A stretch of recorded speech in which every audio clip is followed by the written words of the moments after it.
ACAMS CAMS Certified Anti-Money Laundering Specialist Exam 2026. Question 1. While all employees need anti-money laundering awareness training, which 3 groups within the institution should receive targeted anti-money laundering training? Option A. Employees who have contact with customers or transactions. Option B. The anti-money laundering officer and the compliance staff. Option C. The board of directors and senior management. Option D. Human resources staff. The correct answers are options A and B and C. Employees who have contact with customers or transactions, the anti-money laundering officer and the compliance staff, the board of directors and senior management. Targeted training ensures that those with higher risk oversight and frontline responsibilities understand specific threats and regulatory requirements.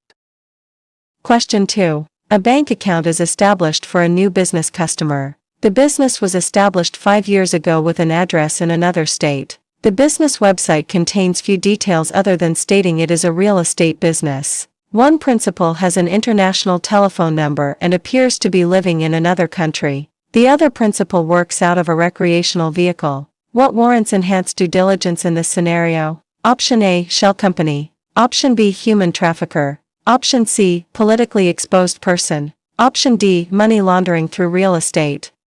The correct answer is option A. Shell company. The lack of business transparency, remote management, and unconventional business operations are classic red flags for a shell company.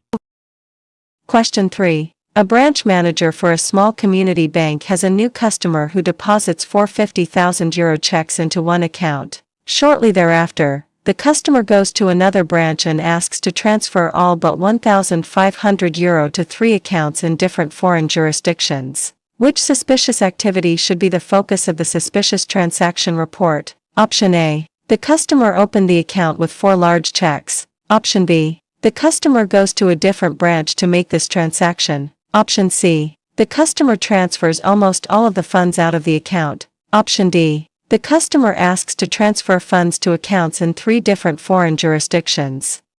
The correct answer is option B. The customer goes to a different branch to make this transaction. The use of multiple branches to conduct transactions is a classic red flag intended to evade detection by individual branch staff who might otherwise question the behavior.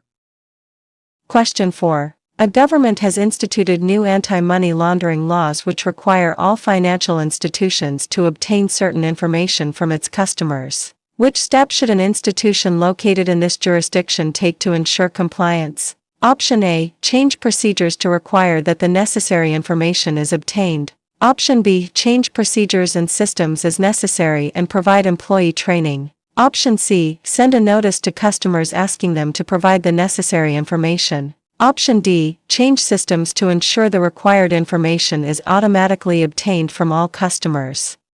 The correct answer is option B. Change procedures and systems as necessary and provide employee training. Compliance requires a comprehensive approach involving updated internal policies, procedural changes, system updates, and ensuring staff are trained on the new requirements.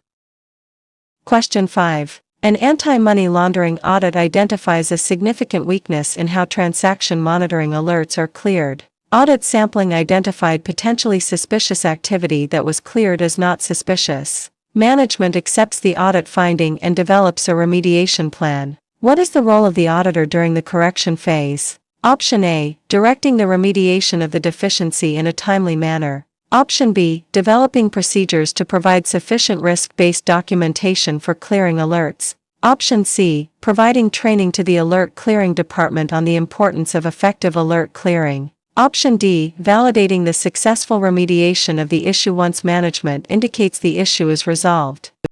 The correct answer is option D.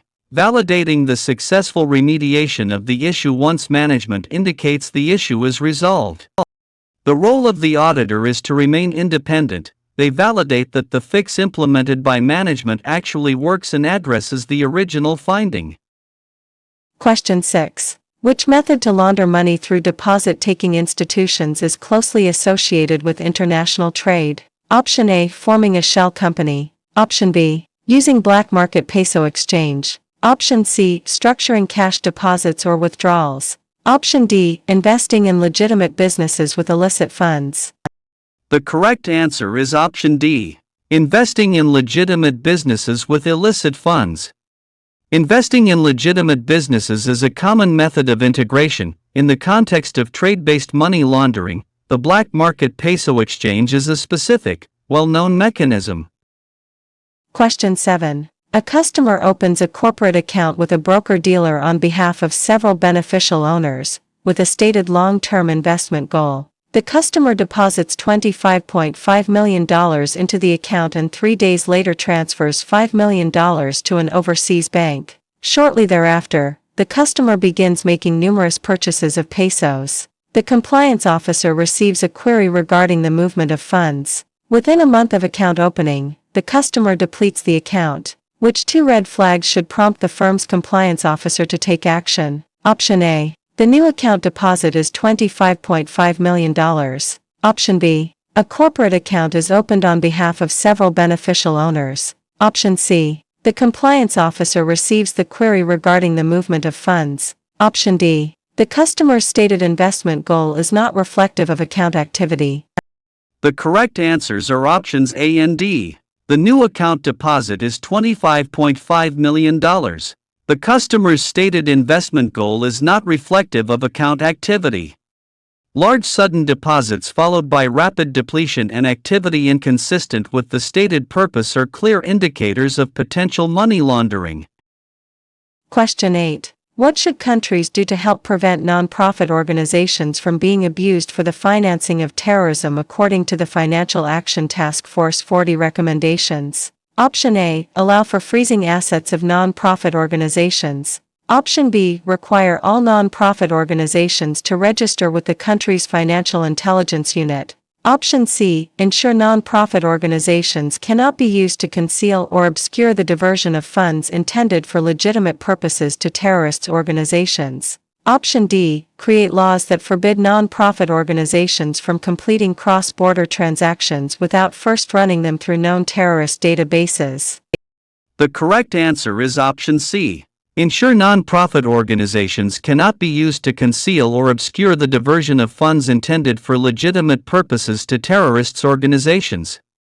The goal is to ensure the integrity of the non-profit sector so that it cannot be exploited as a conduit for terrorist financing.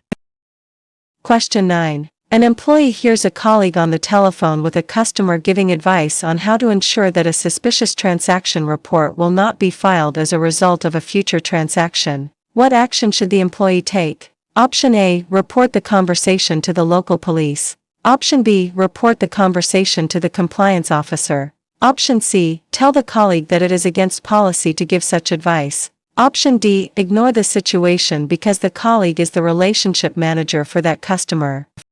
The correct answer is option B. Report the conversation to the compliance officer. Providing advice on how to avoid suspicious transaction reporting is a violation of anti-money laundering laws and policy. It must be reported to the Internal Compliance Department.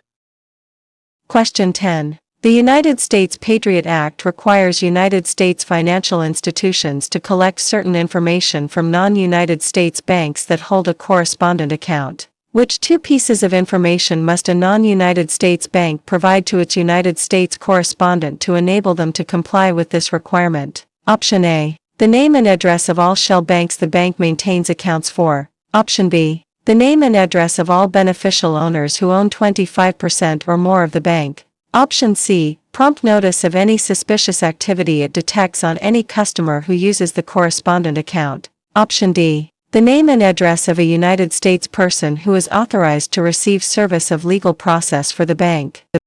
The correct answers are options B and D. The name and address of all beneficial owners who own 25% or more of the bank. The name and address of a United States person who is authorized to receive service of legal process for the bank. These requirements are designed to enhance transparency and ensure accountability for foreign banks maintaining correspondent relationships in the United States.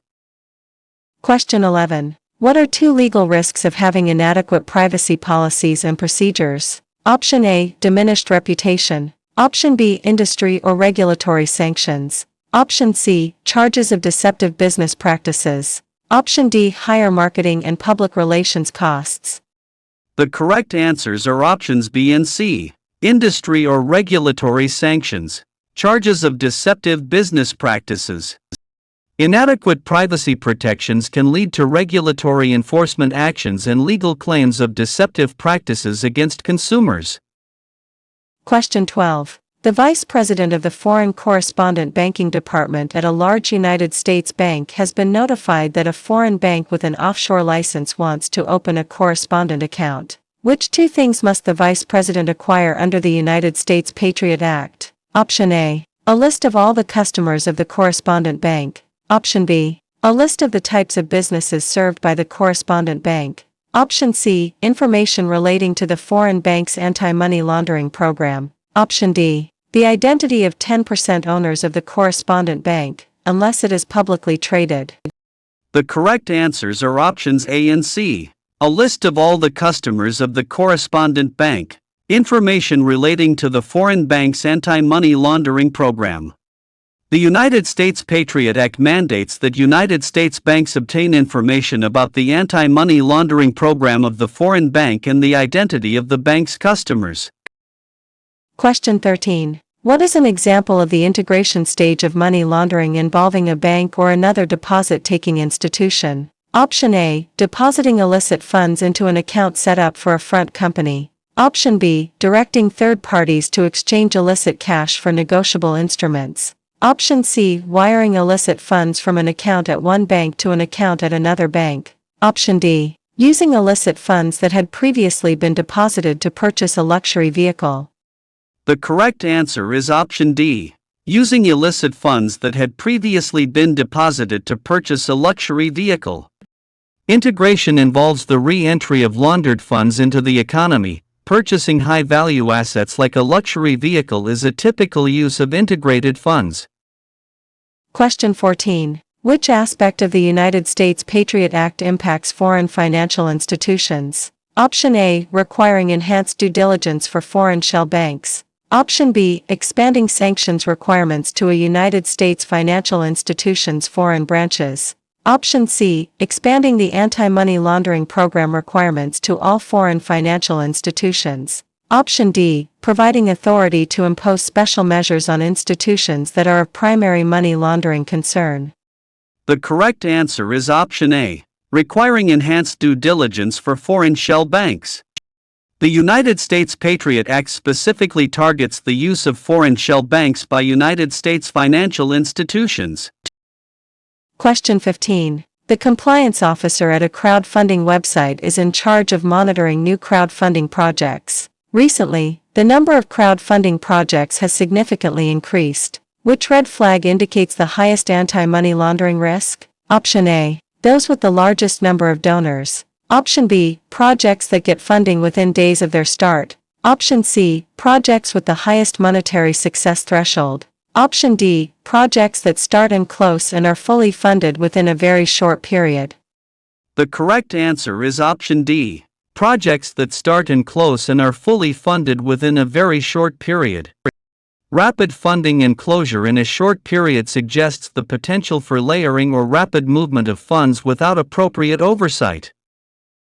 Question 16. Which two statements in the Wolfsburg Group's suppression of the financing of terrorism define the role financial institutions should play in the fight against terrorism? Option A, financial institutions need to assist competent authorities in fighting terrorist financing through prevention, detection, and information sharing. Option B, financial institutions need to continuously analyze the types of activity related to terrorist financing and develop models that in the long term will drive down terrorism. Option C, financial institutions should have financial intelligence units dedicated to the investigation of activity that would lead to the detection of terrorist financing as a means to decrease global terrorism. Option D, financial institutions should apply extra due diligence whenever they see suspicious or irregular activities, especially when customers are engaged in sectors or activities that have been identified by competent authorities as being used for the financing of terrorism.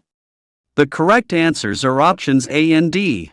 Financial institutions need to assist competent authorities in fighting terrorist financing through prevention, detection, and information sharing. Financial institutions should apply extra due diligence whenever they see suspicious or irregular activities, especially when customers are engaged in sectors or activities that have been identified by competent authorities as being used for the financing of terrorism. Financial institutions are expected to participate in detection and prevention while applying increased scrutiny to high-risk sectors. Question 17. What is the appropriate compliance control for identifying politically exposed persons according to the Basel Committee's paper on customer due diligence for banks? Option A. Determining that a local figure is a politically exposed person. Option B. Reviewing when a relationship is established. Option C. Reviewing relationships at account opening and on a periodic basis. Option D. Requiring that the customer discloses that they are a politically exposed person or an associate of a politically exposed person. The correct answer is option C. Reviewing relationships at account opening and on a periodic basis. Politically exposed person status can change over time, therefore, review must be ongoing at both inception and through periodic reviews. Question 18. What are two sources for maintaining up-to-date sanctions information? Option A. United States Federal Bureau of Investigation's National Security Letters. Option B. United States Department of the Treasury Office of Foreign Assets Control. Option C. United States Department of the Treasury Section 311 Special Measures. Option D. Financial Action Task Force's list of high-risk and non-cooperative jurisdictions. The correct answers are options B and C. United States Department of the Treasury Office of Foreign Assets Control. United States Department of the Treasury Section 311 Special Measures. The Office of Foreign Assets Control and Section 311 measures are the primary mechanisms for identifying entities subject to sanctions or special measures. Question 19. A politically exposed person maintains an account at a bank. Last month, a money laundering analyst filed a suspicious transaction report about unusual wire deposits originated by unknown individuals in the home country of the official. To whom should this situation be escalated? Option A. The Board of Directors. Option B. The Line of Business Executive. Option C. The bank's anti-money laundering officer. Option D. The Financial Action Task Force's Politically Exposed Person Hotline. The correct answer is option C. The bank's anti-money laundering officer. Internal escalation of any suspicious activity report must go through the dedicated anti-money laundering officer to ensure institutional consistency. Question 20. Which two individuals are ordinarily beneficial owners of a private banking account according to the Wolfsburg anti-money laundering principles for private banking? Option A. Those two are authorized signers on the account. Option B. Those who have legal title to a controlling share interest in the customer. Option C. Those who generally have ultimate control through ownership or other means over the funds in the account. Option D. Those who are the ultimate source of funds for the account and whose source of wealth should be subject to due diligence. The correct answers are options C and D. Those who generally have ultimate control through ownership or other means over the funds in the account. Those who are the ultimate source of funds for the account and whose source of wealth should be subject to due diligence. Beneficial ownership in private banking is centered on who controls the assets and who provided the wealth for the account. Question 21. What are two requirements for monitoring and reporting suspicious activity for correspondent banking according to the Wolfsburg principles? Option A. Incorporate suspicious activity monitoring into periodic reviews. Option B. Incorporate due diligence results such as customer risk ratings. Option C. Utilize downstream correspondence to investigate and report suspicious activity. Option D. Investigate and report suspicious activity only for the correspondent bank's clients. The correct answers are options A and B. Incorporate suspicious activity monitoring into periodic reviews. Incorporate due diligence results such as customer risk ratings. Monitoring must be integrated into risk management and review cycles to ensure correspondent banking activity remains within expected risk parameters. Question 22. When should the anti-money laundering risk assessment be updated? Option A. Every 2 years. Option B. after a merger or acquisition. Option C, when the board of directors changes. Option D, when instructed to by the Financial Action Task Force. The correct answer is option B, after a merger or acquisition. Major corporate changes such as mergers or acquisitions fundamentally alter the risk profile of an institution and require an immediate update to the assessment. Question 23. A customer brings $15,000 worth of chips into a casino and plays various games. The customer redeems all the remaining chips and requests a wire transfer of the proceeds to an unrelated third party. What are two red flags that indicate money laundering? Option A, customer redeeming all remaining chips. Option B, playing various games before cashing out. Option C, bringing $15,000 worth of chips into the casino. Option D, requesting a wire transfer to an unrelated third party. The correct answers are options A and D, customer redeeming all remaining chips, requesting a wire transfer to an unrelated third party. Redeeming all chips after minimal play and transferring proceeds to a third party are classic signals of trying to convert cash into a trackable, cleaner electronic form. Question 24. A United States bank was recently alerted by law enforcement of an increase in sale of large denomination United States banknotes to Casas de Cambio. They suspect that a Mexican syndicate is operating a money laundering scheme in the bank's jurisdiction. Which two steps should be taken to trace funds through the bank to assist law enforcement in their investigation? Option A, identify the money laundering scheme and submit a suspicious transaction report. Option B, identify if there is a decrease in the sale of large denomination United States banknotes to Casas de Cambio by the bank. Option C, identify deposits by Casas de Cambio that include third-party items including sequentially numbered monetary instruments. Option D, identify multiple wire transfers initiated by Casas de Cambio to jurisdictions outside of Mexico that bear no apparent business relationship with that Casa de Cambio. The correct answers are options C and D.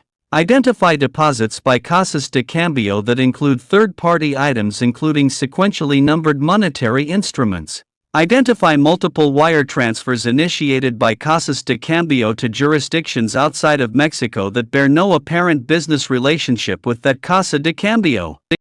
Tracing involves looking for patterns like structured monetary instruments or transactions that lack business logic in the context of the money services business's operations.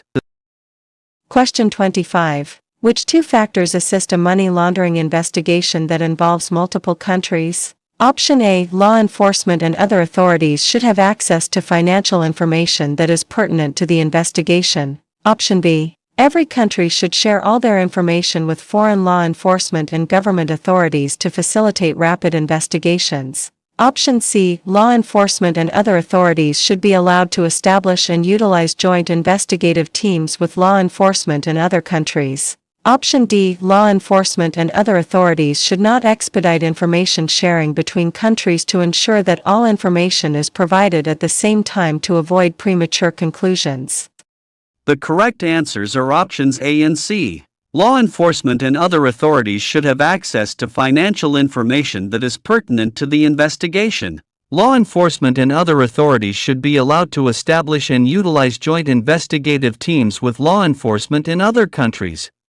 Success in cross-border investigations depends on access to pertinent data and the ability to collaborate via joint investigative task forces. Question 26. A popular restaurant in town has begun depositing less cash than it has in prior years. In a review of the customer's accounts, you notice that credit card receipts have increased with no explanation. The account officer discovers that the restaurant has installed a privately owned automated teller machine on-site and has begun construction of a patio dining area. Which red flag should trigger additional investigation? Option A, privately owned automated teller machine. Option B, lower cash deposits. Option C, increased credit card receipts. Option D, construction of the new patio dining area. The correct answer is option C, increased credit card receipts. Increased credit card receipts without a logical explanation can sometimes be used to mask the injection of cash, especially if the cash deposit patterns change simultaneously.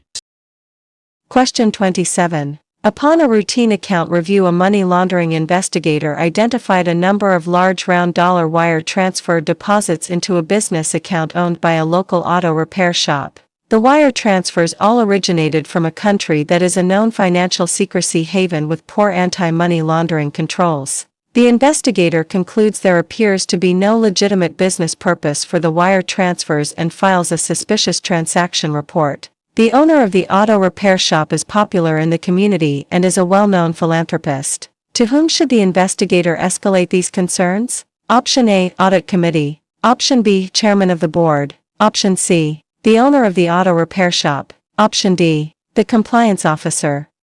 The correct answer is option D, the Compliance Officer. Escalation must always go to the institution's designated compliance officer to maintain professional separation and follow internal reporting protocols. Question 28. A compliance officer learns from an information technology source of a potential new financial service being discussed by the new product approval committee. What is the correct next course of action? Option A, request that the new product approval committee include the compliance officer. Option B, go to the board of directors and try to shut the new service down immediately. Option C, get as much information as possible from the source so that potential risks can be researched and a report prepared and presented to the head of marketing. Option D, start initial research into potential risks but wait until notified that the service has been approved by the committee. The correct answer is option A, request that the new product approval committee include the compliance officer.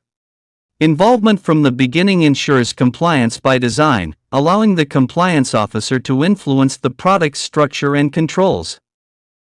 Question 29. What is the goal of the Egmont Group in providing a forum for financial intelligence units around the world? Option A, to improve international laws to combat money laundering and the financing of terrorism and foster the implementation of domestic programs. Option B, to provide a forum for financial intelligence units to improve cooperation in the fight against money laundering and the financing of terrorism and to foster the implementation of domestic programs in this field. Option C, to improve communication with law enforcement in the fight against money laundering and the financing of terrorism and to foster the implementation of domestic programs in this field. Option D, to improve cooperation with state and federal governments in the fight against money laundering and the financing of terrorism and to foster the implementation of domestic programs in this field.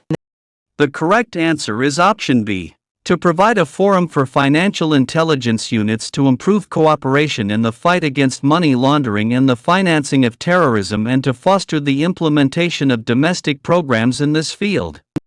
The Egmont Group serves as a vital platform for intelligence units to share experiences and cooperate on a global scale. Question 30. A compliance officer at an insurance company has been reviewing the transaction activity of several clients. Which transaction is considered a red flag for potential money laundering? Option A, a client paid the quarterly life insurance premium using money orders from two different banks. Option B, a client from a high-risk jurisdiction recently purchased property insurance for a real estate development. Option C, a corporation owns several affiliates and recently opened separate group life insurance policies for each of the affiliates. Option D, a client established a $100,000 charitable annuity with a non-profit organization that provides health and safety assistance internationally. The correct answer is option D. A client established a $100,000 charitable annuity with a non-profit organization that provides health and safety assistance internationally. Charitable annuities can sometimes be used to layer funds. Large, complex charitable structures involving international non-profits require scrutiny. Question 31. The branch manager notices that a number of customers come in weekly and always use the same teller to process their deposits. The manager notices that the customers and the teller, who are from the same ethnic group, are speaking in a foreign language, and every once in a while the customers from local ethnic restaurants will bring the teller lunch. The commercial customers that visit the teller generally deposit the same amount of cash each time they come in. How should the branch manager respond to this activity? Option A, transfer the teller to another branch. Option B, conduct further investigation before taking any other action. Option C, encourage the teller to bring in more business from the ethnic community. Option D, suggest to the teller to send the customers to other tellers to avoid the opportunity for collusion. The correct answer is option B. Conduct further investigation before taking any other action. Investigation must precede action. The manager needs to determine if there is actually illicit activity rather than just friendly customer service. Question 32. A law enforcement official calls a bank inquiring about a customer who is currently under investigation. The law enforcement official requests information about the customer. How should the bank respond? Option A, confirm the customer is either a current or former customer. Option B, inform the board of directors before responding to the request. Option C, provide the requested information to help aid in the investigation. Option D, request a formal letter be submitted to verify the validity of the request. The correct answer is option D. Request a formal letter be submitted to verify the validity of the request. For security and compliance purposes, a bank must verify the authority of the requester through formal channels before releasing sensitive customer information. Question 33. A bank compliance officer has implemented enhanced monitoring rules that have identified some unusual activity that may be indicative of human trafficking. Which red flag should prompt additional transactional review? Option A, wire transfer activity from countries with significant migrant populations. Option B, cash deposits that occur in cities where the customer resides and conducts business. Option C, cash deposits that occur in cities where the customer does not reside or conduct business. Option D, cash deposits that occur in cities where the customer does not reside or conduct business followed by same-day withdrawals. The correct answer is option D. Cash deposits that occur in cities where the customer does not reside or conduct business followed by same-day withdrawals. Funnel accounts, characterized by deposits in multiple locations followed by immediate withdrawals, are a classic pattern in human trafficking money flows. Question 34. The compliance officer for a private bank has been tasked with writing a policy on how the bank will deal with intermediaries. Which two aspects should be included in the policy in respect of intermediaries to align it with the Wolfsburg anti-money laundering principles for private banking? Option A. When an intermediary introduces clients to the bank, it is not necessary for the bank to perform due diligence on the intermediary's clients. Option B. Where an intermediary introduces clients to the bank must obtain the same type of information with respect to an introduced client that would otherwise be obtained by the bank. Option C. Where an intermediary manages assets on behalf of a number of clients and is the account holder with the bank, it is necessary for the bank to undertake due diligence on the intermediary's clients. Option D. Where an intermediary manages assets on behalf of a number of clients and arranges for the opening of accounts for its clients with the bank, it is necessary for the bank to perform due diligence on the intermediary's clients. The correct answers are options B and C. Where an intermediary introduces clients to the bank must obtain the same type of information with respect to an introduced client that would otherwise be obtained by the bank. Where an intermediary manages assets on behalf of a number of clients and is the account holder with the bank, it is necessary for the bank to undertake due diligence on the intermediary's clients.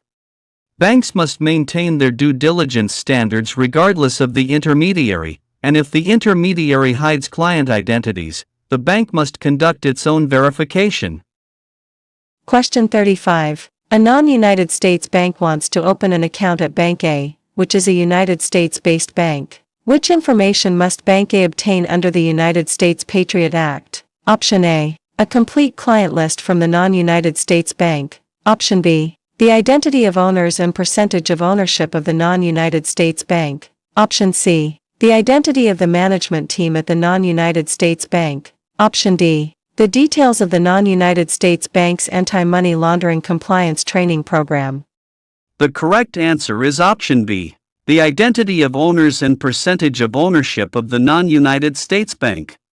Beneficial ownership transparency is a core requirement of the United States Patriot Act for foreign correspondent banking.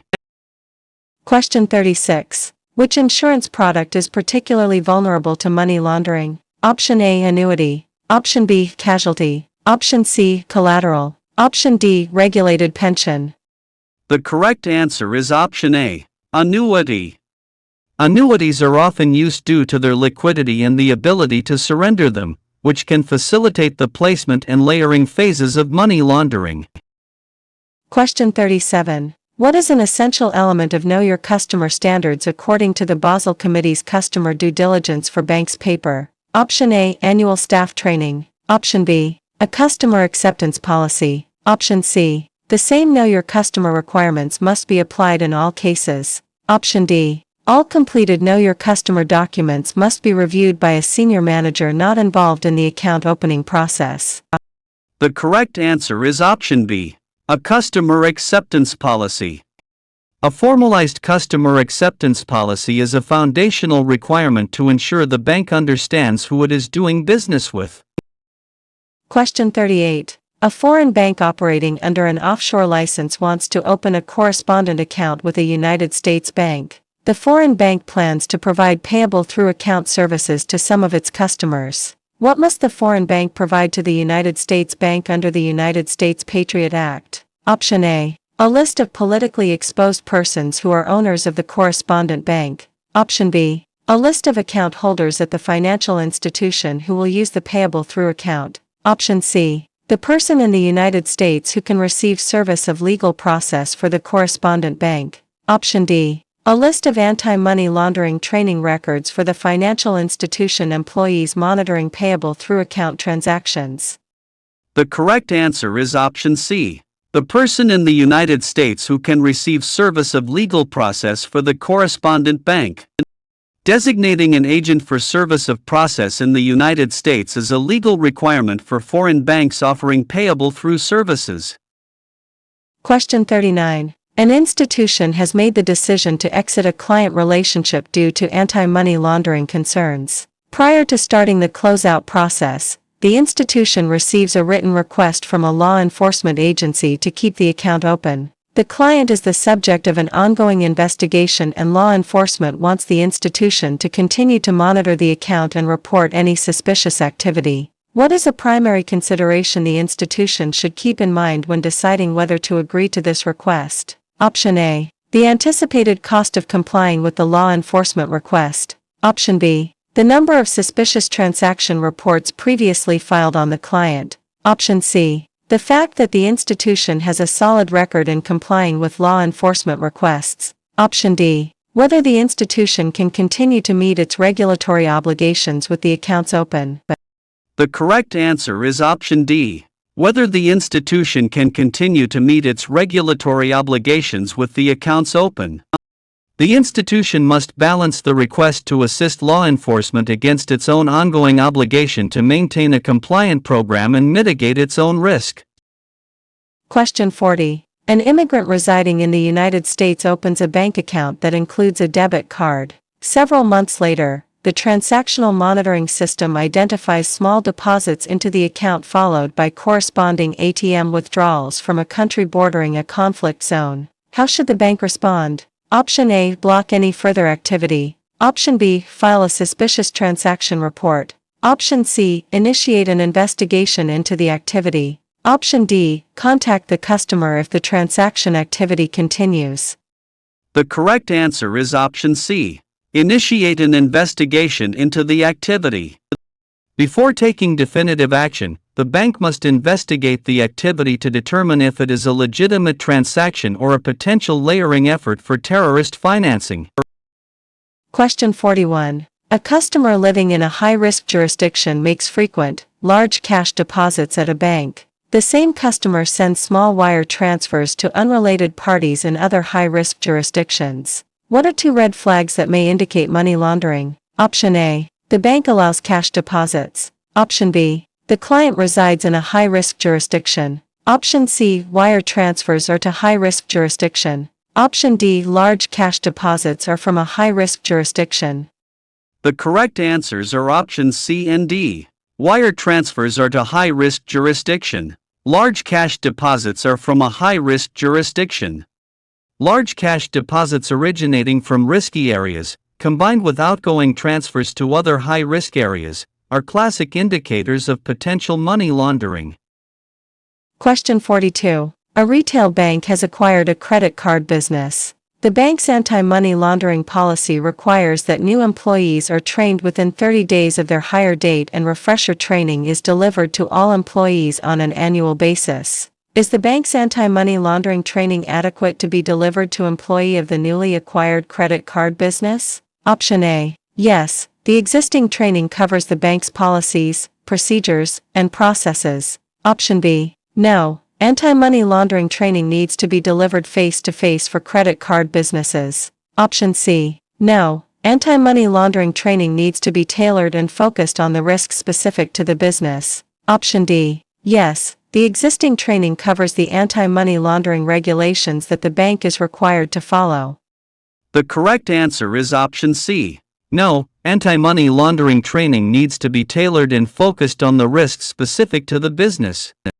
Training must be risk-based and specific to the products and services offered. Generic training for banking may not capture the specific risks associated with credit cards. Question 43. Which method do terrorist financiers use to move funds without leaving an audit trail? Option A. Extortion. Option B. Cash couriers. Option C. Casa de Cambio. Option D. Virtual currency. The correct answer is option B. Cash couriers. Cash couriers are a traditional and highly effective method for moving value across borders without leaving a formal electronic audit trail. Question 44. Why do governments and multinational bodies impose economic sanctions? Option A. To impede kleptocracy. Option B. To enforce foreign policy objectives. Option C. To combat an imminent terrorist threat. Option D. To prevent fraudulent international trade transactions. The correct answer is option B.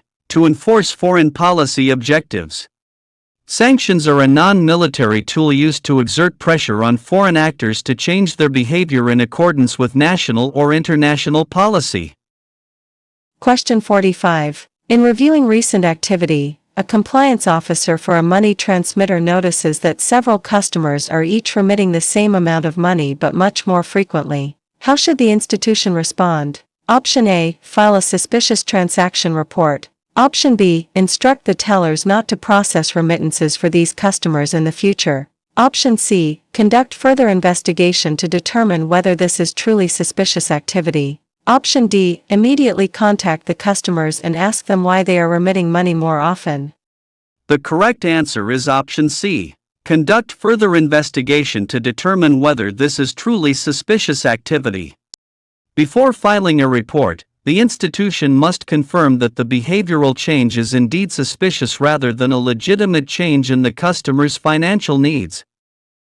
Question 46. In the summer, an institution identifies anti-money laundering concerns regarding a customer's account activity. The customer, an ice cream shop, has deposited a lot of checks drawn on banks in foreign countries, sent large number of high-dollar international wires to different countries, made cash deposits of a few $100s every few days, and written multiple checks for a few $100s to the same dozen payees every 2 weeks. Which two transaction types warrant investigation? Option A. Regular cash deposits. Option B. The wires to foreign countries. Option C. Repeated checks to the same payees. Option D. Checks drawn on banks in foreign countries.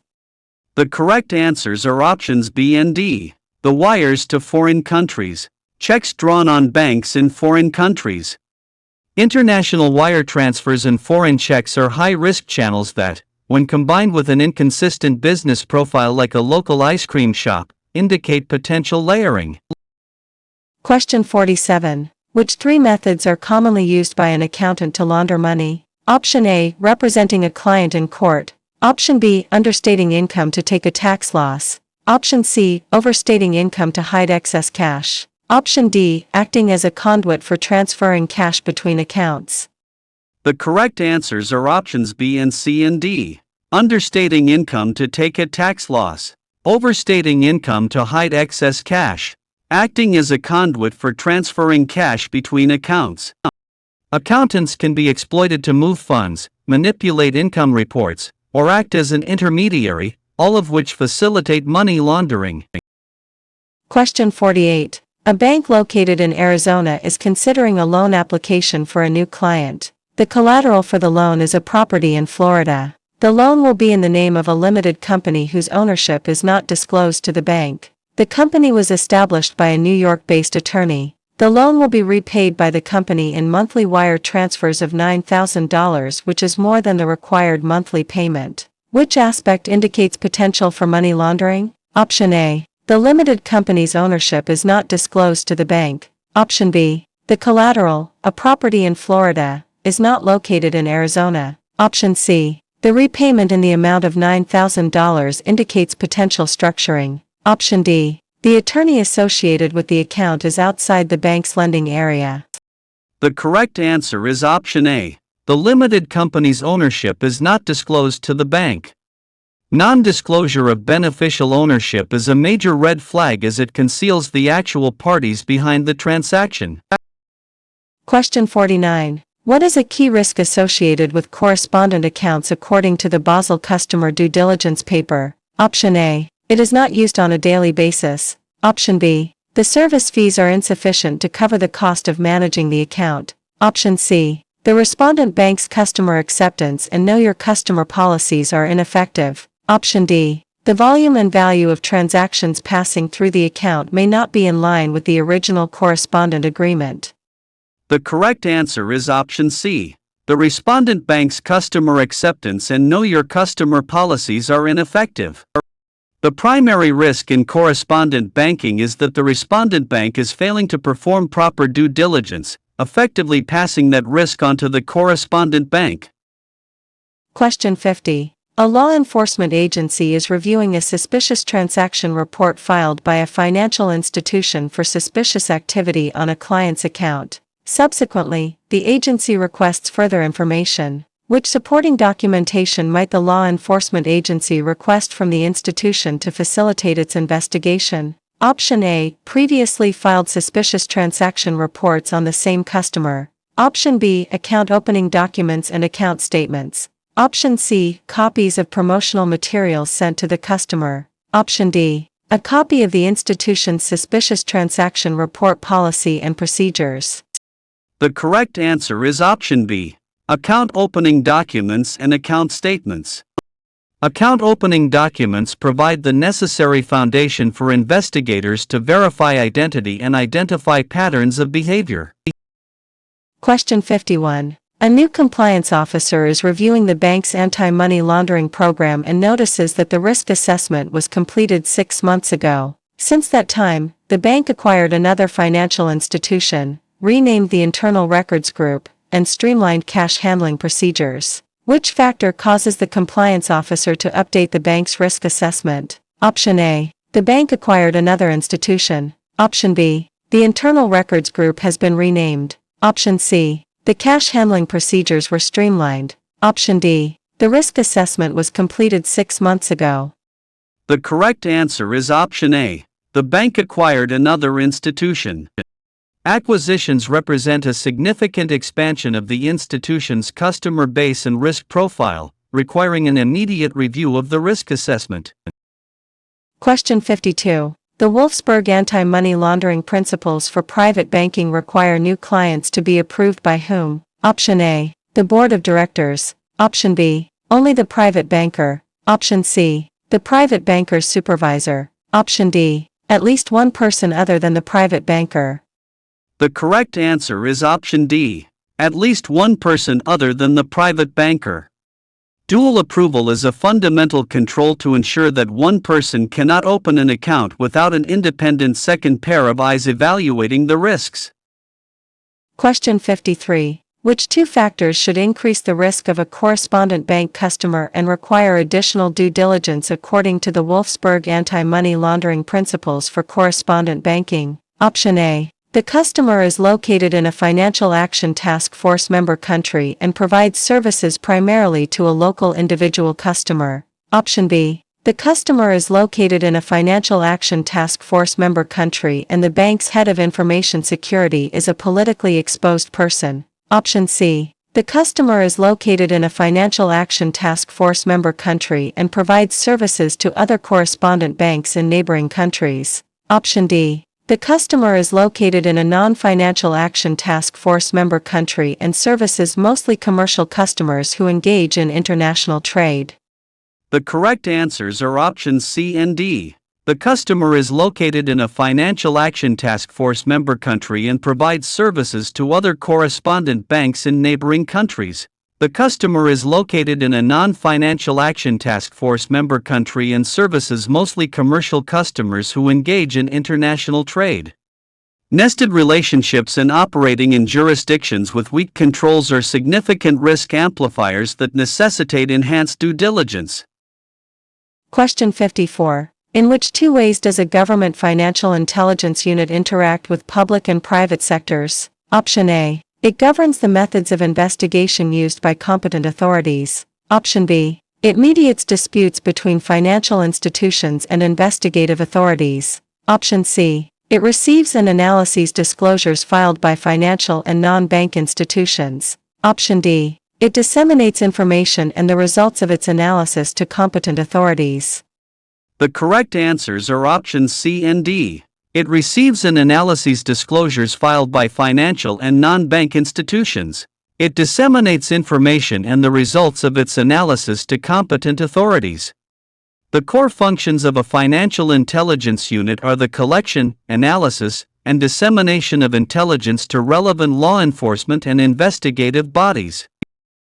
Question 55. What do financial action task force-style regional bodies do for their members to help combat money laundering and terrorist financing? Option A. They provide technical assistance to members in implementing financial action task force recommendations. Option B. They assist member countries in penalizing entities that violate financial action task force standards and recommendations. Option C. They work with members on areas of concern outside of anti-money laundering and terrorist financing. Option D. They supervise member country financial institutions relating to anti-money laundering and terrorist financing. The correct answer is option A. They provide technical assistance to members in implementing financial action task force recommendations. Regional bodies provide critical technical support and capacity building to help members meet global anti-money laundering standards. Question 56. What are the regulatory risks to a bank employee who willfully violates anti-money laundering laws? Option A. Investigation and reputational damage. Option B. Fines and suspension from the industry. Option C. Criminal investigation and imprisonment. Option D. Enforcement actions including fines against the financial institution. The correct answer is option B. Fines and suspension from the industry. Willful violation by an individual leads to personal liability, which typically includes significant financial penalties and a permanent ban from the financial services industry. Question 57. What are two requirements with respect to supporting documentation that is used to identify potentially suspicious activity, according to Financial Action Task Force? Option A. It must be retained for at least 5 years. Option B. It must be retained for at least 7 years. Option C. It must be kept in a manner so that it can be provided promptly. Option D. It must only be released to the government through a subpoena process. The correct answers are options A and C. It must be retained for at least 5 years. It must be kept in a manner so that it can be provided promptly.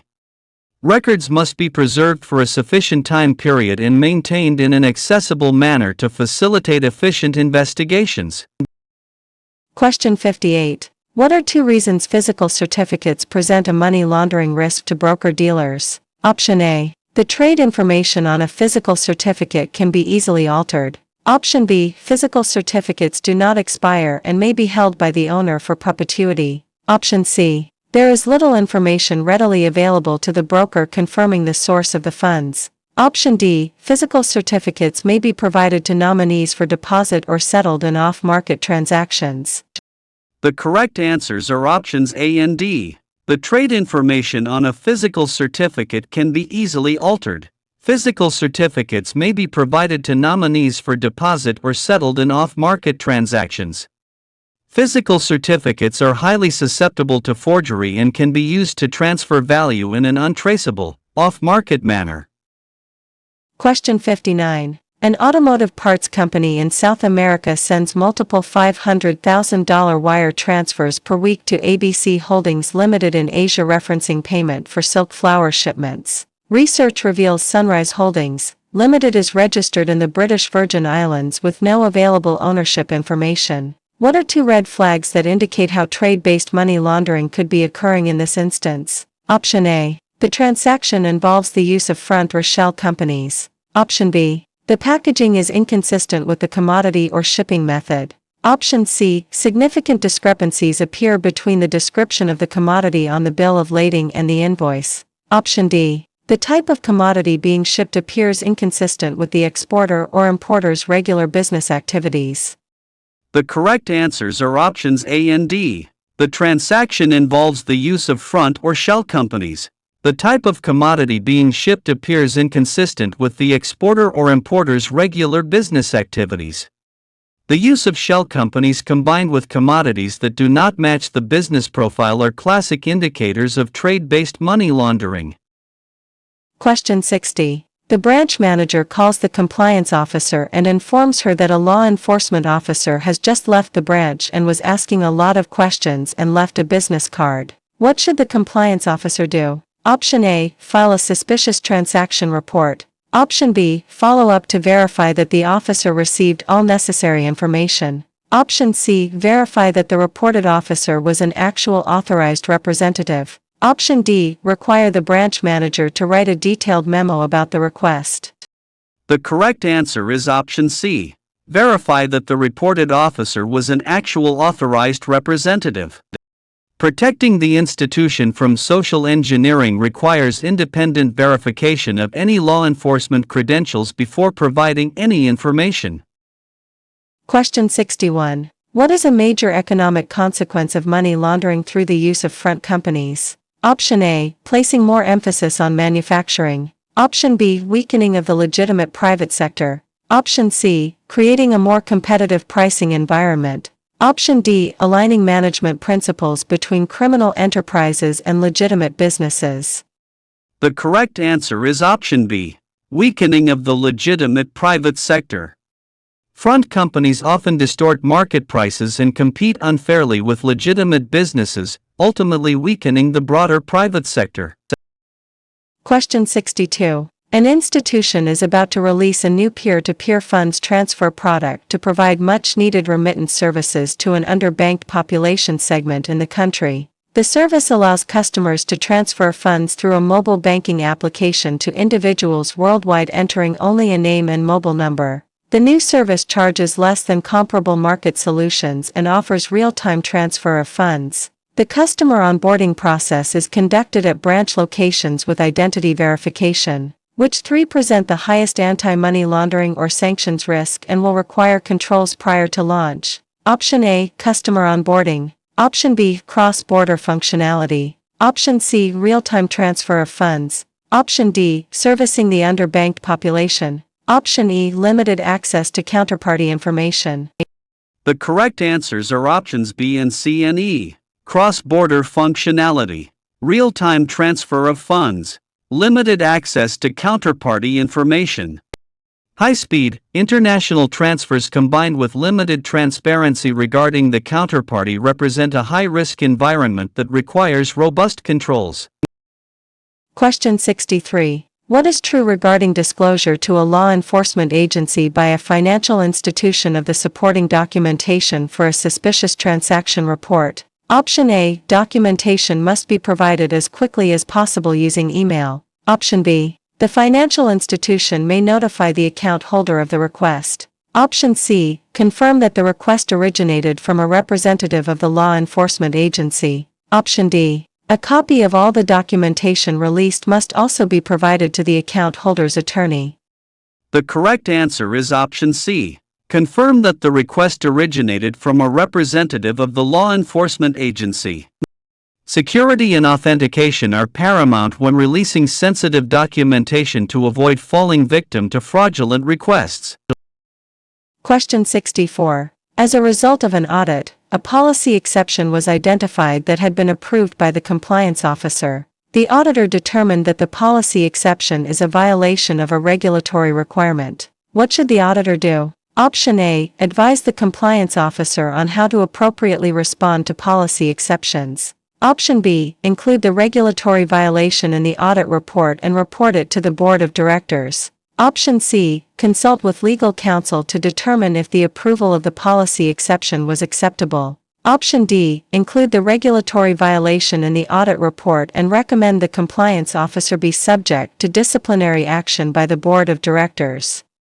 The correct answer is option B. Include the regulatory violation in the audit report and report it to the board of directors. An auditor's duty is to report violations objectively. Reporting to the board ensures oversight and accountability for regulatory compliance.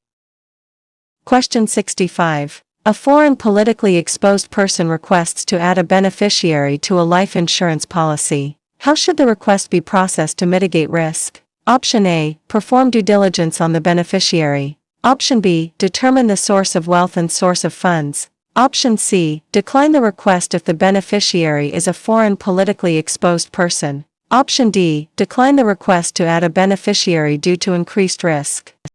The correct answer is option A. Perform due diligence on the beneficiary. When dealing with high-risk clients, the bank must also conduct due diligence on the beneficiaries linked to the policy to ensure they are not conduits for illicit activity. Question 66. Which requirement is included in the 4th European Union Directive on Money Laundering? Option A. It requires obliged entities to consider politically exposed persons as high risk for life. Option B. It requires obliged entities to conduct enhanced due diligence on all prepaid card holders. Option C. It requires member countries to maintain registries of the beneficial owners of legal entities. Option D. It requires member states to enact economic sanctions against countries that do not cooperate with Financial Action Task Force recommendations. The correct answer is option C. It requires member countries to maintain registries of the beneficial owners of legal entities. Beneficial ownership registries are a key transparency measure introduced by the European Union to combat corporate anonymity. Question 67. A bank maintains a relationship with a customer who owns a small bakery business. Which customer action indicates potential money laundering? Option A. The customer continually makes regular cash deposits. Option B. The customer has multiple bank accounts at several locations. Option C. The customer purchased property insurance that is twice the value of the business. Option D. The customer recently wired a large amount to a foreign jurisdiction where family is located. The correct answer is option B. The customer has multiple bank accounts at several locations. Multiple accounts in various locations without a business justification are a common technique used to fracture funds and obscure the audit trail.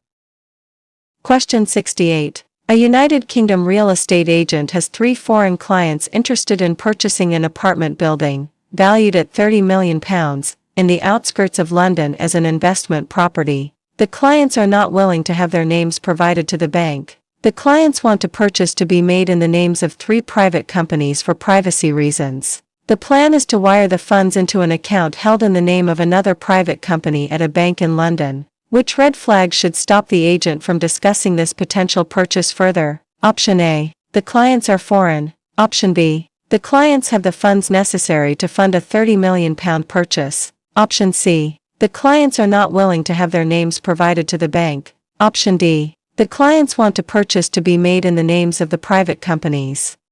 The correct answer is option C. The clients are not willing to have their names provided to the bank. Refusal to disclose the identities of the beneficial owners is a fundamental showstopper in anti-money laundering due diligence. Question 69. What is a key objective of the Egmont Group? Option A. To find ways to promote the development of financial intelligence units and the sharing of expertise. Option B. To safeguard the financial system from illicit use and combat money laundering and promote national security. Option C. To issue binding standards that establish consistently operated financial intelligence units in member jurisdictions. Option D. To provide best practices for financial institutions on how to report suspicious activity to best share the information with law enforcement. The correct answer is option A. to find ways to promote the development of financial intelligence units and the sharing of expertise. The Egmont Group is focused on professionalizing financial intelligence units and enabling international cooperation through the exchange of knowledge. Question 70. The compliance officer for a bank is reviewing onboarding documents for a new business account for a domestic corporation. The officer is unable to verify the identity of the beneficial owners of the company. Only information on the nominee owners was provided, and none of the listed addresses are local. The purpose of the business and future expected activity were disclosed to include cash letters, money orders, and international remittance transfers. Which red flag identifies a heightened money laundering risk? Option A, expected activity was advised to include cash letter and money orders. Option B, the nature and purpose of the business include international remittance transfers. Option C, the names provided at account opening are identified as the corporation's representative nominees. Option D, account signers' government-issued identification lists addresses outside of where the branch account was opened. The correct answer is option B. The nature and purpose of the business include international remittance transfers. International remittance transfers, when combined with unidentified beneficial owners, represent a high risk of money laundering. Question 71. Law enforcement submitted a request to a bank for information regarding one of its customers. How should the bank respond according to Financial Action Task Force guidance? Option A, provide all information requested to support the investigation. Option B, ensure that the request will not violate any local privacy regulations or legislation. Option C, ensure the information is necessary to the investigation before responding to the request. Option D, contact the customer informing the person of the investigation to ensure the bank provides correct information. The correct answer is option C. Ensure the information is necessary to the investigation before responding to the request. Institutions must ensure that the information shared is relevant and necessary to the investigation while remaining within the bounds of the law. Question 72. How should a financial institution respond to a verbal request from a law enforcement agency to keep an account open to assist in an investigation? Option A, agree to keep the account open. Option B, request a subpoena to maintain the account. Option C, request a letter on the agency's letterhead. Option D, request a search warrant from the local court. The correct answer is option C. Request a letter on the agency's letterhead. Verbal requests are unreliable. An institution must obtain written confirmation on official letterhead to establish a formal record and protect its own compliance position. Question 73. A bank operates in multiple countries and offers a variety of products and services. The compliance officer recently joined the bank and wants to better understand the inherent level of anti-money laundering risk across the entire organization. Which two factors should be considered? Option A, the transaction monitoring program. Option B, the customer due diligence program. Option C, countries that the bank operates in. Option D, products and services offered by the bank. The correct answers are options C and D. Countries that the bank operates in. Products and services offered by the bank. Risk starts with the inherent factors of the geography, countries of operation, and the specific nature of the products and services offered. Question 74. A bank is preparing for its anti-money laundering independent review, which is performed every 2 years under the direction of the compliance officer. The bank's corporate audit department will conduct the review. The compliance officer will review the final report before it is released to the board of directors. What is the issue with this situation? Option A, independent reviews must be performed annually. Option B, the review must be performed by a group outside of the bank. Option C, the final report must be presented directly to the board of directors. Option D, there is a conflict of interest with the management of the review process. The correct answer is option A. Independent reviews must be performed annually. Independent anti-money laundering reviews are typically required more frequently than every 2 years, usually annually, to remain compliant with international standards. Question 75. Which method is used to launder money in casinos? Option A, purchase chips with cash and play at a table. Option B, purchase chips with cash and redeem for cash. Option C, purchase chips with cash and redeem for a check. Option D, purchase chips with cash and sell to another person for cash. The correct answer is option C. Purchase chips with cash and redeem for a check. Converting cash chips into a casino check gives the appearance of legitimate gambling winnings, effectively legitimizing the cash. Question 76. Financial Action Task Force-style regional bodies are created and obliged to understand the inherent money laundering and terrorist financing risks in the region of the world they serve. What is one of the methods they use to understand these risks? Option A. They require member countries to develop statistical metrics over money laundering and terrorist financing crimes. Option B. They require participating financial institutions of their members to file suspicious transaction reports to the regional body. Option C. They conduct global research on money laundering and terrorist financing trends and report their findings in their own typologies report. Option D. They conduct regional-level research and analysis of the money laundering and terrorist financing methods and trends using standards and templates used for Financial Action Task Force typologies reports. The correct answer is option D. They conduct regional-level research and analysis of the money laundering and terrorist financing methods and trends using standards and templates used for Financial Action Task Force typologies reports. Regional bodies utilize the same robust methodological framework as the Financial Action Task Force to ensure consistency in typologies and risk identification. Question 77. A bank's anti-money laundering section receives an anonymous tip that a customer might be engaging in possible money laundering. Which two facts should be considered during the course of an investigation into this matter? Option A. The customer has had a long-standing account at the bank. Option B. The customer is on the exempt list for currency transaction reporting requirements. Option C. The customer is issuing a number of wires to several relatively high-risk jurisdictions. Option D. The customer's account has had a large volume of activity, but the month-end balance is usually low. The correct answers are options C and D.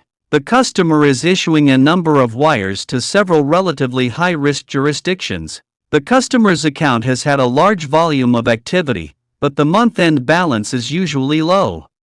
High-risk transfers and patterns of activity inconsistent with the account balance are objective indicators that warrant a deeper investigation. Question 78. A bank employee reviews wire transactions looking for indications of wire stripping. Which two actions should the employee take to complete appropriate bank procedures? Option A. Compare the wire transaction as it enters and after it leaves the bank. Option B. Check for suspicious phrases usually used to conceal originator or beneficiary identity. Option C. Identify large incoming wire transactions received on behalf of a foreign client with no explicit reason. Option D. Identify wire transaction activity to or from a financial institution located in a higher risk jurisdiction. The correct answers are options C and D. Identify large incoming wire transactions received on behalf of a foreign client with no explicit reason. Identify wire transaction activity to or from a financial institution located in a higher risk jurisdiction. Identifying transfers involving high-risk entities or those that lack a transparent commercial purpose is critical to catching wire stripping.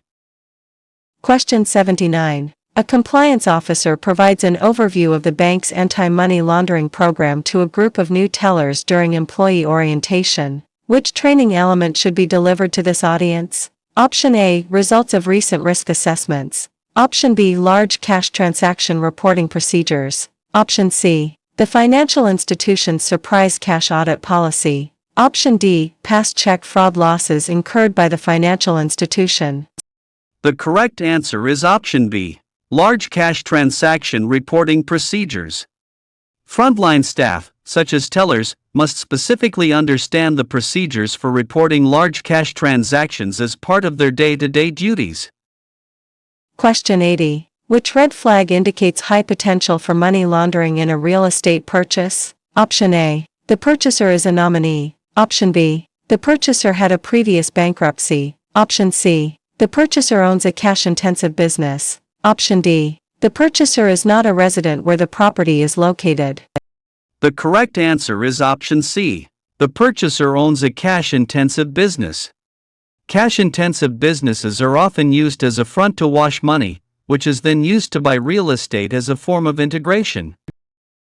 Question 81. A compliance officer at a small community bank has been asked to review existing customer onboarding policies and procedures to ensure they adequately address anti-money laundering risks. How should customer due diligence be implemented? Option A. With an annual compliance review and approval of customers. Option B. With a one-time event conducted at initial customer onboarding. Option C. As an ongoing activity that may vary commensurate with the risk profile of the customer. Option D. As applicable to customers that pose higher money laundering or terrorist financing risk.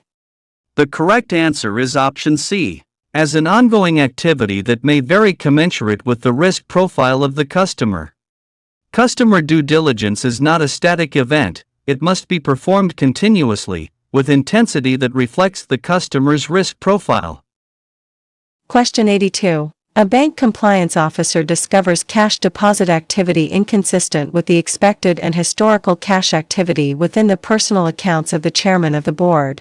The cash activity appears structured to avoid the local legal filing requirements for large cash transactions, and a suspicious transaction report was filed. How should the compliance officer report the filing of the suspicious transaction report to the board of directors without revealing the existence of the filing to the subject? Option A. Inform the legal counsel of the bank. Option B. Follow the financial institution's established suspicious transaction report reporting policy. Option C. Notify the financial institution's regulator to disclose the activity. Option D. The compliance officer and the chief executive officer should jointly interview the chairman.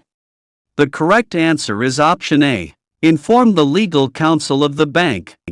Consulting with the bank's independent legal counsel ensures that the compliance officer follows a protective protocol while maintaining the confidentiality required for the report.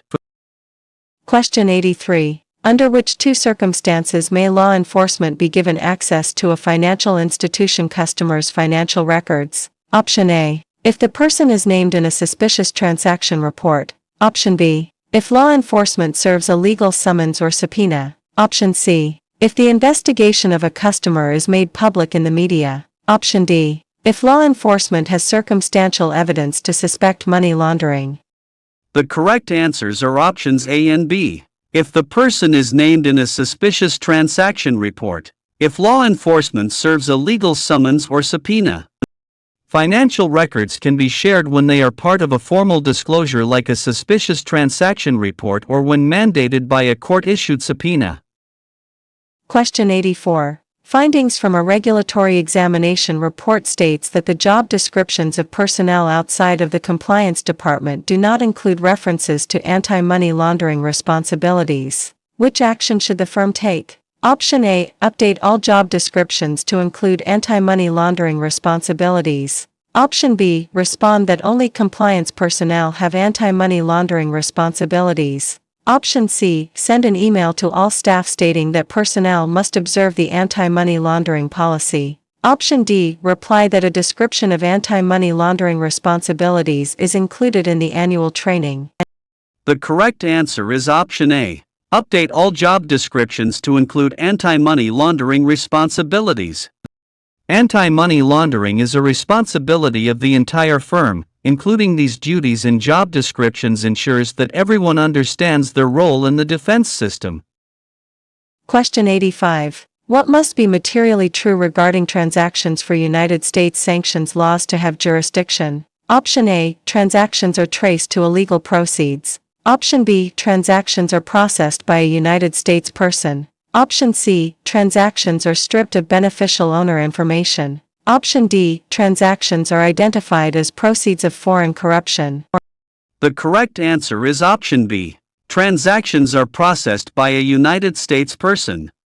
United States sanctions reach, and therefore jurisdiction, is tied to the involvement of a United States person or entity in the transaction process. Question 86. How does the Financial Action Task Force communicate its findings regarding jurisdictions with strategic anti-money laundering or counter-financing of terrorism deficiencies? Option A. By issuing documentation to the private sector. Option B. By issuing two formal documents 3 times per year. Option C. By issuing informal communication to Financial Action Task Force members. Option D. By issuing 4 formal documents to the deficient jurisdictions.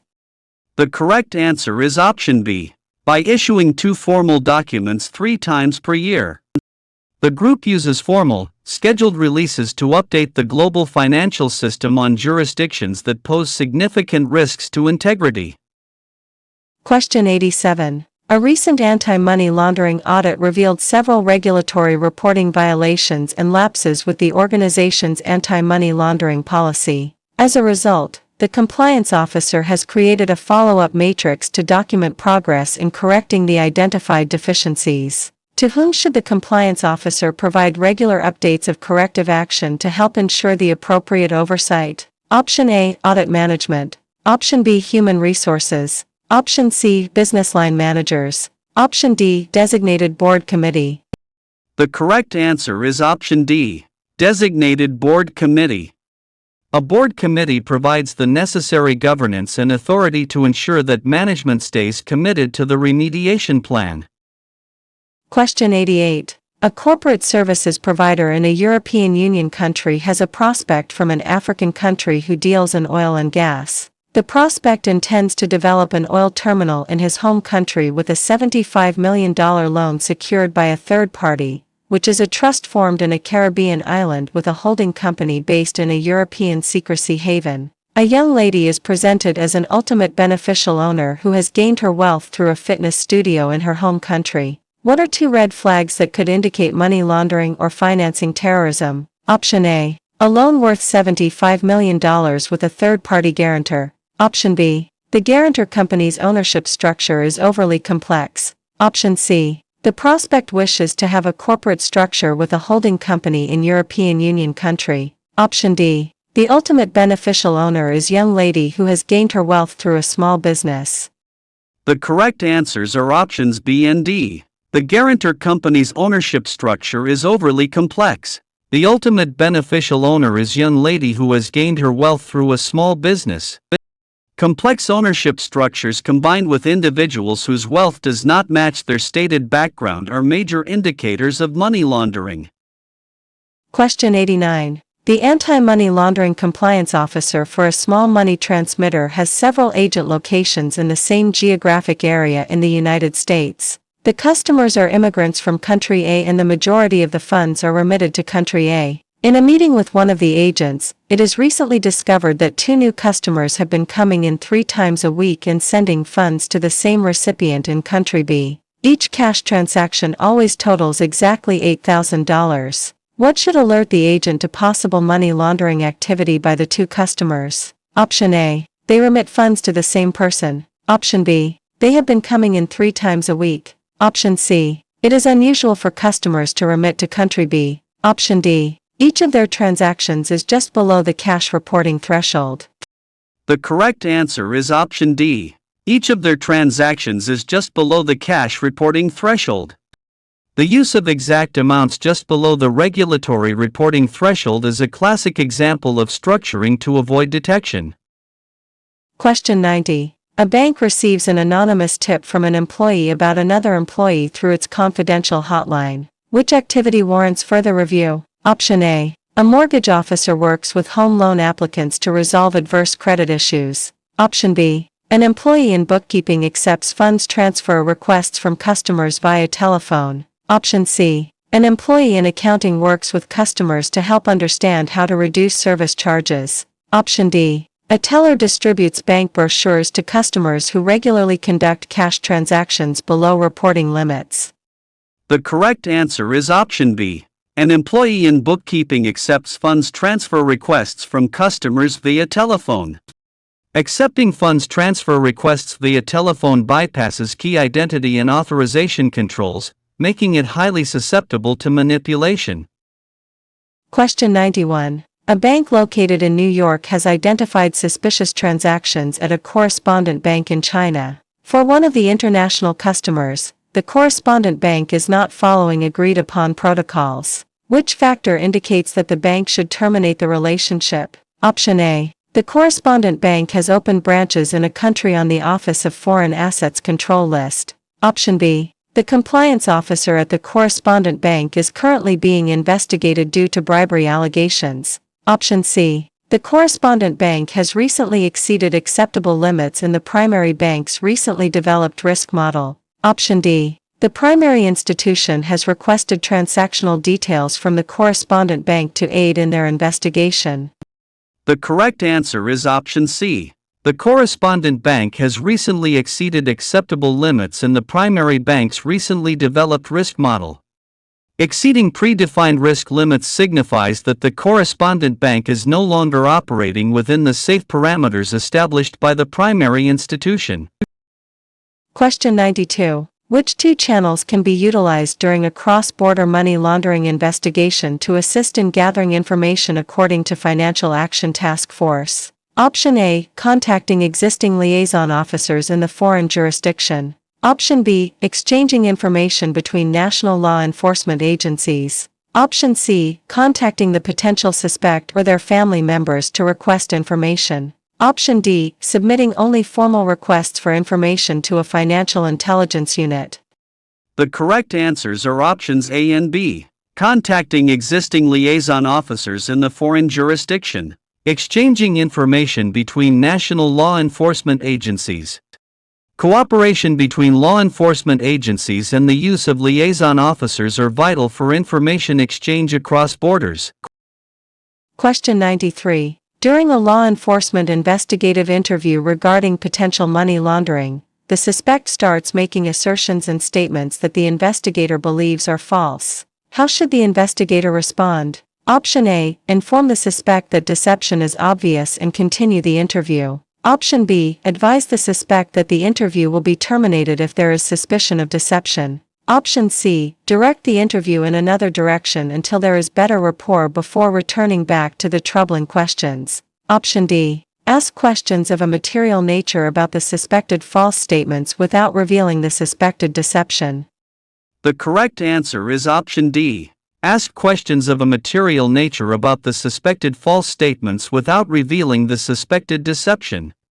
Maintaining the suspect's cooperation and gathering additional evidence is best achieved by circling back to critical issues without tipping off that you have detected a lie. Question 94. A bank employee recently opened an account for a new restaurant. Daily cash deposits over a 3-month period are close to $9,500. What are two red flags that indicate possible money laundering or terrorist financing? Option A. The restaurant is located in a different city. Option B. The daily cash deposits are so close in amount. Option C. It is a new account that has daily cash deposits. Option D. The new account demonstrates a steady flow of income. The correct answers are options A and B. The restaurant is located in a different city. The daily cash deposits are so close in amount. Consistency in amount just below the reporting threshold combined with locations that don't match the customer profile are strong red flags. Question 95. A customer has held an account at a bank and has lived locally for over 25 years. Historically, he has come into the bank monthly to deposit a $1,500 retirement check. Over the past 4 months, he has come into the bank every Monday, Wednesday, and Thursday to make $3,000 cash deposits. A review of his account shows that an $8,500 check made out to cash clears his account each week. What is the important fact to include in the suspicious transaction report? Option A. The recent change in the timing of deposits and withdrawals in the account. Option B. The customer's work history and the amount of his monthly retirement check. Option C. The fact that the account holder is well known to the bank staff. Option D. The fact that the customer has lived in the area and has banked at this bank for 25 years. The correct answer is option A. The recent change in the timing of deposits and withdrawals in the account. Changes in historical behavior, specifically the shift from check deposits to frequent cash structuring, are the most relevant factors for a suspicious activity report. Question 96. A financial institution receives a regulatory enforcement action because of deficiencies in its anti-money laundering program. Which action should the board of directors take? Option A. Terminate the compliance officer and staff. Option B. Purchase and install a new suspicious activity monitoring system. Option C. Hire an attorney with instructions to protest the enforcement action. Option D. Instruct the compliance officer to develop a plan to remediate the institution's anti-money laundering program. The correct answer is option D. Instruct the compliance officer to develop a plan to remediate the institution's anti-money laundering program. The board must ensure accountability by tasking the compliance officer with creating a corrective action plan that addresses the root causes identified in the enforcement. Question 97. A banker in the credit department wants to assess the risk of all customers and contacts the compliance officer to request a list of customers with suspicious transaction report filings. What should be done to protect suspicious transaction report information? Option A. Provide the suspicious transaction report information to the credit department. Option B. Decline to provide the suspicious transaction report information to the credit department. Option C. Seek approval from the board of directors to disclose the suspicious transaction report information. Option D. Contact the credit department manager to determine how the suspicious transaction report information can be provided. The correct answer is option B. Decline to provide the suspicious transaction report information to the credit department.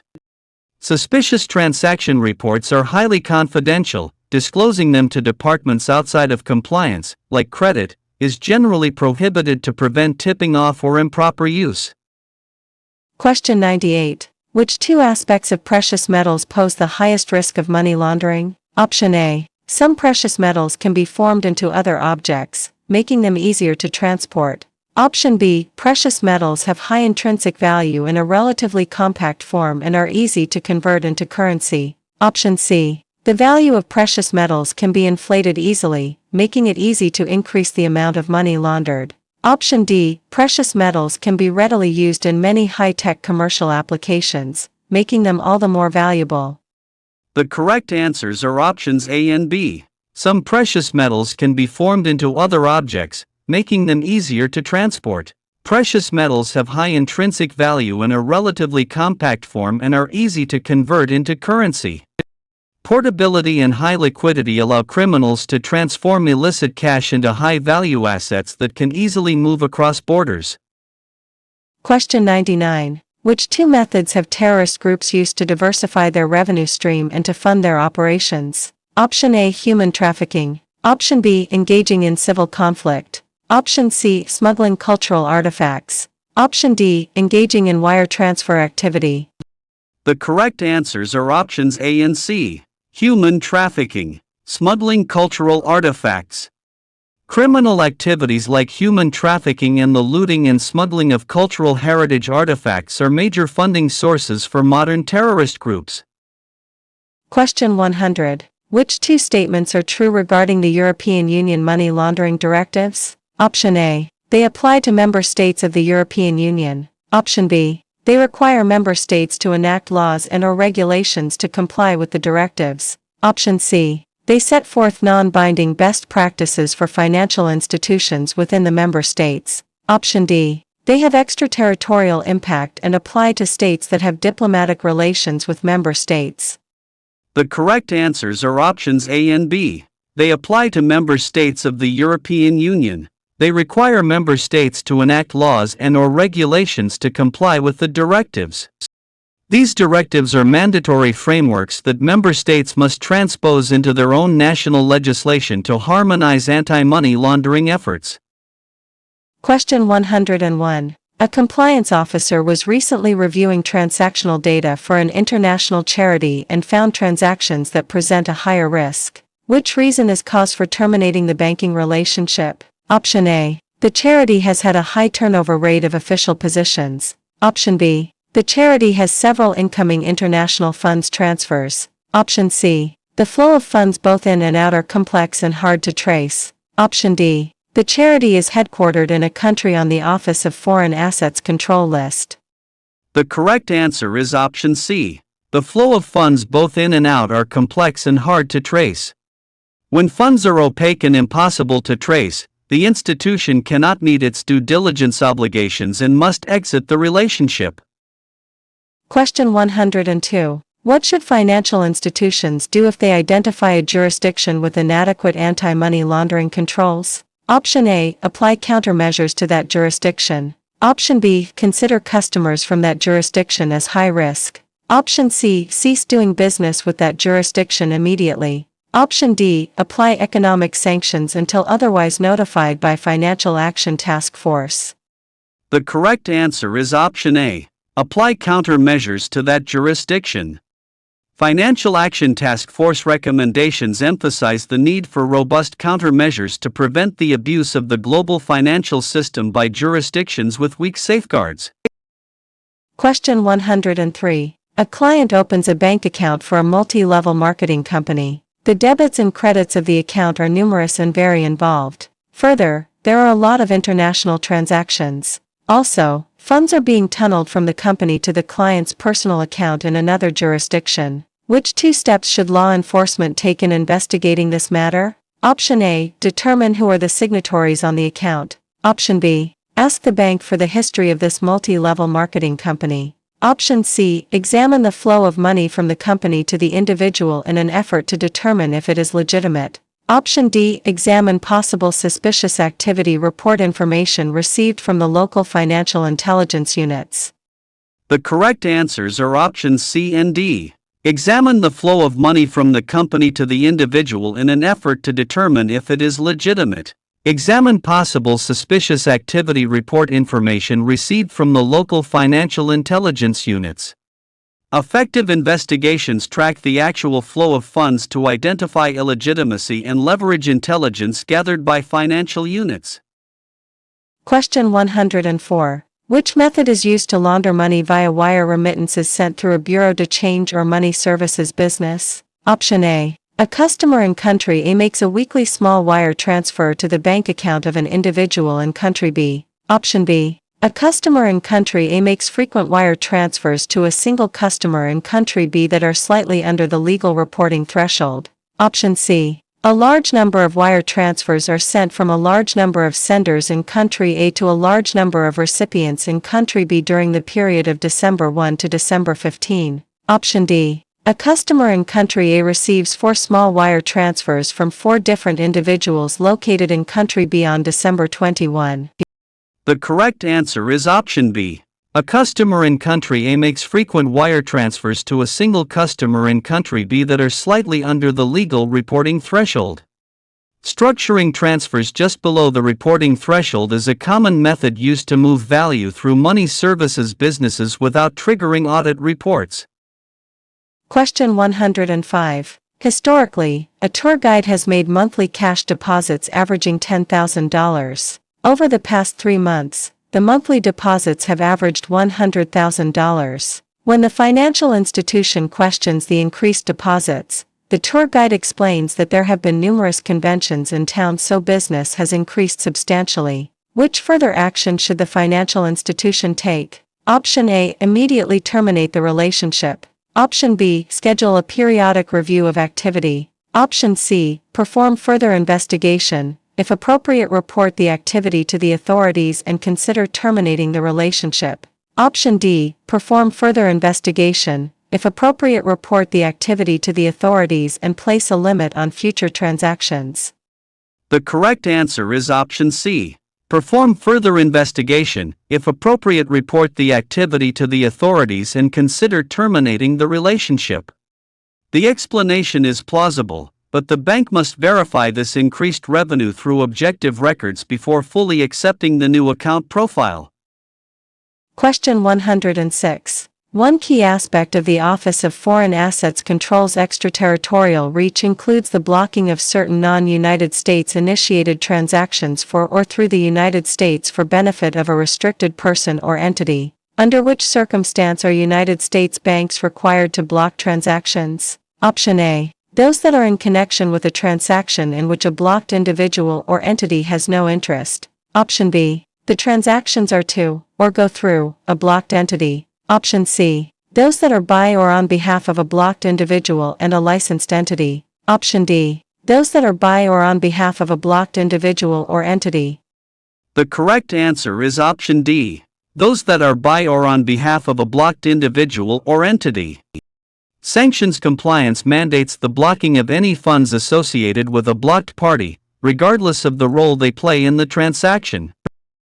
Question 107. To ensure compliance with economic sanctions established by governmental authorities in the jurisdictions where it operates, a financial institution requires that all new and existing customers be screened at onboarding and quarterly thereafter. Is this step sufficient to ensure compliance? Option A. No, screening should occur promptly after list updates. Option B. Yes, this is recommended by the international guidance. Option C. No, it is necessary to screen and perform enhanced due diligence on new relationships. Option D. Yes, screening all existing customer relationships ensures the institution is not dealing with a sanctioned individual or entity. The correct answer is option B. Yes, this is recommended by the international guidance. Periodic screening in line with international guidance is the accepted standard for maintaining an effective sanctions compliance program. Question 108. What is the currency threshold under the European Union 4th Anti-Money Laundering Directive? Option A. €3,000. Option B. €5,000. Option C. €10,000. Option D. €15,000. The correct answer is option C. €10,000. The €10,000 threshold is the standardized benchmark across European Union directives for triggering reporting requirements on cash transactions.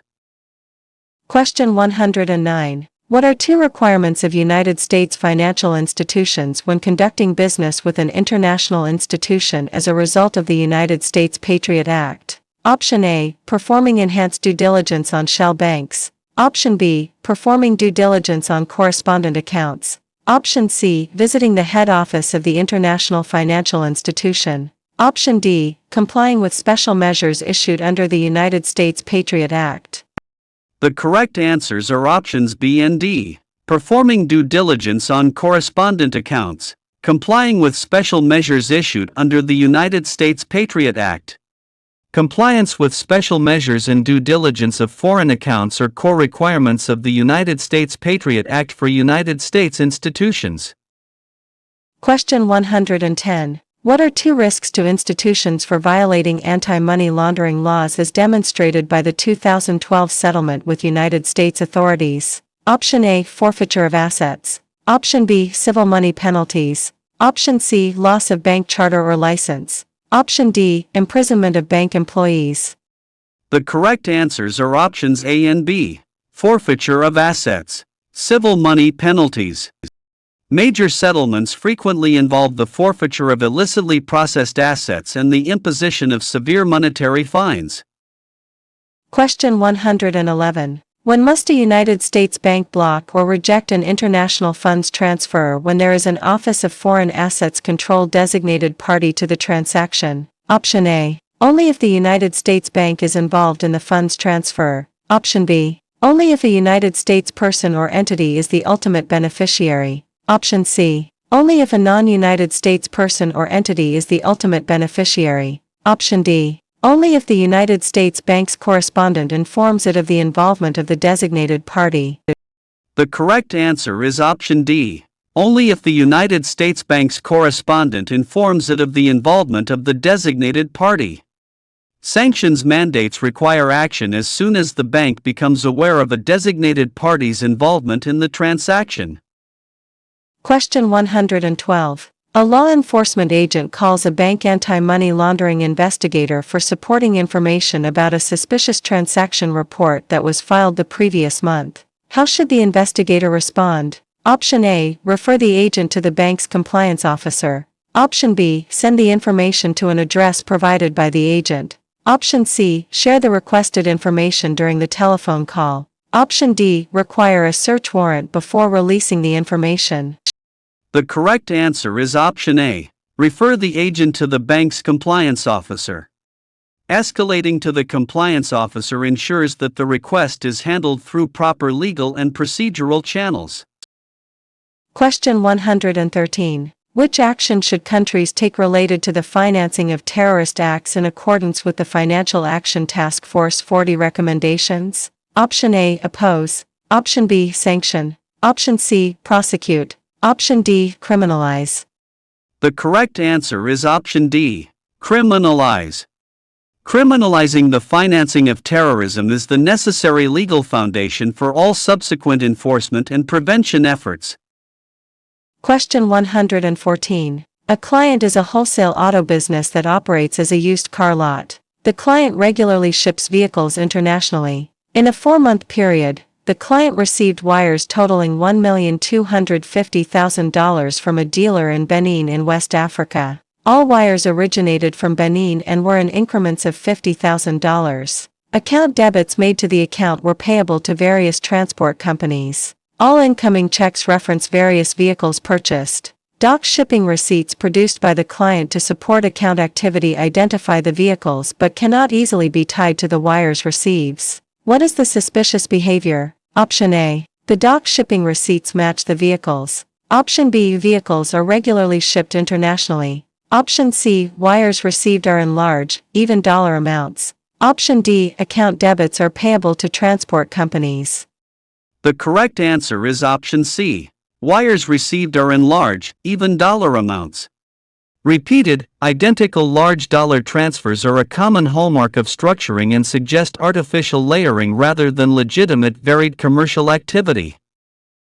Question 115. A high-volume dealer of precious metals and stones in a high-risk jurisdiction is approached by a new customer interested in selling gold worth $200,000. The customer was referred by a longtime family friend of the dealer and provides no indication of background or business purpose for the sale. The dealer agrees to make the purchase based solely on the reference. What is the money laundering red flag? Option A. The customer was referred by a longtime friend of the dealer. Option B. The precious metals dealer is operating in a high-risk jurisdiction. Option C. A new customer is selling gold worth $200,000 to a high-volume dealer. Option D. The customer provides no background information or business purpose for the transaction. The correct answer is option D. The customer provides no background information or business purpose for the transaction. Conducting a large, high-value transaction without any customer due diligence or known business purpose is a fundamental failure in anti-money laundering compliance. Question 116. What does the Financial Action Task Force 40 recommendations address on transparency of beneficial ownership? Option A. Gatekeepers. Option B. Correspondent banking. Option C. Payable through accounts. Option D. Legal persons and arrangements. The correct answer is option D. Legal persons and arrangements. The recommendations require countries to ensure that the ownership of legal entities and arrangements is transparent to prevent their misuse. Question 117. A compliance officer identifies a potentially significant risk in a popular financial product. Further investigation reveals there is no mitigating control. Which course of action should the compliance officer take? Option A. Launch a long-term project to remediate the control deficiency. Option B. Note the risk and address it during the next round of policy and procedure review. Option C. Immediately cease providing the product and only offer it after effective permanent mitigation is implemented. Option D. Implement a temporary mitigation that enables effective management of the risk until a permanent plan can be developed. The correct answer is option D. Implement a temporary mitigation that enables effective management of the risk until a permanent plan can be developed. Risk management dictates implementing immediate temporary controls to manage the threat until a robust, permanent solution can be engineered. Question 118. Which factors should a bank consider before sharing information about a customer with its broker-dealer affiliate in the case of an investigation? Option A. Whether the broker-dealer affiliate can rely on the due diligence done by the bank. Option B. Whether there is a mutual legal assistance treaty in place between the two institutions. Option C. Whether privacy and data protection rules permit the bank to share the information with the affiliate. Option D. Whether both institutions have an account or are in the process of opening an account for the customer. The correct answer is option C. Whether privacy and data protection rules permit the bank to share the information with the affiliate. Privacy laws and data protection regulations strictly govern the sharing of customer information, even within a corporate family, and must be reviewed first.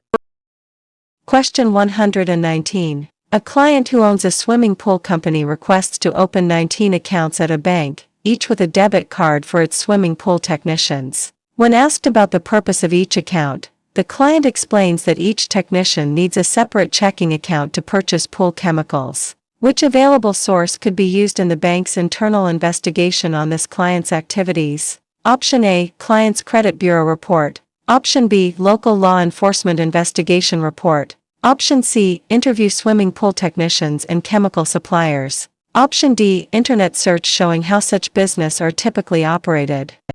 The correct answer is option A, Client's Credit Bureau Report. A credit report can help confirm the legitimacy of the business entity and the financial standing of the client, providing context for the unusual request. Question 120. A bank sells reloadable open-loop prepaid cards to both customers and non-customers. What is a red flag associated with these cards that may indicate money laundering? Option A. A bank customer historically purchases several prepaid cards near year-end. Option B. A non-bank customer regularly loads large amounts of cash onto several prepaid cards. Option C. A non-bank customer consistently uses the bank to obtain cash advances using a prepaid card. Option D. A bank customer routinely purchases 5 prepaid cards in small even dollar amounts on a monthly basis. The correct answer is option B. A non-bank customer regularly loads large amounts of cash onto several prepaid cards. Loading large amounts of cash onto prepaid cards by non-customers is a high-risk activity, as it bypasses traditional bank account due diligence.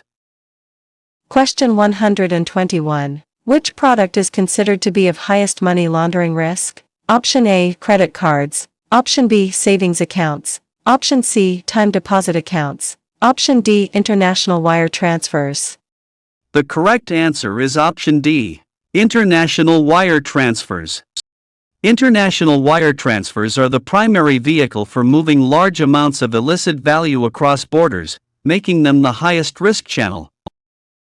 Question 122. A compliance officer at a large financial institution has been tasked by senior management to lead a team in an internal review and potential revision of the institution's customer onboarding program following a regulatory enforcement action of another institution. Which step should the compliance officer perform first? Option A, reviewing the institution's risk assessment. Option B, revising training materials for frontline staff. Option C, conducting enhanced due diligence on high-risk customers. Option D, resolving substantive discrepancies in customer verification. The correct answer is option A, reviewing the institution's risk assessment. Before changing any processes, the compliance officer must re-evaluate the inherent risk to ensure any revisions are correctly targeted. Question 123. An anti-money laundering analyst is reviewing a new customer list to confirm potentially high-risk customers have been identified and subject to enhanced due diligence. Which new customer warrants enhanced due diligence? Option A, a non-profit hospital. Option B, a fundraising organization. Option C, an employee benefit plan trust. Option D, a medical practice limited partnership. The correct answer is option B, a fundraising organization. Fundraising organizations are inherently high risk because they handle large volumes of third-party funds and are frequently targeted for use in layering schemes.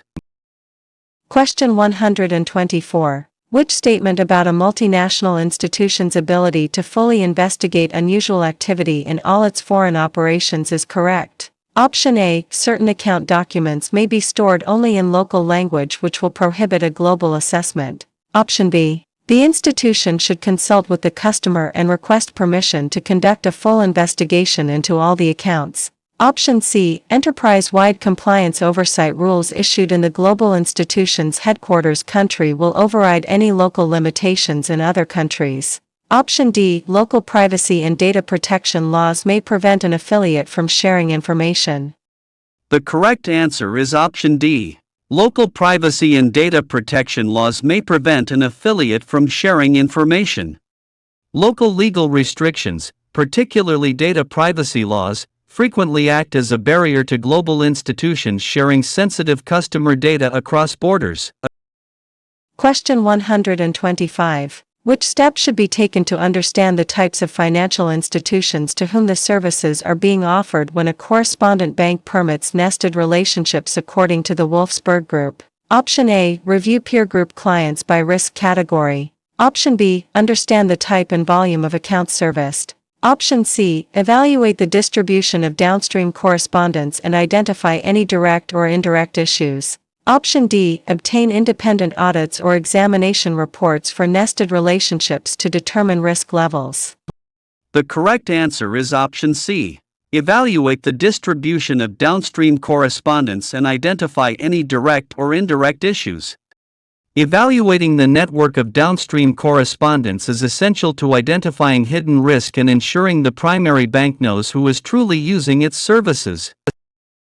Question 126. A compliance officer is tasked with implementing an enterprise-wide anti-money laundering program for a bank, which operates in multiple countries. Not all the bank products and services are available in all countries. Which three factors should be considered as part of the approach? Option A. The types of customers serviced by the bank. Option B. The customer onboarding platform that will be used. Option C. The extent of anti-money laundering regulations in the various countries. Option D. The anti-money laundering risk posed by the products and services offered by the bank. Option E. The amount of resources needed to implement the anti-money laundering program in the countries.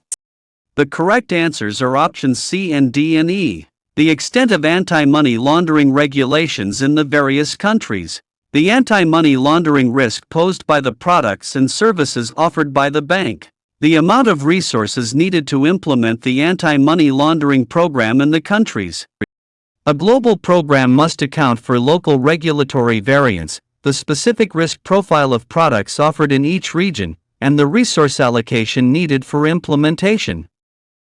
Question 127. A compliance officer receives a report from the institution's monitoring system. One account was identified in multiple alerts for the amount of cash deposited and international wires sent. Which two sources of information held within the institution will enable the compliance officer to determine whether the activity should be reported? Option A. The signature card for the account. Option B. The customer due diligence information on file. Option C. The monitoring system parameters for identifying unusual activity. Option D. Transaction records for the period during which the unusual activity occurred.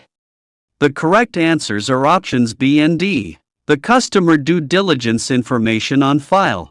Transaction records for the period during which the unusual activity occurred. Reviewing the original customer due diligence and the actual transaction records allows the officer to compare the observed behavior against the customer's stated profile. Question 128. A company service provider in country A sets up a corporate structure for a client from country B, which is known for corruption. The corporate structure includes a holding company in country A with a bank account in one of the international banks located there. During onboarding, the client's wealth was estimated at $7 million. Shortly thereafter, the client's father became president of country B. During a routine client review 2 years later, it was identified that client's wealth had grown to $510 million. What are two red flags that indicate money laundering or financial terrorism? Option A. The client is from a country known for corruption. Option B. The substantial growth in wealth during a short period of time. Option C. The client is a family member of a politically exposed person from a country known for corruption. Option D. The holding company is in country A with a bank account in one of the international banks. The correct answers are options B and C. The substantial growth in wealth during a short period of time. The client is a family member of a politically exposed person from a country known for corruption. The explosive, unverified growth in wealth and the elevation to politically exposed person status are massive indicators of potential corruption and embezzlement. Question 129. What do Financial Action Task Force mutual evaluations of each member assess? Option A. The levels of implementation of the Financial Action Task Force recommendations. Option B. The member's ability to send a representative to the plenary sessions. Option C. If the member has a large enough economy to maintain its membership. Option D. If the member has made any suggestions for updates to the Financial Action Task Force recommendations. The correct answer is option A. The levels of implementation of the Financial Action Task Force recommendations. Mutual evaluations are the standard method for FATF to ensure that member countries are effectively applying the recommendations in their domestic laws and oversight systems. Question 130. A compliance officer is reviewing the activity of the wire transfer department for the previous month and identifies an unusual wire transfer from a customer's account. Which information should be included in the review of the customer's activity? Option A, records of the recent deposit activity. Option B, wire transfer requests initiated by phone and internet. Option C, total number of wires processed each month over the previous year. Option D, whether the bank processes wire transfers through a correspondent bank. The correct answer is option D. Whether the bank processes wire transfers through a correspondent bank. Knowing how the bank processes the wire specifically through correspondent arrangements is vital to understanding the potential for wire stripping or other intermediary vulnerabilities.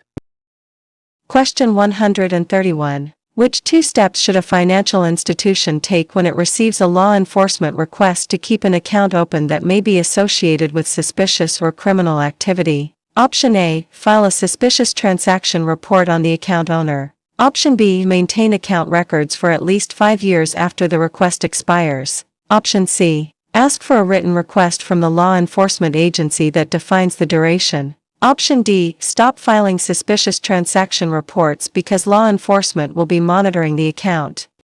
The correct answers are options B and C. Maintain account records for at least 5 years after the request expires. Ask for a written request from the law enforcement agency that defines the duration.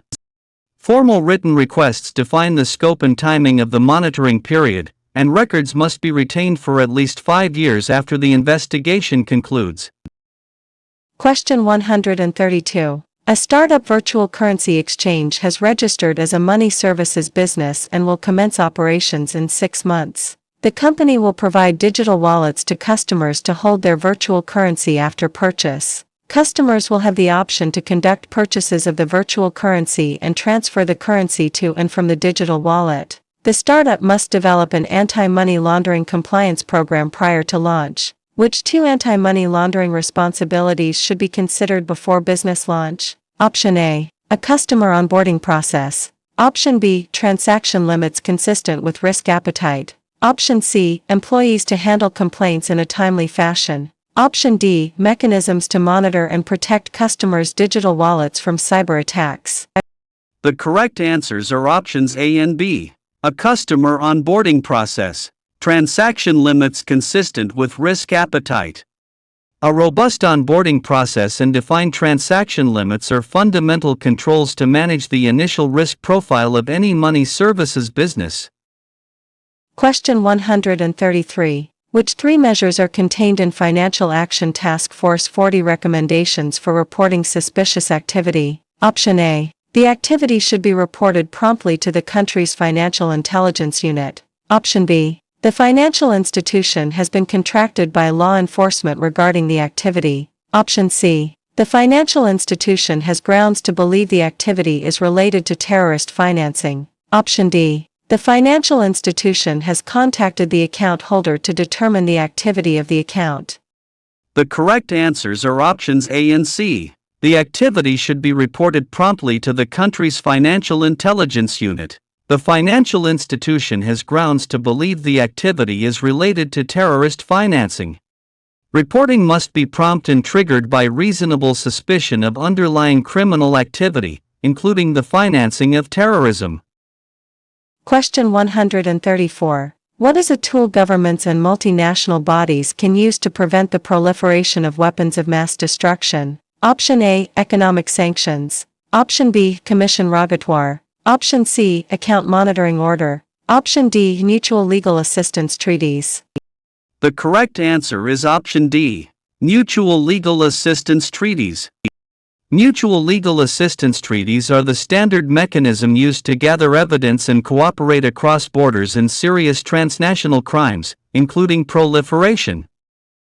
Question 135. Which two actions should financial intelligence units take when submitting a request to another financial intelligence unit? Option A, send the same request to all financial intelligence units. Option B, disclose the reason and purpose for the request. Option C, provide feedback on how the information was used. Option D, make best efforts to provide complete and factual information.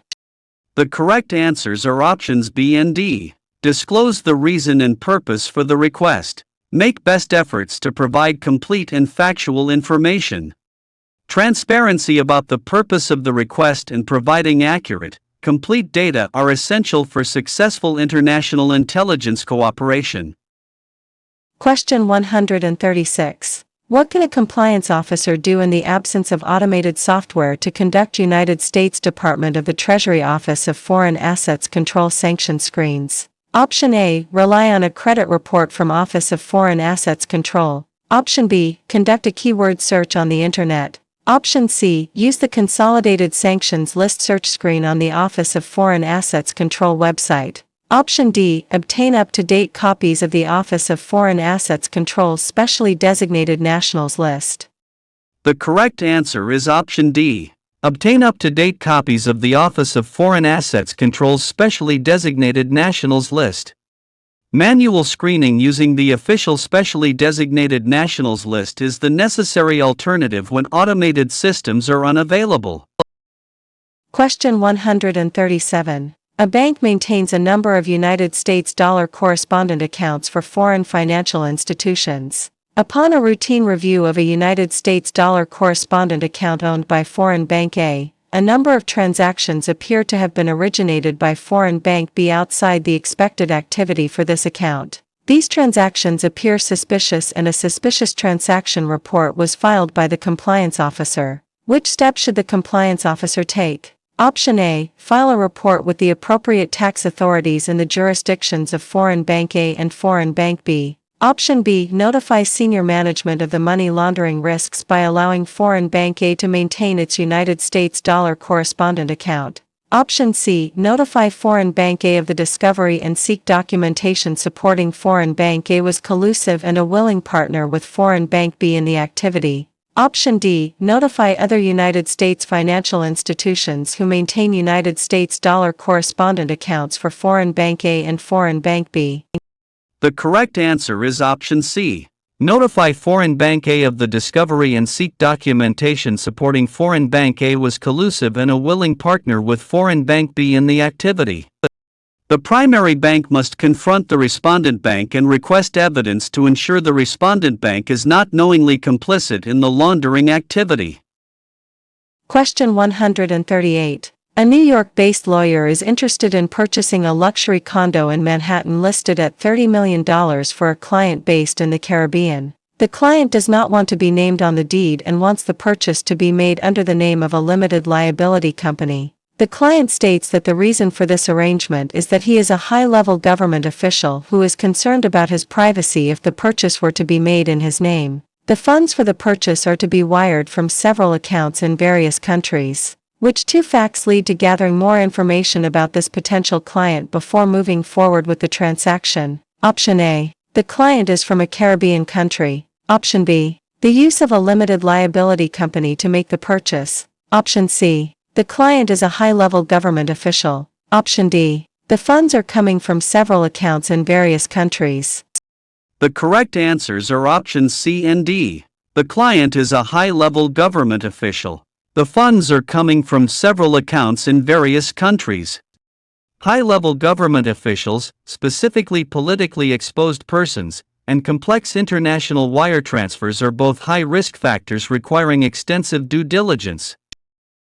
Question 139. Which two methods can be used to structure casino-related transactions? Option A, playing at the same game. Option B, purchase of chips at multiple gaming tables. Option C, use of third parties to conduct transactions. Option D, one-time deposit of cash at a single gaming machine. The correct answers are options B and C. Purchase of chips at multiple gaming tables. Use of third parties to conduct transactions. Structuring involves breaking down transactions to avoid detection, using multiple tables or third-party agents are common methods to layer casino funds. Question 140. An anti-money laundering officer is conducting employee reviews. Which employee action warrants enhanced due diligence? Option A. The teller reviews customer profiles and makes notations of personal information to reportedly become familiar with bank customers. Option B. The private banker has recently taken long vacations which caused staff members to fall behind in their work to help cover bank duties. Option C. The branch manager reviews the daily hold report and releases holds on non-cash items once the bank receives credit from the paying bank. Option D. The bank chief executive officer lives in a lavish home and has requested the board to approve a membership payment at an exclusive country club. The correct answer is option C.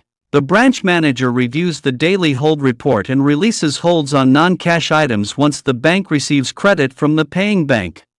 Releasing holds on items before the bank is certain of payment is a breach of internal risk controls that could be exploited to facilitate check kiting or money laundering.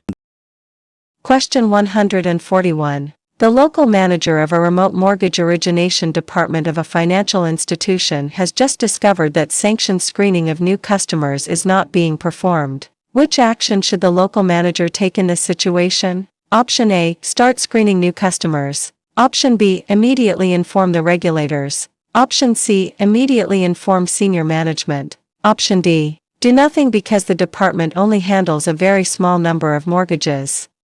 The correct answer is option C. Immediately inform senior management. The local manager must notify senior management immediately to ensure the institution can assess the breach and report it if required by regulation.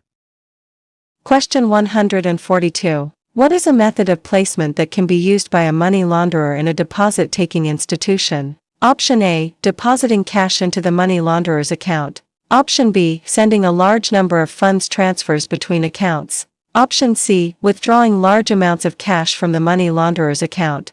Option D. Depositing cashier's checks and money orders into the money launderer's account. The correct answer is option D. Depositing cashier's checks and money orders into the money launderer's account. Monetary instruments like cashier's checks and money orders are often used to introduce illicit funds into the banking system, masking the original cash source. Question 143. The compliance officer for a private bank has been tasked with reviewing the procedure for authorized signatories on customer accounts to ensure it is in line with relevant Wolfsburg anti-money laundering principles for private banking. Which three statements from the procedure are in line with Wolfsburg? Option A. Where the authorized signatory is not a lawyer or accountant, due diligence as to the source of funds and wealth should be undertaken. Option B. The responsible private banker must establish the identity of a holder of general powers over an account and, as appropriate, verify that identity. Option C. Where due diligence has been satisfactorily completed on all authorized signers, the responsible private banker may reduce the due diligence performed on the account holder and/or beneficial owner. Option D. The responsible private banker must obtain the necessary documentation establishing the authorized signer's authority to act on behalf of the account holder or beneficial owner. Option E. If an individual has signing authority over an account but does not act on a professional basis as a manager of funds, the responsible private banker must understand and document the relationship. The correct answers are options A and D and E. Where the authorized signatory is not a lawyer or accountant, due diligence as to the source of funds and wealth should be undertaken. The responsible private banker must obtain the necessary documentation establishing the authorized signer's authority to act on behalf of the account holder or beneficial owner. If an individual has signing authority over an account but does not act on a professional basis as a manager of funds, the responsible private banker must understand and document the relationship. Principles focus on understanding the role of signers, ensuring proper documentation of authority, and conducting due diligence on signers who are not professionals. Question 144. Who has the day-to-day responsibility of communicating and reinforcing the established anti-money laundering compliance culture and program? Option A. Business lines. Option B. Senior management. Option C. Board of directors. Option D. Compliance officer. The correct answer is option D, compliance officer. The compliance officer acts as the central point for overseeing the day-to-day effectiveness of the anti-money laundering controls and the surrounding compliance culture.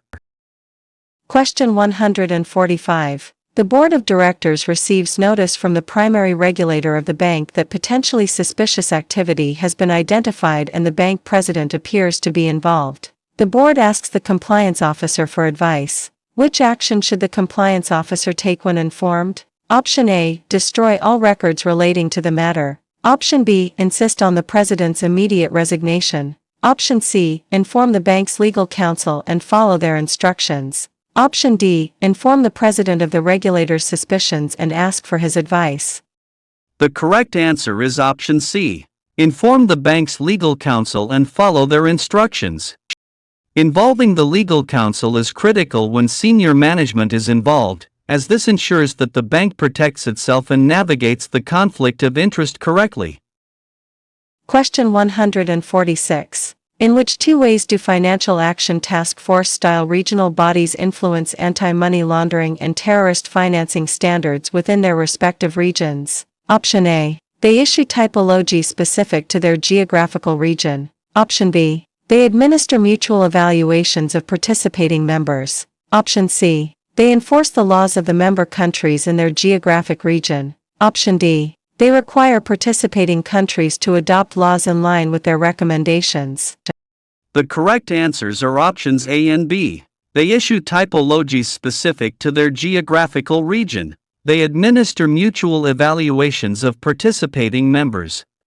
Regional bodies drive compliance by publishing regional typologies and conducting peer reviews through mutual evaluations. Question 147. What are two aspects of the Wolfsburg anti-money laundering principles for correspondent banking? Option A. At least one person, aside from the person sponsoring the relationship, should approve the correspondent relationship. Option B. Correspondent banking is an inherently high-risk business and all correspondent bank relationships should be reviewed on an annual basis. Option C. Factors such as politically exposed person involvement and downstream nested correspondence increase the risk inherent in a correspondent relationship. Option D. An institution may assign a low-risk rating to a correspondent bank located in a jurisdiction deemed to have an adequate anti-money laundering environment without needing to consider other factors. The correct answers are options B and C. Correspondent banking is an inherently high-risk business and all correspondent bank relationships should be reviewed on an annual basis. Factors such as politically exposed person involvement and downstream nested correspondence increase the risk inherent in a correspondent relationship. Correspondent banking is treated as a high-risk activity requiring periodic review, and specific risk factors like nested accounts and politically exposed persons must always be accounted for. Question 148. A local law enforcement officer, who is conducting a criminal investigation, requests information about a customer. Which two actions should the bank take? Option A. Close the account immediately. Option B. File a suspicious transaction report. Option C. Monitor the account for suspicious activity. Option D. Review the money laundering risk posed by the account. The correct answers are options C and D. Monitor the account for suspicious activity. Review the money laundering risk posed by the account. The bank must maintain oversight of the account and assess its risk level during the investigation, without necessarily taking premature action like closing it.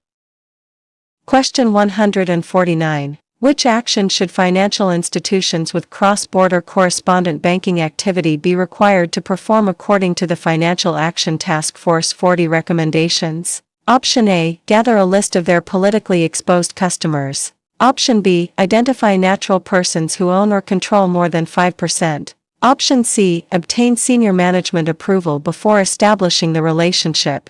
Option D. Obtain a third-party independent review of the respondent's anti-money laundering program. The correct answer is option C.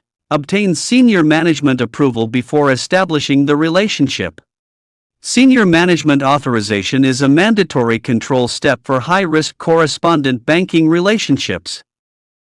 Question 150. Which information must a United States financial institution retain for having foreign correspondent accounts as part of the United States Patriot Act record-keeping requirements? Option A. Records identifying the owners of each foreign bank. Option B. Section 314B. Information sharing results related to foreign correspondent accounts. Option C. Purchase of monetary instruments of $3,000 or more involving foreign correspondent accounts. Option D. A suspicious activity report filed and the supporting documentation involving foreign correspondent accounts.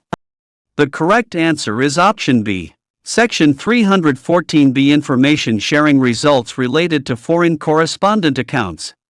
Section 314B provides the legal framework for information sharing, and institutions are required to maintain records of these collaborative efforts.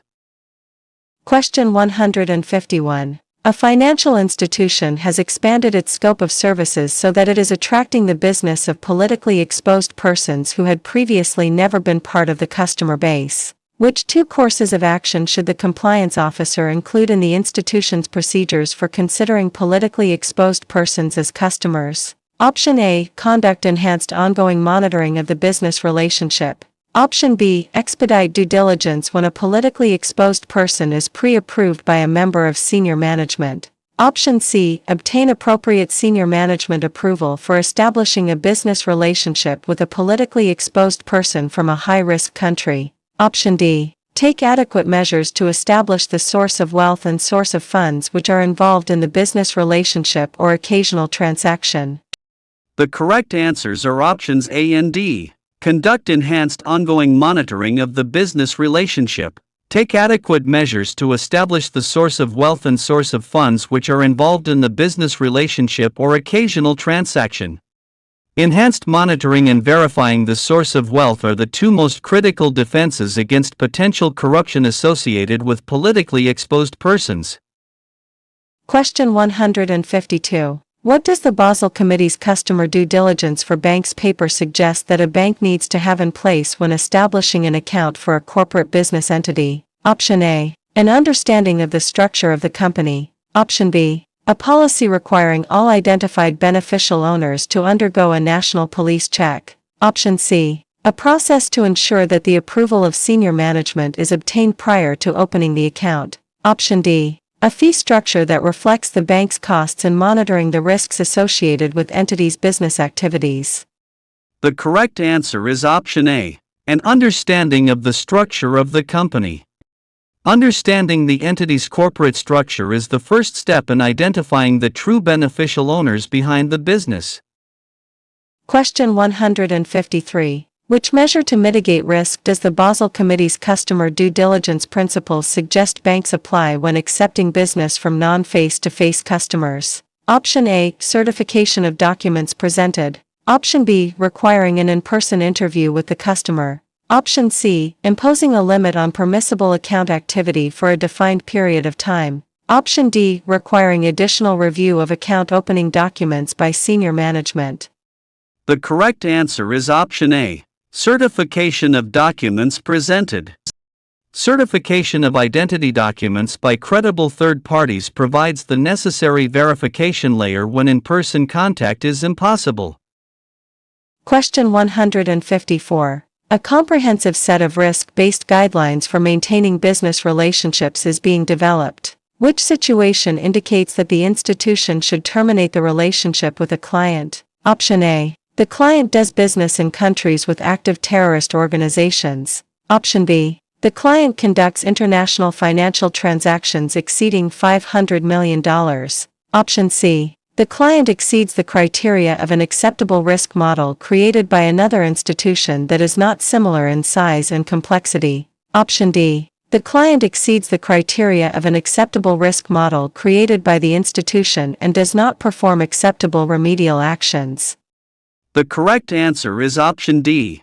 The client exceeds the criteria of an acceptable risk model created by the institution and does not perform acceptable remedial actions. Termination is the final control step when a customer remains above the institution's defined risk threshold and fails to cooperate with remediation. Question 155. What does the Egmont Group support for its members include? Option A, issuing due diligence models for financial institutions. Option B, expanding and systematizing international cooperation in the reciprocal exchange of information. Option C, issuing strategic products for law enforcement agencies and financial intelligence units on topics of international interest. Option D, expanding the ability of financial intelligence units to enforce laws and exchange information globally to combat money laundering and terrorist financing. The correct answer is option B, expanding and systematizing international cooperation in the reciprocal exchange of information.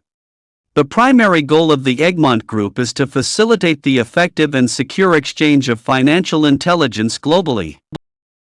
Question 156. A new accounts representative recently opened an account for individual whose stated employment is tutoring students. Which customer action indicates possible money laundering? Option A, continually making weekly small cash deposits. Option B, periodically initiating wire transfers to another account owned by a relative. Option C, transferring all funds to another bank on the same day of large cash deposits. Option D, opening a savings account and makes frequent transfers from the checking account. The correct answer is option C, transferring all funds to another bank on the same day of large cash deposits. Moving funds out of the bank immediately after large cash deposits is a classic pattern of using the bank account as a temporary transit point to disguise cash origin. Question 157. A large international bank has detected potentially suspicious activity in one of its customer accounts. Following an investigation, the bank has determined the activity to be typical of suspected money laundering. To which entity should this activity be reported on a suspicious transaction report according to Financial Action Task Force? Option A, National Security Council. Option B, Financial Intelligence Unit. Option C, Local Law Enforcement Agency. Option D, Federal Law Enforcement Agency. The correct answer is option B, Financial Intelligence Unit. The Financial Intelligence Unit is the mandated central agency for receiving and analyzing suspicious transaction reports.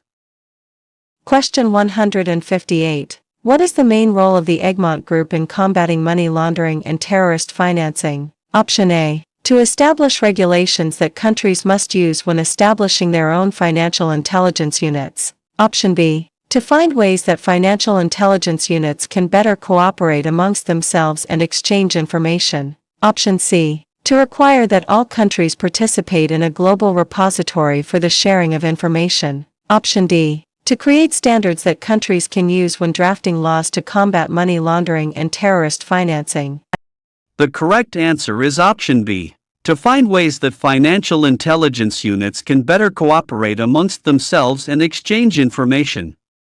The Egmont Group promotes cooperation between units through networking and the creation of standardized protocols for the exchange of financial information.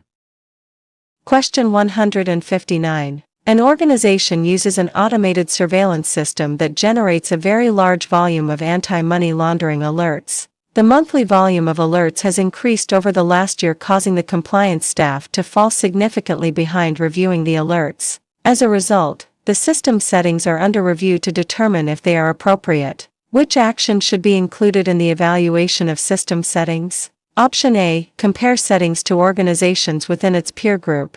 Option B, flag filters with no history of generating an alert for removal. Option C, review parameter settings based on the latest risk assessment. Option D, calibrate parameters based on staffing capabilities to clear alerts. The correct answer is option C, review parameter settings based on the latest risk assessment. Parameter settings must always be driven by risk assessment, not by staffing limitations, to ensure that valid suspicious activity is not missed. Question 160. Which location provides a law enforcement investigator the best opportunity for a productive investigative interview of a suspect? Option A, the residence of the suspect. Option B, the office or work location of the suspect. Option C, a neutral location such as a coffee shop or restaurant. Option D, an interview room in the offices of a law enforcement agency. The correct answer is option D, an interview room in the offices of a law enforcement agency. A controlled interview room minimizes distractions, prevents external influence, and provides the safest and most efficient environment for a professional interview. Question 161. Which two mechanisms should be implemented to assist with cross-border money laundering investigations? Option A. Countries should request Interpol to provide the required information. Option B. Countries should ensure that information received is protected from unauthorized disclosure. Option C. Countries should establish mechanisms allowing financial investigators to obtain and share information in respect of specific investigations. Option D. Countries should conduct separate investigations to ensure information is not unintentionally disclosed without the appropriate legal approval. The correct answers are options B and C. Countries should ensure that information received is protected from unauthorized disclosure. Countries should establish mechanisms allowing financial investigators to obtain and share information in respect of specific investigations. Information security and formal collaborative mechanisms are the bedrock of reliable international evidence sharing. Question 162. An existing customer at a bank has recently expanded its services to provide check cashing for its customers. Which factor indicates the bank should terminate this relationship? Option A. The bank has not updated its automated monitoring system. Option B. The business has no previous experience with this service. Option C. The business has not updated its anticipated activity with the bank. Option D. The business is now a money service business and has not registered with Financial Crimes Enforcement Network. The correct answer is option D. The business is now a money service business and has not registered with Financial Crimes Enforcement Network. Operating as an unlicensed or unregistered money services business is a major regulatory and compliance failure that necessitates immediate termination of the relationship. Question 163. Which key aspect of the Office of Foreign Assets Control's extraterritorial reach specifically relates to prohibited transactions? Option A. Prohibit or reject unlicensed trade and financial transactions with specified countries, entities, and individuals. Option B. Prohibit or reject licensed trade and financial transactions with specified countries, entities, and United States individuals. Option C. Prohibit or reject licensed trade and financial transactions with specified countries, entities, and non-United States individuals. Option D. Prohibit or reject unlicensed foreign trade and financial transactions with specified countries, entities, and individuals. The correct answer is option A. Prohibit or reject unlicensed trade and financial transactions with specified countries, entities, and individuals. The sanctions reach covers any unlicensed trade involving designated parties, preventing United States institutions from acting as conduits for restricted activity.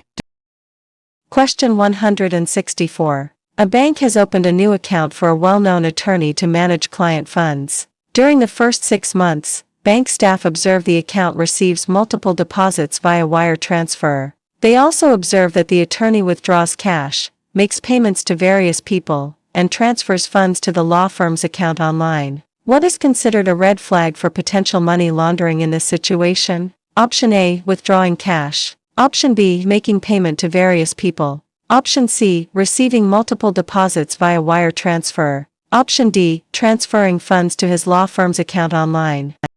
The correct answer is option C. Receiving multiple deposits via wire transfer.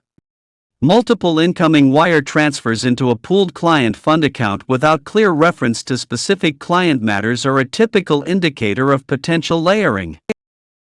Question 165. How can a free look provision as part of a life insurance policy help criminals to launder money? Option A. A policy owner can decide how to pay the premium within a predefined period. Option B. A policy owner is able to terminate the contract without penalties such as surrender charges. Option C. A policy owner has freedom to decide who the beneficiary of the policy will be and can in this way move money to a related third party. Option D. A policy owner has freedom to decide who the beneficiary of the policy will be and can in this way move money to an unrelated third party. The correct answer is option B. A policy owner is able to terminate the contract without penalties such as surrender charges. The free look provision allows a criminal to invest illicit funds in a policy and then withdraw them penalty-free, effectively laundering the money through the insurance company.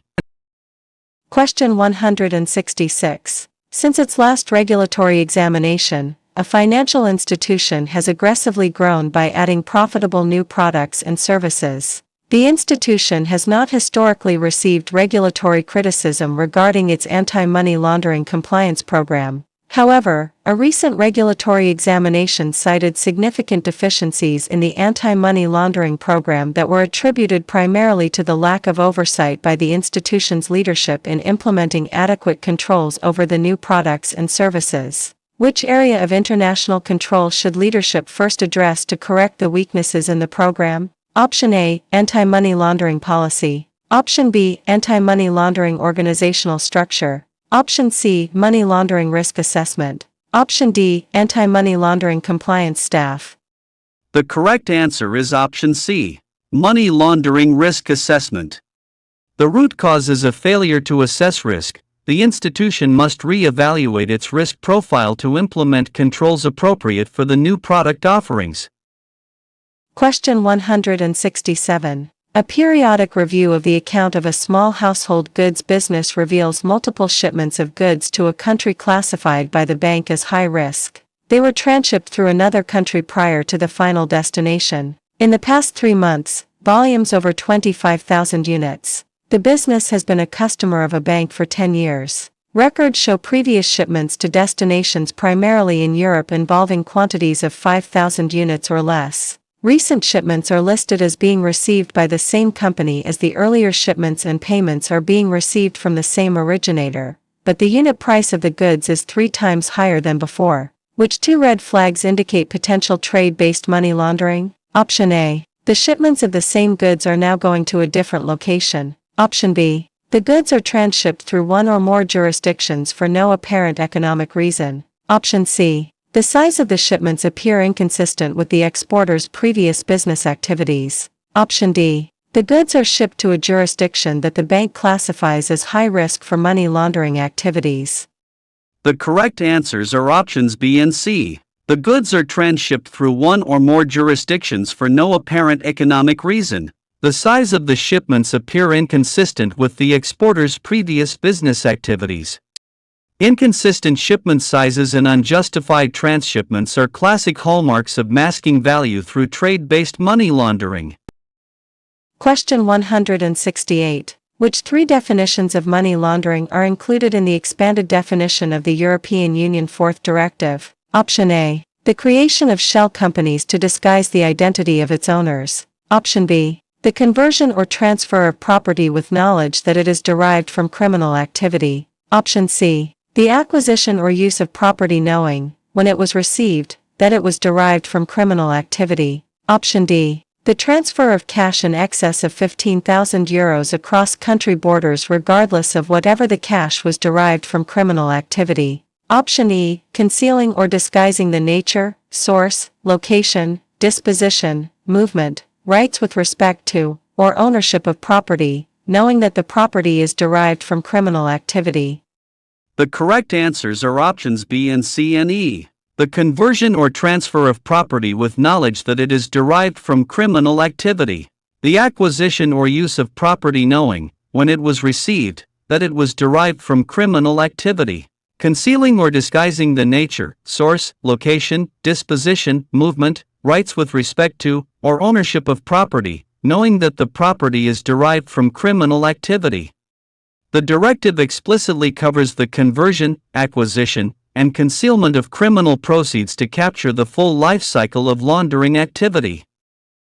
Question 169. What does the Financial Action Task Force urge its members and all other jurisdictions to do when a jurisdiction is identified as having lax anti-money laundering or counter-financing of terrorism controls? Option A. Apply countermeasures to that jurisdiction. Option B. Consider customers from that jurisdiction as high risk. Option C. Cease doing business with that jurisdiction immediately. Option D. Apply economic sanctions until otherwise notified by Financial Action Task Force. The correct answer is option A. Apply countermeasures to that jurisdiction. Financial Action Task Force guidance requires members to take protective, proportionate countermeasures to insulate the global system from jurisdictions that fail to uphold standards.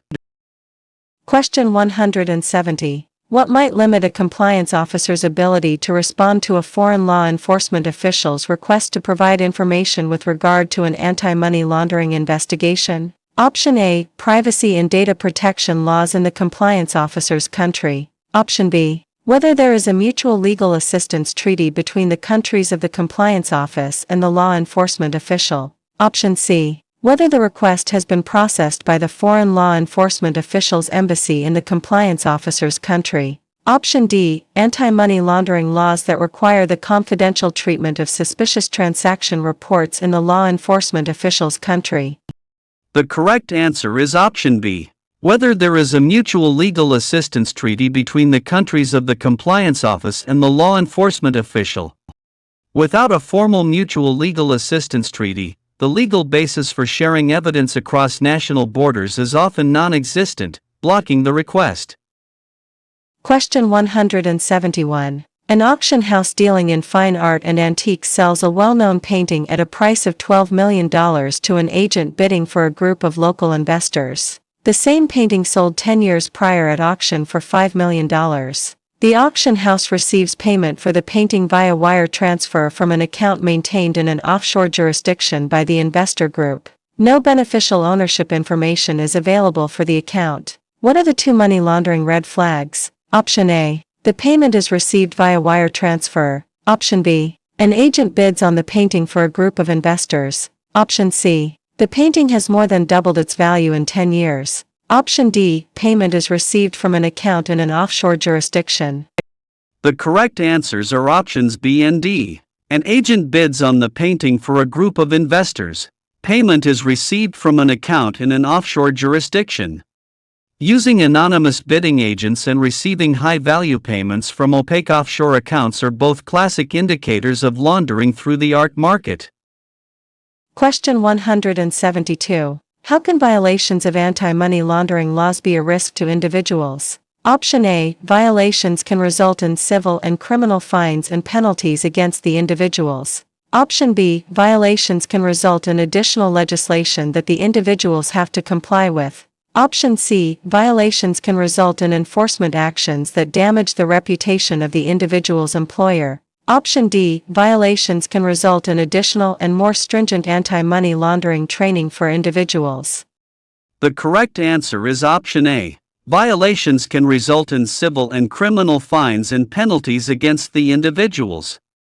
Violations carry significant personal risk, including individual fines, professional debarment, and potential prison time. Question 173. A director of a financial institution was convicted of laundering money as part of a Ponzi scheme and terminated. As a result of an internal investigation, evidence proved that an employee assisted in the illegal activity. Which action should the institution take? Option A. Discipline the employee with no further action. Option B. Discipline the employee and inform local authorities. Option C. Since the employee was not charged, no further action is required. Option D. Require all employees to complete additional anti-money laundering training. The correct answer is option B. Discipline the employee and inform local authorities. Criminal acts must be reported to the authorities. The institution must exercise its duty to cooperate with law enforcement and protect the integrity of the system.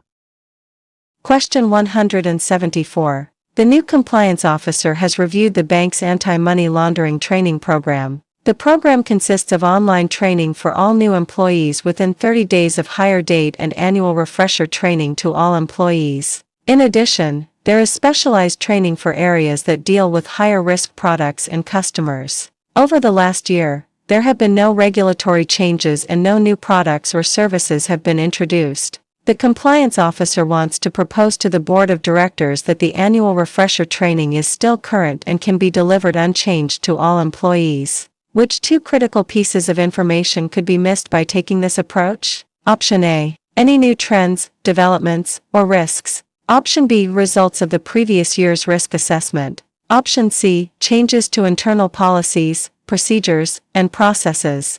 Option D, links to enforcement actions identifying violations in other financial institutions. The correct answers are options B and C. Results of the previous year's risk assessment. Changes to internal policies, procedures, and processes. Training must evolve based on internal changes, such as revised risk assessments and modified operational policies, to be effective. Question 175. An institution receives a request for credit from a local company that has been a client for many years. The information provided by the company indicates that its assets have increased substantially with the addition of several new subsidiaries. Further research performed by the institution indicates the new subsidiaries are recently created shell companies. Could this indicate potential money laundering? Option A. No, the company has been a client for many years. Option B. Yes, shell companies are typically created to manage tax liabilities. Option C. No, it is normal for a business to diversify by creating shell companies. Option D. Yes, the shell companies could have been created to hide beneficial ownership. The correct answer is option D. Yes, the shell companies could have been created to hide beneficial ownership. The sudden appearance of multiple, newly formed shell companies in a corporate structure is a major red flag indicating a potential attempt to obscure ownership. Question 176. Which method to finance terrorism involves falsifying transaction-related documents? Option A. Bribery. Option B. Black market peso exchange. Option C. Trade-based money laundering. Option D. Informal value transfer system. The correct answer is option C. Trade-based money laundering. Trade-based money laundering relies on the manipulation of trade documents, such as invoices and bills of lading, to transfer value and conceal the purpose of the transaction.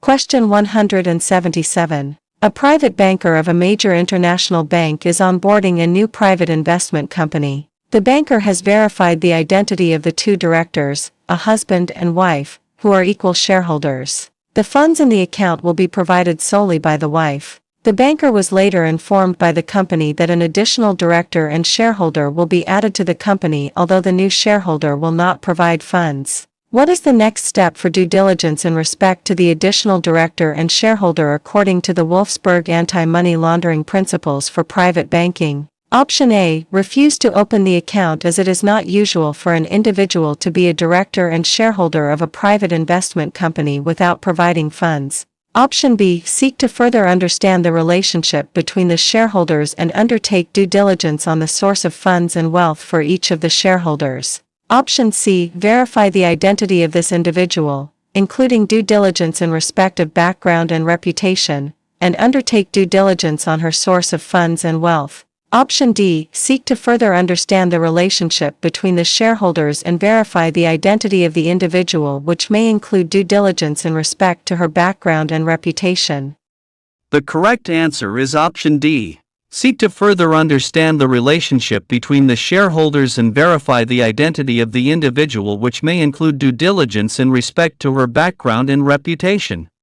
Private banking due diligence requires understanding the role and background of all key controllers, especially when corporate structures change to include new participants. Question 178. What are two purposes of the United States Patriot Act? Option A. To strengthen United States measures to prevent, detect, and prosecute international money laundering and financing of terrorism. Option B. To subject to special scrutiny foreign jurisdictions, foreign financial institutions, and classes of international transactions or types of accounts that are susceptible to criminal abuse. Option C. To administer and enforce economic and trade sanctions based on United States foreign policy and national security goals. Option D. To set standards and promote effective implementation of legal, regulatory, and operational measures for combating money laundering. The correct answers are options A and B. To strengthen United States measures to prevent, detect, and prosecute international money laundering and financing of terrorism. To subject to special scrutiny foreign jurisdictions, foreign financial institutions, and classes of international transactions or types of accounts that are susceptible to criminal abuse. The act was specifically designed to bridge gaps in United States law to target international financial crime and mandate increased scrutiny of high-risk foreign relationships. Question 179. After review of the financial institution's enterprise-wide anti-money laundering risk assessment, the new compliance officer identifies several deficiencies that need attention. Which deficiency could lead to the highest potential for unmitigated risk? Option A. The risk assessment is several years old and does not cover all current products and services. Option B. The risk assessment is revisited too frequently, thereby diverting critical resources from other compliance tasks. Option C. The risk assessment is managed by a different team from the previous assessment, therefore disrupting continuity of institutional knowledge. Option D. The risk assessment does not anticipate potential risks even though the financial institution has no immediate plans involving those risks. The correct answer is option A. The risk assessment is several years old and does not cover all current products and services. An outdated risk assessment leaves the institution blind to its actual risk exposure, meaning controls are likely mismatched to current threats.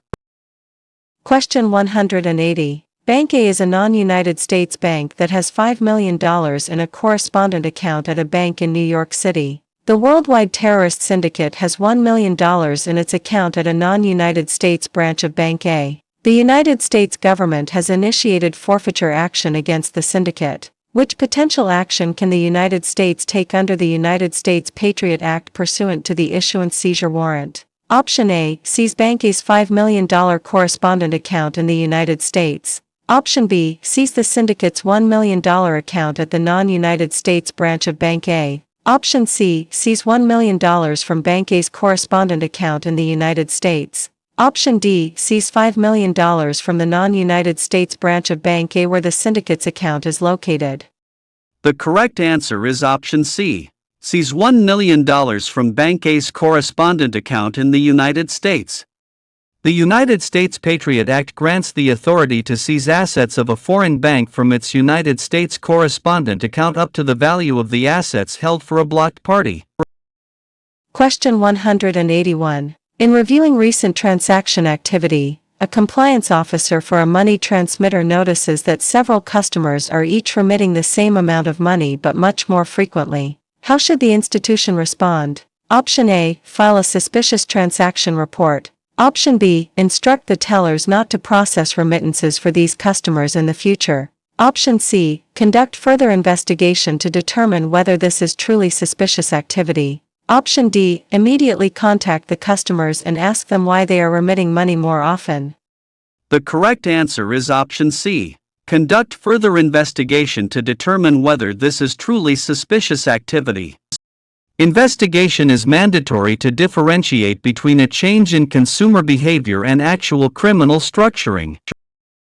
Question 182. According to the Second European Union Money Laundering Directive, what may knowledge of criminal conduct be inferred from? Option A. Subjective, factual circumstances. Option B. Objective, factual circumstances. Option C. Objective, non-factual circumstances. Option D. Subjective, non-factual circumstances. The correct answer is option B. Objective, factual circumstances. Legal frameworks rely on objective, verifiable facts to infer knowledge of wrongdoing, ensuring that the burden of proof rests on tangible evidence. Question 183. A customer comes into a financial institution and deposits a large amount of cash. He has never done that before. When asked about the deposit, he indicates he recently sold a used car and received cash. Option A. The bank has received a plausible explanation, so it should do nothing. Option B. While the explanation appears plausible, the institution should, for a period of time, monitor the account for cash transactions and suspicious activity. Option C. While the explanation may be plausible, the institute should nonetheless file a suspicious transaction report to protect itself. Option D. None of the above. The correct answer is option B. While the explanation appears plausible, the institution should, for a period of time, monitor the account for cash transactions and suspicious activity. Prudent risk management requires monitoring accounts when unusual activity occurs, even if an initial explanation is provided, to ensure future activity aligns with that explanation. Question 184. A compliance officer is conducting a review of the automated transaction monitoring system. What would be most likely to result in a change in the monitoring system parameters? Option A. The local paper runs stories that sully the institution's reputation in the marketplace. Option B. Law enforcement issues a subpoena for a particular customer's account records. Option C. The National Financial Intelligence Unit issues new risk indicators. Option D. The institution's creditworthiness thresholds change. The correct answer is option C. The National Financial Intelligence Unit issues new risk indicators. Financial Intelligence Unit guidance provides the latest trends and indicators, making it the most direct trigger for tuning transaction monitoring rules. Question 185. A junior account manager within an international private bank in country A was asked by one of his valued customers, who has held an account for several years in the institution, about depositing a large sum of cash into her account. The junior account manager informed his customer that his bank does not accept cash. What should the junior account manager do? Option A. Close the account. Option B. File a suspicious transaction report with the Financial Intelligence Unit. Option C. Notify the anti-money laundering specialist of his bank, but do not call the customer. Option D. Conduct an immediate review of the customer's previous transactions. The correct answer is option C. Notify the anti-money laundering specialist of his bank, but do not call the customer. Internal policy mandates reporting potential suspicious behavior to the anti-money laundering specialist. The manager must refrain from alarming the customer. Question 186. An anti-money laundering compliance officer receives notice of government update including the names of the latest terrorists sanctioned by the United Nations Security Council. Option A. Notify the board of directors. Option B. Update the monitoring software containing sanctioned persons. Option C. Inform the customers that their funds will be frozen. Option D. Update the monitoring software to reflect United Nations designations only. The correct answer is option B. Update the monitoring software containing sanctioned persons. Updating the automated screening software is the primary control to ensure that new sanctions designations are immediately captured in the bank's screening workflow. Question 187. An anti-money laundering specialist at a financial institution has received a legal request to provide all transaction records for a specific individual since 2004. Option A. Monthly statements and transaction activities for that individual since 2004. Option B. All wire transfer for that individual since 2004. Option C. All security trading activities for that individual since 2004. Option D. All of the above. The correct answer is option D. All of the above. When a legal request is brought and requests all records, the institution is obligated to provide comprehensive data encompassing statements, wires, and trading activities. Question 188. Which three characteristics make non-profit organizations vulnerable to misuse for terrorist financing? Option A. Enjoying the public trust. Option B. Having access to a considerable sources of funds. Option C. Being listed as government non-profit organization. Option D. Having a global presence for national and international operations and financial transactions. The correct answers are options A and B and D. Enjoying the public trust. Having access to a considerable sources of funds. Having a global presence for national and international operations and financial transactions. The combination of public trust, large fund handling, and international reach creates significant opportunities for misuse if strong governance is absent. Question 189. In some instances, a financial institution may receive a warrant from law enforcement authorities to search its premises. A search warrant is a grant of permission from a court for a law enforcement agency to search certain designated premises and seize specific categories of items or information. Generally, what is the required threshold for the requesting agency to establish in order to obtain a search warrant of a financial institution? Option A. Reasonable belief. Option B. Probable cause. Option C, a preponderance of the evidence. Option D, clear and convincing proof. The correct answer is option B, probable cause. Probable cause is the established legal standard required for a court to authorize the intrusion of a search warrant.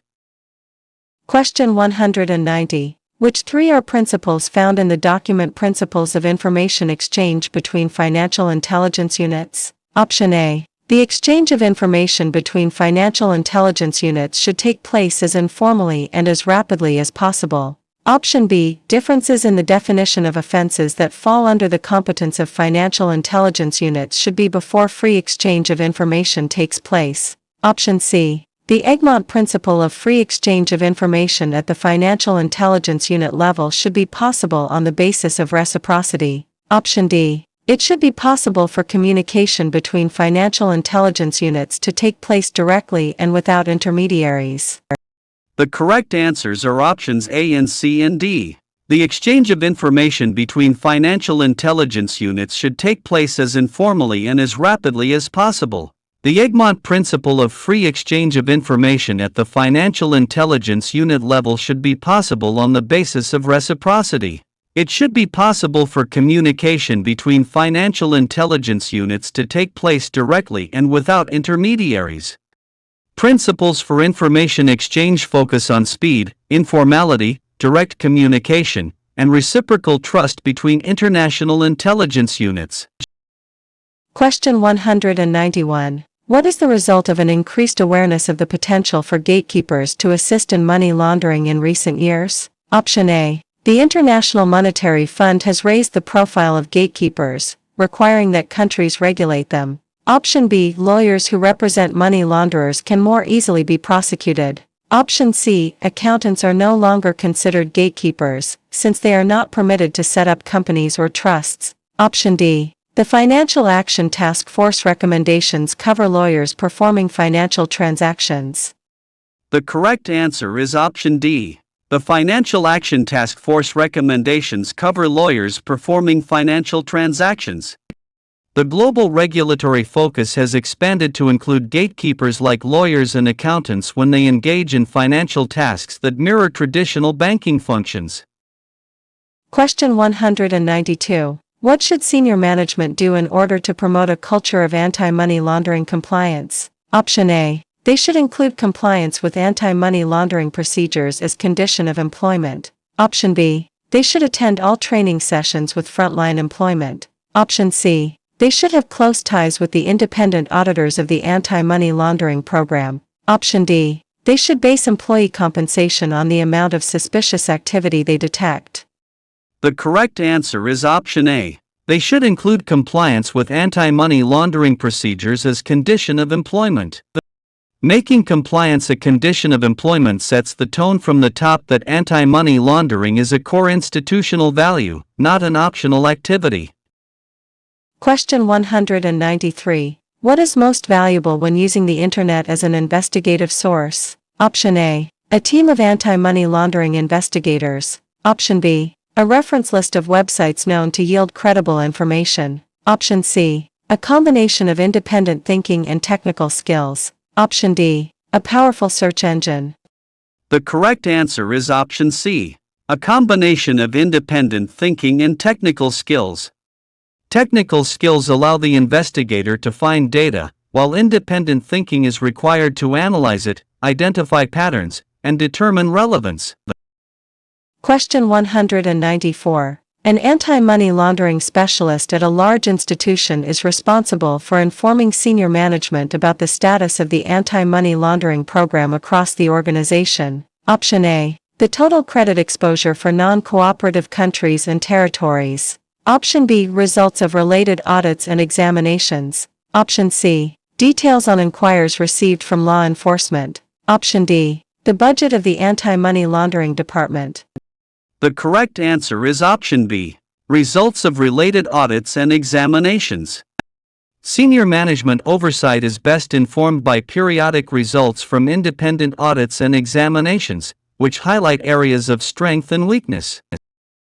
Question 195. How do drug traffickers and other criminals use the fine art industry to disguise illicit proceeds? Option A. They use forged or fraudulent invoicing of priceless works of art by auction houses. Option B. They commingle legitimate and illicit proceeds by principals for payment of fine art. Option C. They immediately resell priceless works of art after purchase from a foreign auction house. Option D. They use anonymous agents to buy the art and have the payment wired from offshore havens.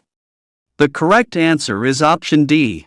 They use anonymous agents to buy the art and have the payment wired from offshore havens. Art markets are frequently used for laundering because of the high value, subjective pricing, and the ability to use anonymous intermediaries to distance the criminal from the funds. Question 196. How do payable through accounts differ from normal foreign correspondent accounts? Option A. The customers do not have to worry about sanctions list screening such as Office of Foreign Assets Control. Option B. The customers have the ability to directly control funds at the correspondent bank. Option C. The customers can contact the correspondent bank directly to send wire transfers. Option D. The customers can hide their identity through the use of cover payments in United States dollars. The correct answer is option B. The customers have the ability to directly control funds at the correspondent bank.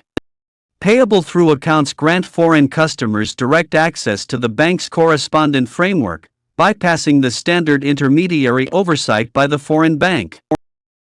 Question 197. What is the term for trading through multiple accounts, where an individual generates offsetting profits and losses and transfers of positions through accounts that do not appear to be commonly controlled? Option A. Ponzi scheme. Option B. Market manipulation. Option C. Net trading. Option D. Wash trading. The correct answer is option D. Wash trading. Wash trading is the deceptive practice of matching buys and sells to create the illusion of volume, often used to move funds between seemingly unconnected accounts.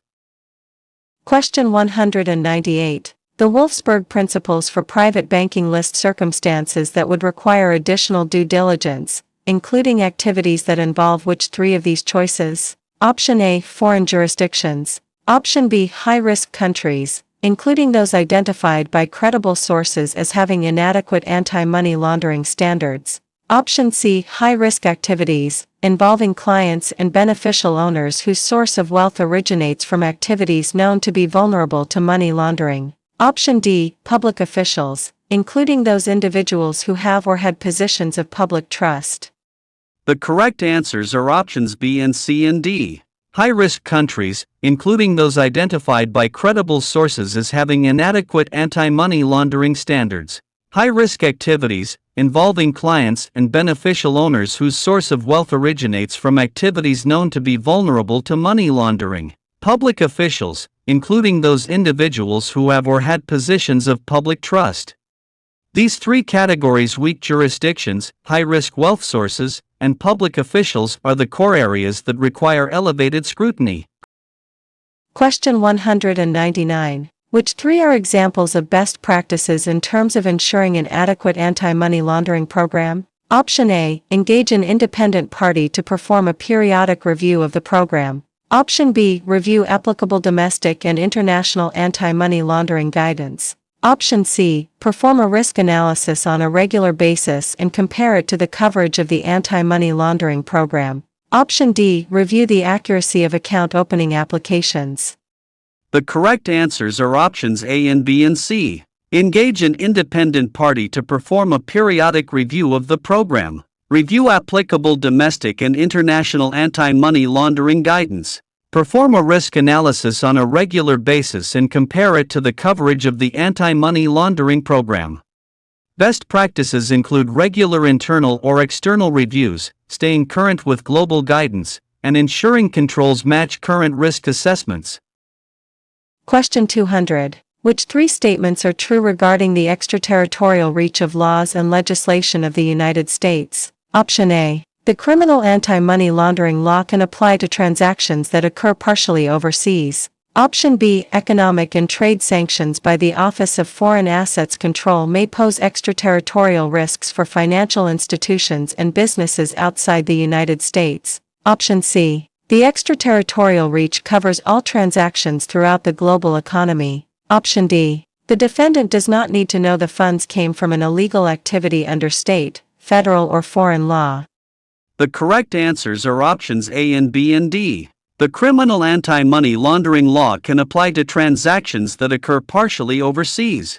Economic and trade sanctions by the Office of Foreign Assets Control may pose extraterritorial risks for financial institutions and businesses outside the United States. The defendant does not need to know the funds came from an illegal activity under state, federal or foreign law. United States laws often reach transactions occurring outside the country if there is a nexus to the United States economy or person, even if the defendant lacks specific knowledge of the crime's origin. Question 201. What is a criterion for Financial Action Task Force membership? Option A. The country should be democracy. Option B. The country should be a member of a Financial Action Task Force-style regional body. Option C. The country should have already implemented all of the Financial Action Task Force recommendations. Option D. The country should have already implemented the standards of the European Union directives. The correct answer is option B. The country should be a member of a Financial Action Task Force-style regional body. Active participation in a regional body is a prerequisite for membership, as it demonstrates regional engagement and alignment with global standards. Question 202. In which type of banking transaction is price manipulation, as a form of money laundering, a common practice? Option A. Redeeming an annuity. Option B. Sending a wire transfer. Option C. Issuing a letter of credit. Option D. Subscribing to a cash management account. The correct answer is option C. Issuing a letter of credit. Letters of credit are often manipulated in price or quantity to allow the transfer of illicit funds across borders under the guise of trade. Question 203. To ensure that an institution's anti-money laundering program is current, which steps should be taken? Option A. The program should be evaluated and updated at least every 6 months by the Board of Directors. Option B. The program should be reviewed by a federal law enforcement officer for gaps in controls. Option C. The program should be sent to the institution's government regulator on a periodic basis. Option D. The program should be reassessed at least annually. The correct answer is option D. The program should be reassessed at least annually. Annual reassessment is the global standard to ensure that the anti-money laundering program remains responsive to changing internal and external risks. Question 204. Which two aspects of the security broker-dealer industry increase its exposure to money laundering? Option A. The routine use of wire transfers from, to, or through multiple jurisdictions. Option B. The easy conversion of holdings to cash with significant loss of principal. Option C. Disposing of cash through securities purchases. Option D. Fast-paced transactions conducted electronically. The correct answers are options A and D. The routine use of wire transfers from, to or through multiple jurisdictions. Fast-paced transactions conducted electronically. The combination of rapid electronic processing and international wire activity makes broker-dealers prime targets for rapid layering of funds. Question 205. What are 3 indicators of money laundering associated with using electronic funds transfers? Option A. Funds transfers to or from a financial secrecy haven without an apparent business reason. Option B. Regular and frequent transfers from the account of a large company said to be payment for goods bought on credit. Option C. Funds transfers are received or sent from the same person to or from different accounts. Option D. Payment or receipts with no apparent link to legitimate contracts, goods, or services. The correct answers are options A and C and D. Funds transfers to or from a financial secrecy haven without an apparent business reason. Funds transfers are received or sent from the same person to or from different accounts. Payment or receipts with no apparent link to legitimate contracts, goods, or services. Indicators of suspicious wire activity focus on lack of commercial purpose, usage of secrecy jurisdictions, and transfers between related accounts that serve no apparent business need. Question 206. Which 2 statements are true regarding the European Union money laundering directives? Option A. They apply to member states of the European Union. Option B. They require member states to enact laws and/or regulations to comply with the directives. Option C. They set forth non-binding best practices for financial institutions within the member states. Option D. They have extraterritorial impact and apply to states that have diplomatic relations with member states. The correct answers are options A and B. They apply to member states of the European Union. They require member states to enact laws and/or regulations to comply with the directives. Directives are binding frameworks that require member states to integrate the specific standards into their own national legal systems. Question 207. A compliance officer at a small local bank reads in the newspaper that a high-ranking local public official, who is a long-standing account holder, is being investigated by the competent authorities for accepting bribes. The compliance officer immediately checks the official's account, a new account the official opened at the bank a few weeks ago. The compliance officer's investigation of these accounts discloses that the official's long-standing account had no unusual activity and that the recently opened had no activity since it was opened. What should the compliance officer do next? Option A. Wait until the new account receives funds and confirm their source. Option B. Call the competent authorities to assess the need to file a suspicious transaction report. Option C. Meet with staff who opened the account to understand its nature and purpose. Option D. Call the official to confirm the need for multiple accounts. The correct answer is option C. Meet with staff who opened the account to understand its nature and purpose. Internal due diligence requires understanding why the client opened the accounts, so interviewing staff to capture the context of the interaction is the correct next step. Question 208. What are some of the methods for sharing information and cooperating on an international basis? Option A. Mutual assistance legal treaties. Option B. International money laundering information network. Option C. Regulatory sharing through supervisory channels. Option D. Issuing subpoenas. The correct answers are options A and B and C. Mutual assistance legal treaties, international money laundering information network, regulatory sharing through supervisory channels. International cooperation relies on legal treaties, established networks like the Information Network, and direct regulatory-to-regulatory supervisory communication. Question 209. What is the primary action a financial institution should take before formulating its anti-money laundering program? Option A. It should perform a comprehensive risk analysis. Option B. It should determine how extensive and well-trained the compliance staff is. Option C. It should consult with its correspondent banks to determine the nature and extent of their anti-money laundering programs. Option D. It should ensure that its training modules for all employees cover all relevant anti-money laundering issues.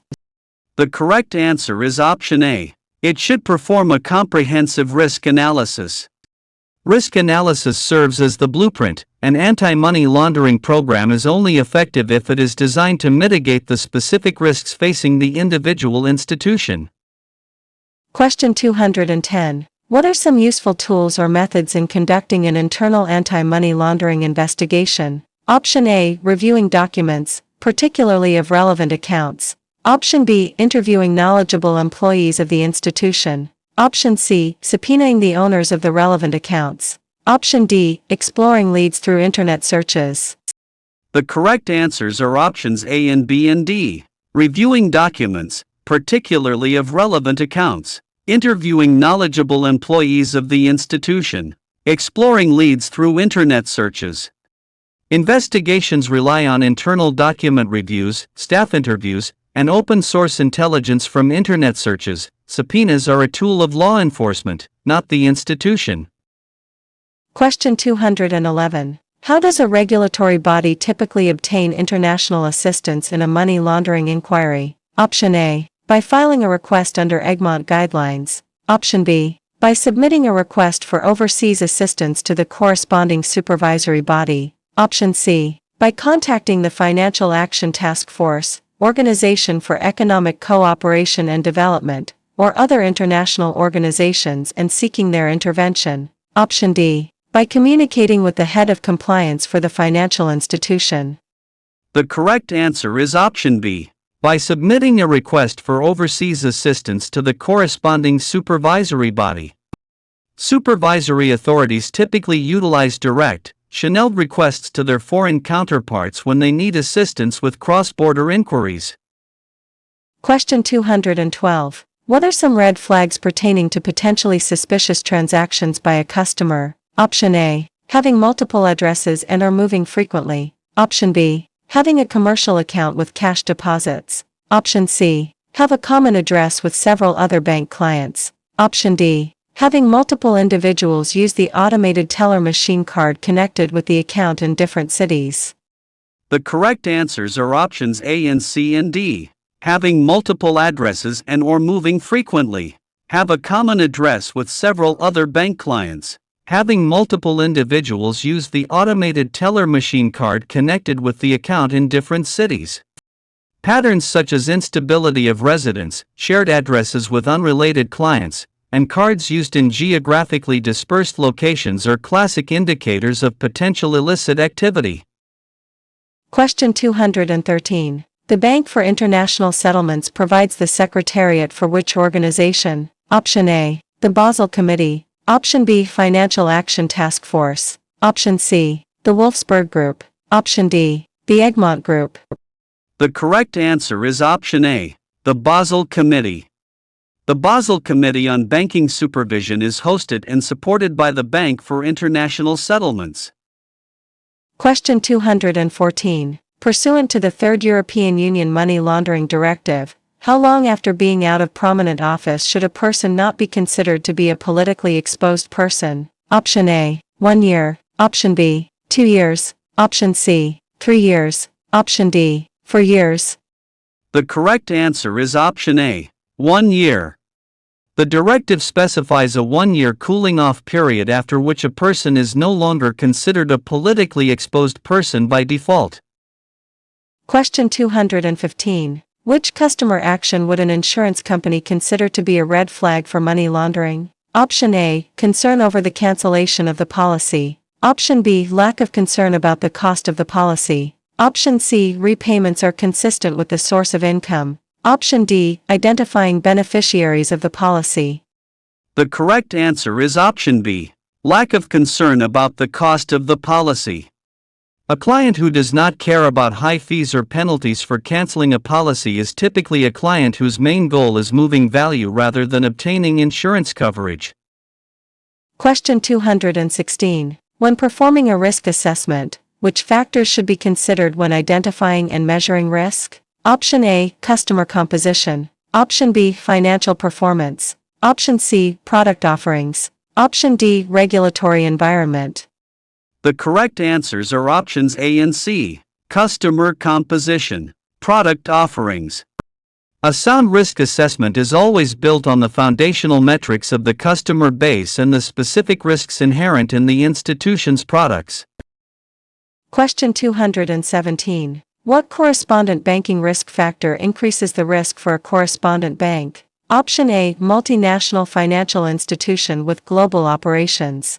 Option B. Offers international funds transfer to customers. Option C. Major service provider to money service businesses. Option D. Limited product offering to customers in high-risk jurisdictions.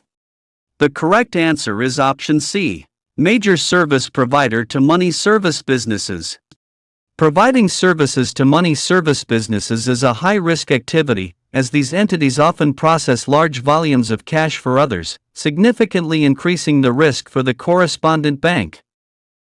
Question 218. The bank's compliance officer is tasked with designing standards based on Basel's Know Your Customer principles. Which essential elements should be included in the program? Option A. Appointing an independent audit function. Option B. Conducting a money laundering risk assessment. Option C. Documenting a customer acceptance policy. Option D. Establishing ongoing monitoring of high-risk accounts. The correct answers are options C and D. Documenting a customer acceptance policy. Establishing ongoing monitoring of high-risk accounts. The core elements of a Know Your Customer program are identifying the customer, documenting an acceptance policy, managing risk, and monitoring activity.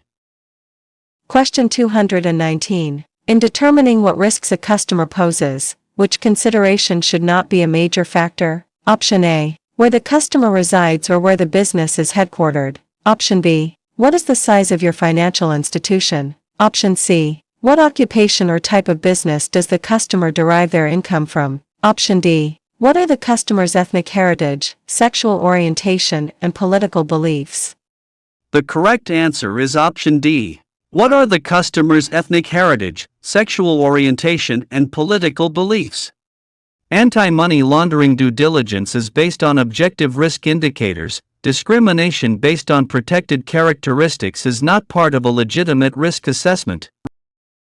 Question 220. The deliberate avoidance of knowledge of the facts or purposeful indifference is called: Option A. Ignorance. Option B. Fraud. Option C. Negligence. Option D. Willful blindness.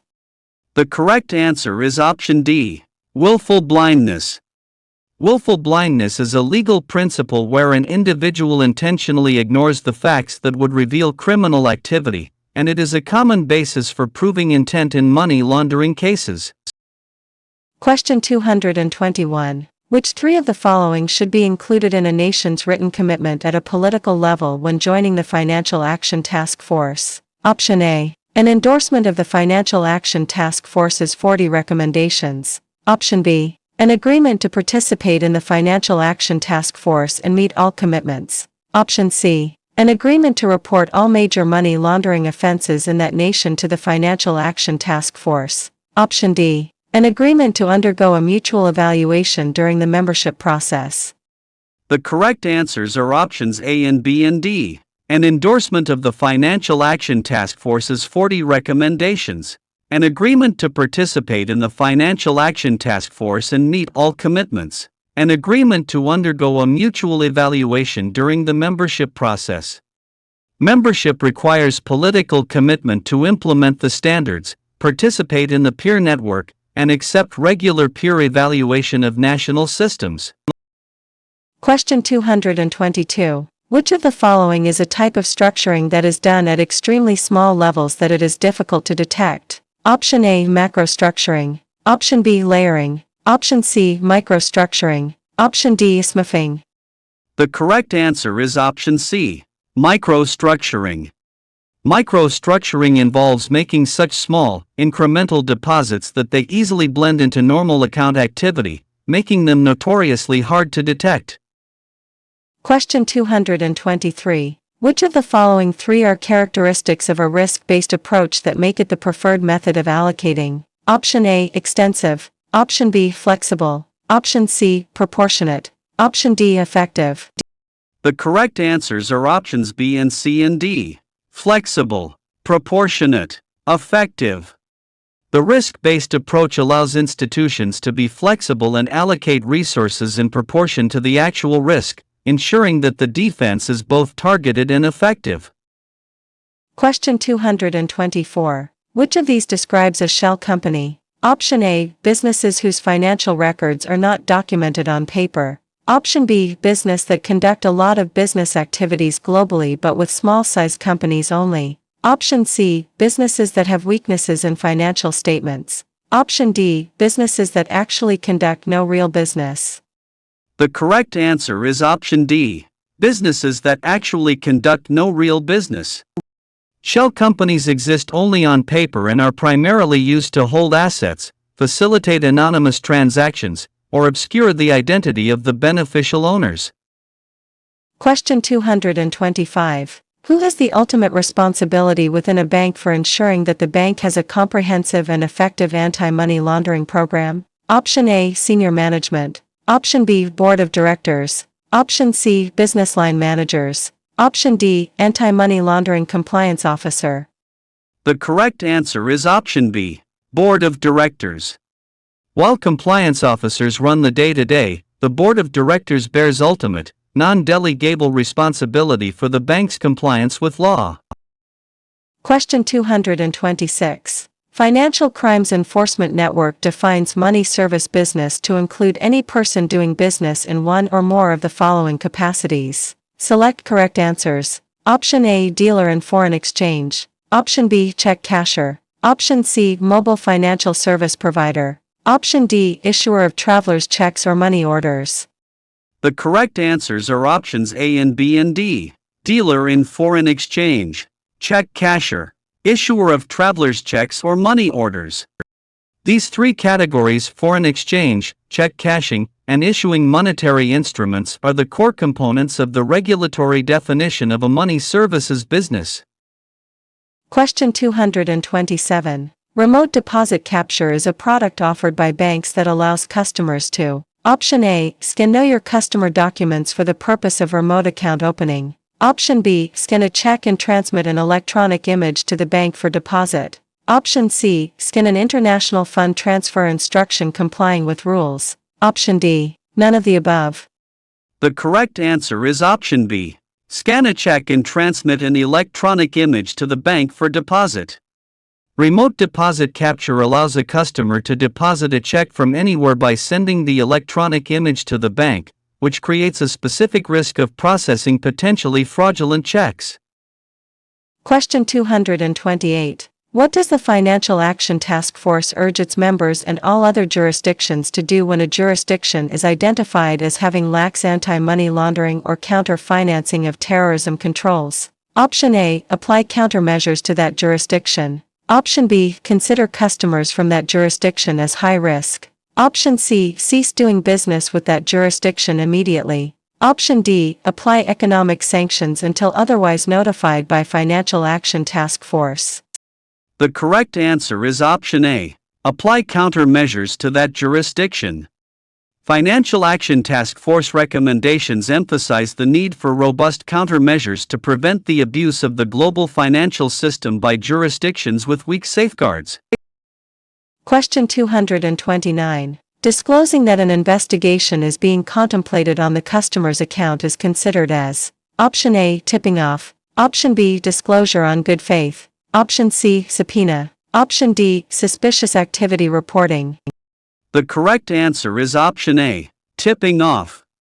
Tipping off is the prohibited act of informing a subject about a suspicious activity report or an ongoing investigation, which undermines the entire effort.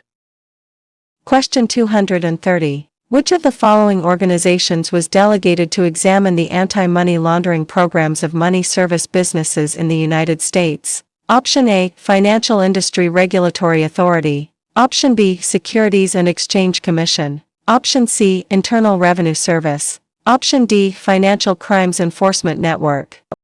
The correct answer is option C, Internal Revenue Service.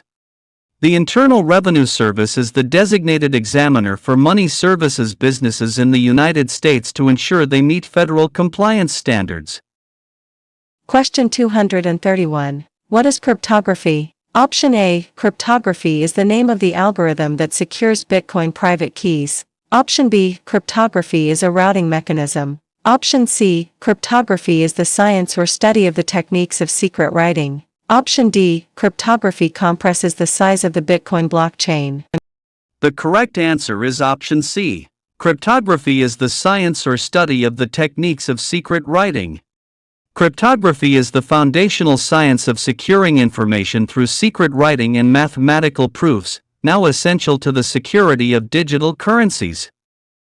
Question 232. Which European Union directive required all financial institutions to identify and verify the beneficial owner of all accounts held by legal entities or persons? Option A, First Directive. Option B, Second Directive. Option C, Third Directive. Option D, Fourth Directive. The correct answer is option C, Third Directive. The Third Directive introduced the explicit requirement to look through legal entities to identify the natural person exercising control.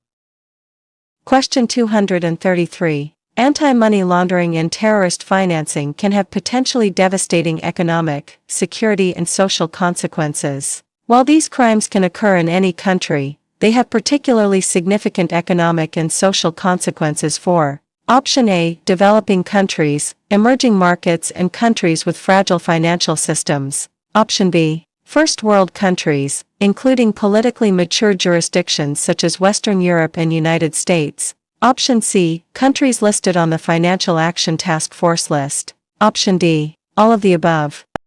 The correct answer is option A, developing countries, emerging markets and countries with fragile financial systems.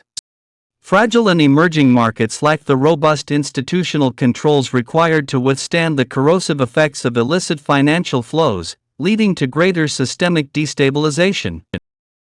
Question 234. Typically, havens for money laundering and terrorist financing have: Option A, limited number of predicate crimes for money laundering. Option B, limited types of institutions and persons covered by money laundering laws and regulations. Option C, little to no enforcement of the laws, weak penalties, or provisions that make it difficult to confiscate or freeze assets. Option D, all of the above. The correct answer is option C. Little to no enforcement of the laws, weak penalties, or provisions that make it difficult to confiscate or freeze assets. Havens are characterized by an environment of impunity, where legal frameworks are intentionally toothless or enforcement is deliberately ignored. Question 235. In payable through accounts, respondent banks' customers can conduct their own transactions, sending wire transfers, making and withdrawing deposits and maintaining checking accounts through the respondent's bank's correspondent account without needing to clear the transactions through the respondent bank. Option A, true. Option B, false. The correct answer is option A, true. This definition highlights why payable through accounts are high risk. The correspondent bank lacks visibility into who is actually originating the transaction. Question 236. Concentration accounts are internal accounts established to facilitate the processing and settlement of multiple or individual customer transactions within the bank, usually on the same day. Option A, true. Option B, false. The correct answer is option A, true. Concentration accounts are standard internal banking tools, but they require careful management to ensure they are not used to obscure individual transaction details. Question 237. Why is a payable through account vulnerable to money laundering? Option A. These are master escrow accounts on which a domestic bank generally does not conduct periodic verification. Option B. These are master correspondent accounts established at a domestic bank by a foreign bank that allow the customers of the foreign bank to do a wide range of transactions. Option C. These are correspondent accounts located in a non-cooperative country or territory. Option D. None of the above. The correct answer is option B. These are master correspondent accounts established at a domestic bank by a foreign bank that allow the customers of the foreign bank to do a wide range of transactions. The fundamental vulnerability lies in the bank's inability to conduct due diligence on the end users of the account, as those users are not the bank's direct clients. Question 238. LKM Bank is well-known community bank providing services to local residents and businesses. The Chief Executive Officer has launched an aggressive strategy to increase revenue and considered growing the business through acquiring clients de-risked from large financial institutions. The bank has the ability to acquire a significant portfolio of clients that will double revenue within 18 months. The clients are of higher risk, require enhanced due diligence, and the bank does not maintain the appropriate controls to manage the risk. What risks should the compliance officer present to the Chief Executive Officer at their next meeting? Option A, client risk. Option B, legal, operational, and concentration risk. Option C, merger and acquisition risk. Option D, legal, operational, concentration and reputational risk. The correct answer is option D, legal, operational, concentration and reputational risk. The compliance officer must present the full spectrum of risk, covering the legal hazards, the strain on operations, the potential for dangerous concentration, and the threat of severe reputational damage. Question 239. What method can a bank implement to prevent the smuggling of funds? Option A. Only accept cash deposits with proof of its origin. Option B. Request identification of a person making a single cash deposit into an account held in his or her name. Option C. Prohibit cash deposits of more than $5,000 on consecutive days. Option D. Request identification of a person making a cash deposit into an unrelated account located outside the geographic location where the account is located. The correct answer is option D. Request identification of a person making a cash deposit into an unrelated account located outside the geographic location where the account is located. Requesting identification for transactions that deviate from the account's geographic or behavioral profile is a strong control against smoothing. Question 240. Mr. X is a narcotics distributor. He utilizes Smurfs to deposit the cash sales of drug proceeds into 3 accounts maintained at 3 different banks. At each bank, Mr. X then executes a wire transfer on a weekly basis for 85% of the total balance in the account to a private investment company called XYZ Trading Limited located in an offshore jurisdiction. A financial investigator reviewing the accounts at each bank is trying to determine what stages of money laundering Mr. X is engaged in. Which of the following is true? Option A, integration only. Option B, placement and integration. Option C, placement and layering. Option D, layering only. The correct answer is option C, placement and layering. Using Smurfs to deposit cash as placement, wiring funds into an offshore company is a classic example of layering through complex movement. Question 241. A financial investigator at offshore bank is reviewing the account of XYZ Trading Limited in response to weekly incoming wire transfers. The investigator notices the total of the weekly wire transfers is evenly distributed monthly in wire transfers to LMO Imports in Frankfurt and Tri Manufacturing in London. Which of the following phase of money laundering is XYZ Trading using with offshore bank? Option A, integration. Option B, placement. Option C, layering. Option D, none of the above. The correct answer is option C, layering.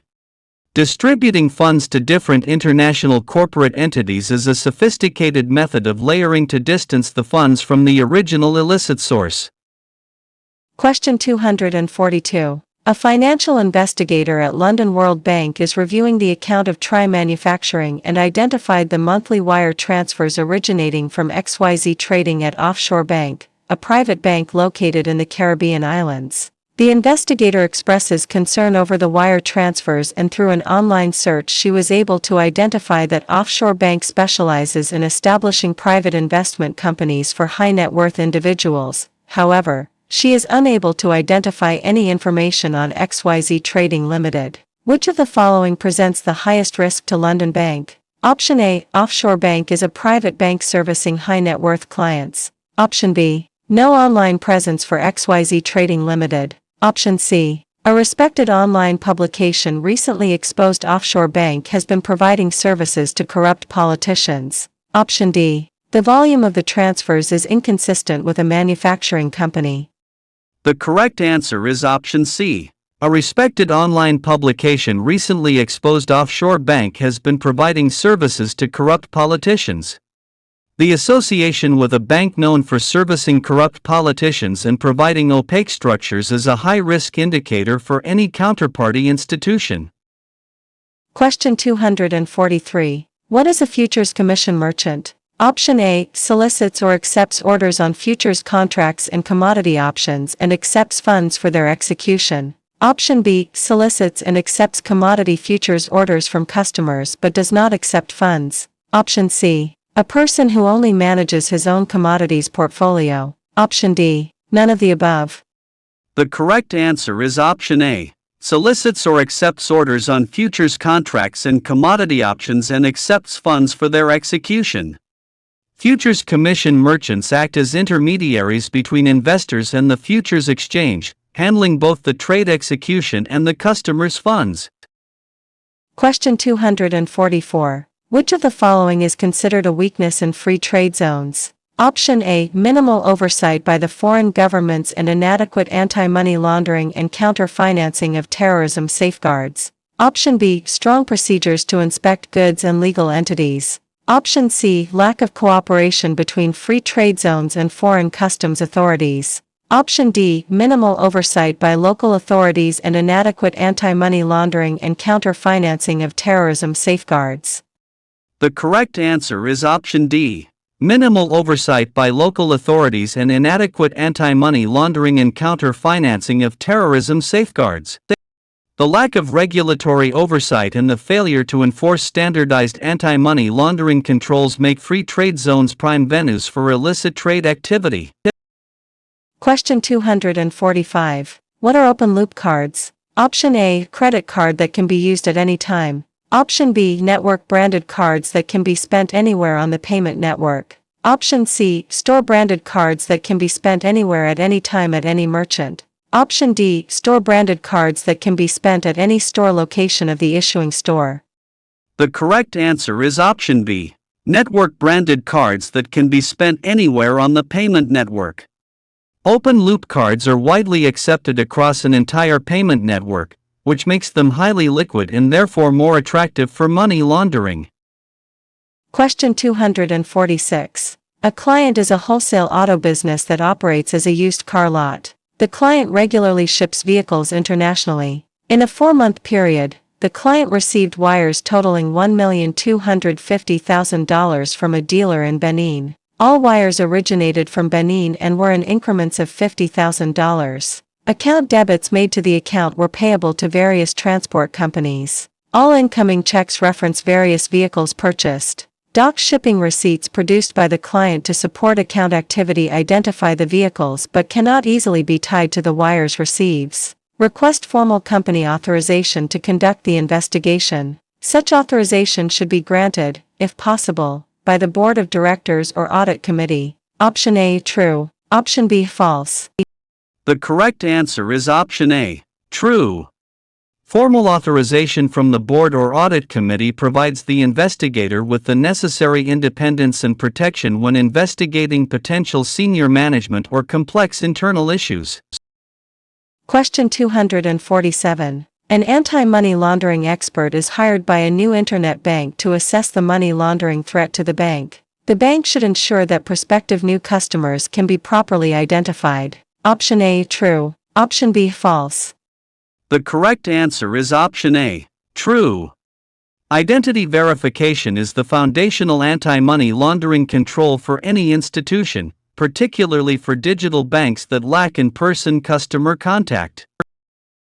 Question 248. What poses the greatest money laundering risk for a financial institution offering online services to customers? Option A, customers have direct access to their accounts without being detected. Option B, there is a lack of human review of the customer's transactions. Option C, there is a greater difficulty in matching the customer with the provided identification documentation. Option D, institutions offering online services have no possibility to properly verify the identity of their customers. The correct answer is option C. There is a greater difficulty in matching the customer with the provided identification documentation. The primary hurdle for digital banking is the inability to conduct face-to-face identity verification, which increases the likelihood of fraudulent identity usage. Question 249. Which activity is most likely to facilitate money laundering through online banking systems? Option A, conducting large value transactions. Option B, conducting anonymous transactions. Option C, conducting a large volume of transactions. Option D, providing continuous worldwide access. The correct answer is option B, conducting anonymous transactions. Anonymity is the hallmark of effective money laundering. Online systems that lack rigorous identification protocols facilitate anonymous activity. Question 250. What is a hawala? Option A, a hedge fund in the Middle East. Option B, a transaction monitoring package for banks. Option C, a licensed means of transferring money. Option D, a method of transferring funds based on trust. The correct answer is option D, a method of transferring funds based on trust. Hawala is an informal value transfer system that operates outside of formal banking, relying entirely on the mutual trust of the brokers involved. Question 251. What are the attributes of cuckoo smithing, the money laundering term the Financial Action Task Force added in 2005? Option A, it involves the process of sending multiple wires abroad to money laundering havens and having the funds returned in smuggled bulk cash. Option B, it is linked to alternative remittance systems in which criminal funds are transferred through the accounts of unwitting persons expecting genuine funds from abroad. Option C, it involves commercial transactions deliberately routed through retail organizations' bank accounts. Option D, it involves the use of multiple individuals for making cash deposits. buying monetary instruments or bank drafts in amounts that are under the reportable limit. The correct answer is option B. It is linked to alternative remittance systems in which criminal funds are transferred through the accounts of unwitting persons expecting genuine funds from abroad. Cuckoo smoothing exploits innocent account holders who are expecting a legitimate wire transfer, using their account as an unsuspecting conduit for criminal money. Question 252. In which three situations is correspondent banking most vulnerable to money laundering? Option A. When allowing the correspondent bank account to be used as a payable through account. Option B. When allowing financial institutions, without proper due diligence, to access correspondent network for routing their financial transactions. Option C. When allowing the correspondent bank account to be used by other banks. Option D. When allowing foreign banks to use the correspondent account to conduct large financial transactions on behalf of their customers. The correct answers are options A and B and C. When allowing the correspondent bank account to be used as a payable through account. When allowing financial institutions, without proper due diligence, to access correspondent network for routing their financial transactions. When allowing the correspondent bank account to be used by other banks. Correspondent banking is most exposed when the bank lacks transparency about the underlying clients, payable through, allows unvetted access, nested, or allows the account to be pooled by other institutions. Question 253. Why do trusts established in certain offshore jurisdictions make good vehicles to launder money? Option A. Names of the settlor and beneficiaries are not publicly available. Option B. Trusts may hold assets of significant size. Option C. Trusts are typically set up to minimize taxes. Option D. Offshore jurisdictions are unfamiliar with trusts. The correct answer is option A. Names of the settlor and beneficiaries are not publicly available. The lack of public registries for settlers and beneficiaries makes trusts ideal for obscuring who actually controls the assets. Question 254. What is operational risk? Option A. The potential for loss due to inadequate processes, people, systems, or external events. Option B. The potential for loss resulting from too much credit or loan exposure to one borrower. Option C. The potential for lawsuits, fines, and penalties increasing an organization's expenses. Option D. The potential for loss of public confidence in an organization's integrity. The correct answer is option A. The potential for loss due to inadequate processes, people, systems, or external events. Operational risk encompasses the full range of systemic failures within the institution, including technology, human error, and procedural breakdowns. Question 255. Which statement is true according to the Financial Action Task Force? Option A. When deciding on the range of offenses to be covered as predicate offenses for money laundering, each country should define the nature and any particular elements of those offenses. Option B. Countries should not decide how they will define predicate or underlying offenses, or the nature of any particular elements of those offenses that make them serious offenses. Option C. Predicate or underlying serious offenses are determined by the designated non-financial businesses that are covered by the Financial Action Task Force 40 recommendations. Option D. None of the above. The correct answer is option A. When deciding on the range of offenses to be covered as predicate offenses for money laundering, each country should define the nature and any particular elements of those offenses.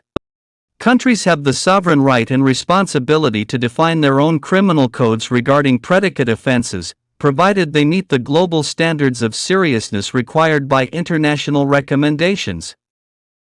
Question 256. According to the Financial Action Task Force 40 recommendations, simplified customer due diligence or reduced measures could be acceptable for which three types of products or transactions? Option A. A pension that provides retirement benefits to employees. Option B. Insurance policies for pension schemes where there is no surrender clause and the policy cannot be used as collateral. Option C. Life insurance policies where the annual premium is no more than $1,000 or a single premium of no more than $2,500. Option D. All of the above.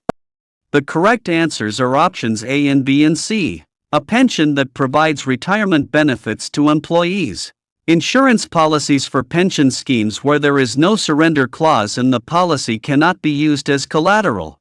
Life insurance policies where the annual premium is no more than $1,000 or a single premium of no more than $2,500. Simplified measures are appropriate for low-risk products where the potential for layering or placement is intrinsically minimized. Question 257. In 2004, Consolidated Know Your Customer Risk Management was issued by the Basel Committee on Banking Supervision. Policies and procedures should be designed not merely to comply strictly with all relevant laws and regulations. Option A, true. Option B, false. The correct answer is option A, true. Effective Know Your Customer programs must be guided by risk principles rather than mere checkbox compliance with regulations. Question 258. What is one recommendation of the Basel Committee's 2001 paper, Customer Due Diligence for Banks? Option A, banks should develop clear customer acceptance policies and procedures. Option B, politically exposed persons should not be accepted as customers. Option C, certain types of private banking can be exempt from Know Your Customer procedures. Option D, none of the above. The correct answer is option A. Banks should develop clear customer acceptance policies and procedures. Customer acceptance policies are the fundamental baseline for ensuring that an institution can identify and refuse clients who represent an unacceptable risk. Question 259. A compliance officer is looking to update an institution's private bank procedures. Approval of politically exposed persons by at least one person other than the relationship manager. Option A, true. Option B, false. The correct answer is option A, true. Requiring dual approval is a critical control in private banking to mitigate the risk of the relationship manager being corrupted by a high-value client. Question 260. A compliance officer is looking to modify procedures covering correspondent banking relationships, assessing the regulatory status and history of the client. Option A, true. Option B, false. The correct answer is option A, true. Understanding the regulatory status of a foreign correspondent bank is the first step in assessing whether they can be trusted to uphold appropriate standards.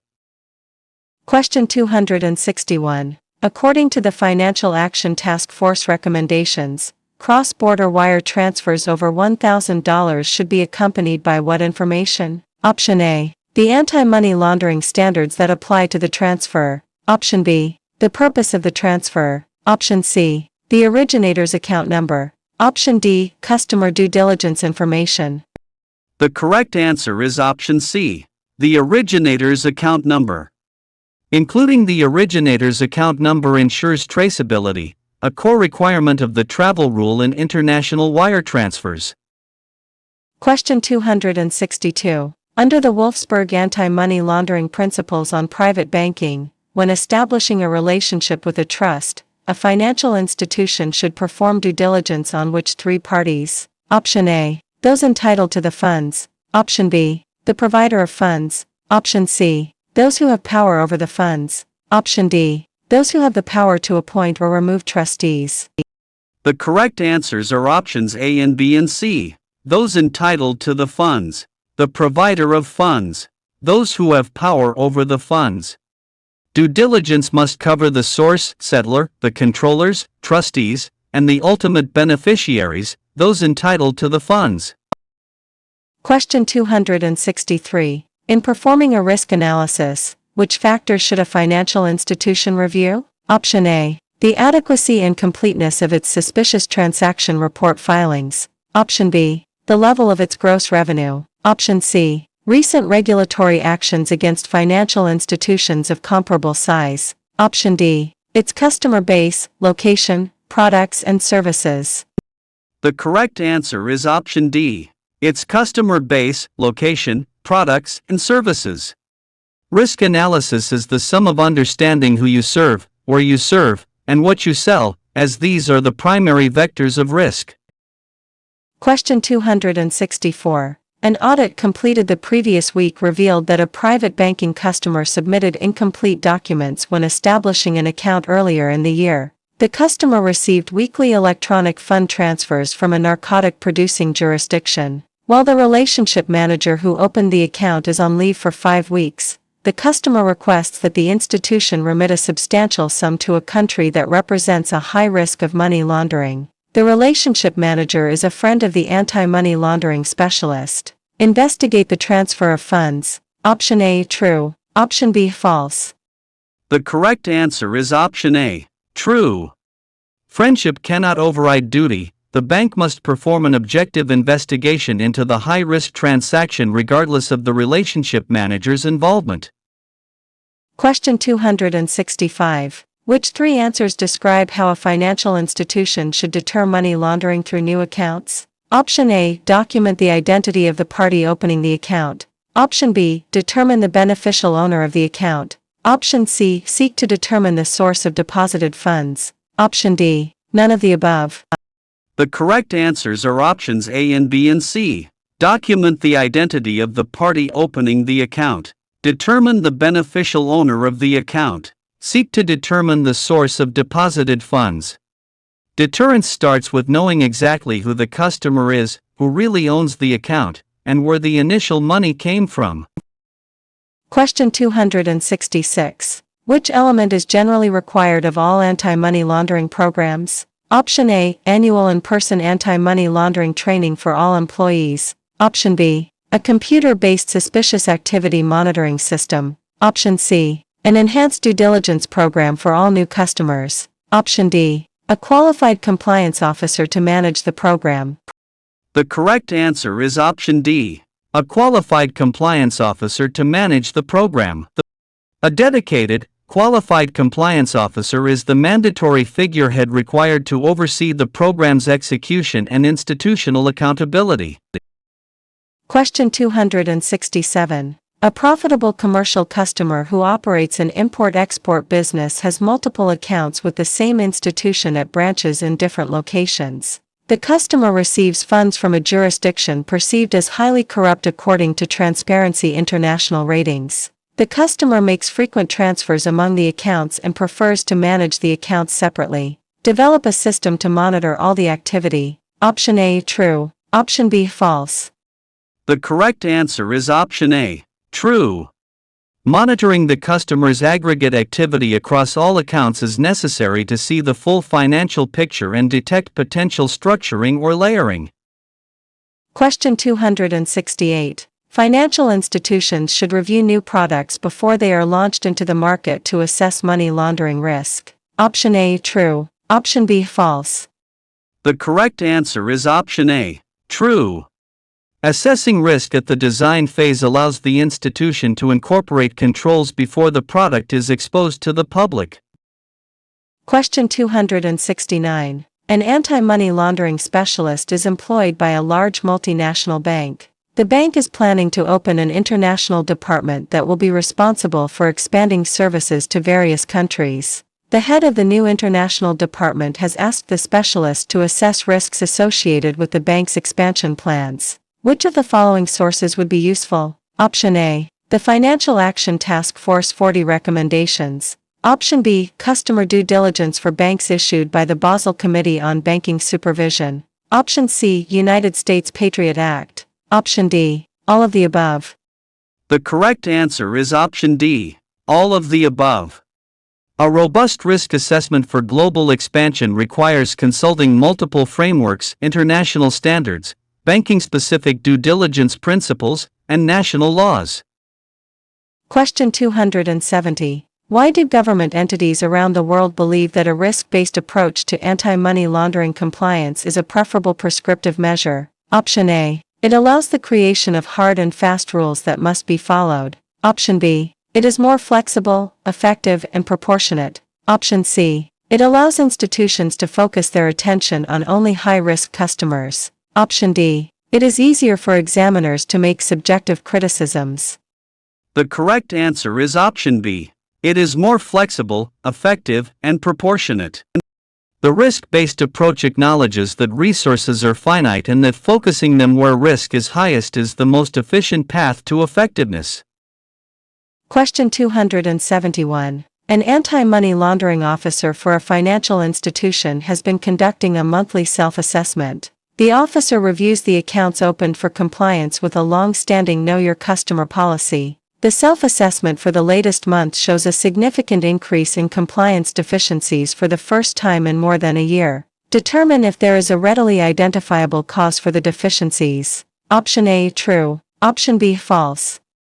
The correct answer is option A, true. Before alarming the board or changing policies, the officer must find the root cause. Was there a new teller, a new software bug, or a changed market condition?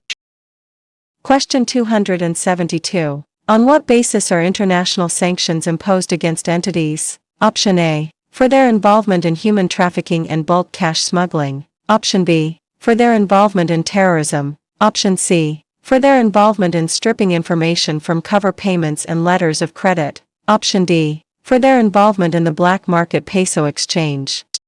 The correct answer is option B. For their involvement in terrorism. International sanctions, particularly from bodies like the United Nations, are predominantly used to isolate entities and states involved in sponsoring or participating in terrorism. Question 273. When hiring new employees, what should an institution do to ensure that the prospective employee is properly screened? Option A. Evaluate the level of training the candidate has had. Option B. Contact the candidate's last school. Option C. Review the accuracy of the candidate's resume and written statements as to his or her background. Option D. Perform a criminal background check on the candidate. The correct answer is option D. Perform a criminal background check on the candidate. A criminal background check is the essential final step to verify that a candidate has no history of fraud or financial crimes. Question 274. A compliance officer identifies a potentially significant risk in a popular financial product. Further investigation reveals there is no mitigating control. Implement a temporary mitigation plan that enables effective management of the risk until a permanent plan can be developed. Option A, true. Option B, false. The correct answer is option A, true. Immediate risk management is paramount. Temporary controls by the institution time to implement a permanent fix without disrupting legitimate business. Question 275. A client opens a bank account for a multi-level marketing company. The debits and credits of the account are numerous and very involved. Further, there are a lot of international transactions. Also, funds are being funneled from the company to the client's personal account in another jurisdiction. Examine possible suspicious activity. Report information received from the local financial intelligence units. Option A, true. Option B, false. The correct answer is option A, true. Intelligence units often hold the pieces of the puzzle that the bank lacks. Reviewing this intelligence is a key step in a robust investigation. Question 276. What should a compliance officer provide to facilitate board understanding of suspicious activity reported by an institution? Option A. Copies of all suspicious transaction reports filed with the National Intelligence Unit. Option B. A listing of all suspicious transaction reports filed, including supporting details. Option C. A numerical summary of the suspicious transaction reports filed, including additional detail on significant cases. Option D. A numerical summary of all suspicious transaction reports filed, including supporting details on all reports. The correct answer is option C.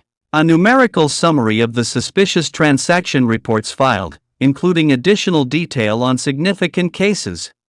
The board needs high-level summaries and case studies on significant findings to understand institutional risk, not the granular details of every single report.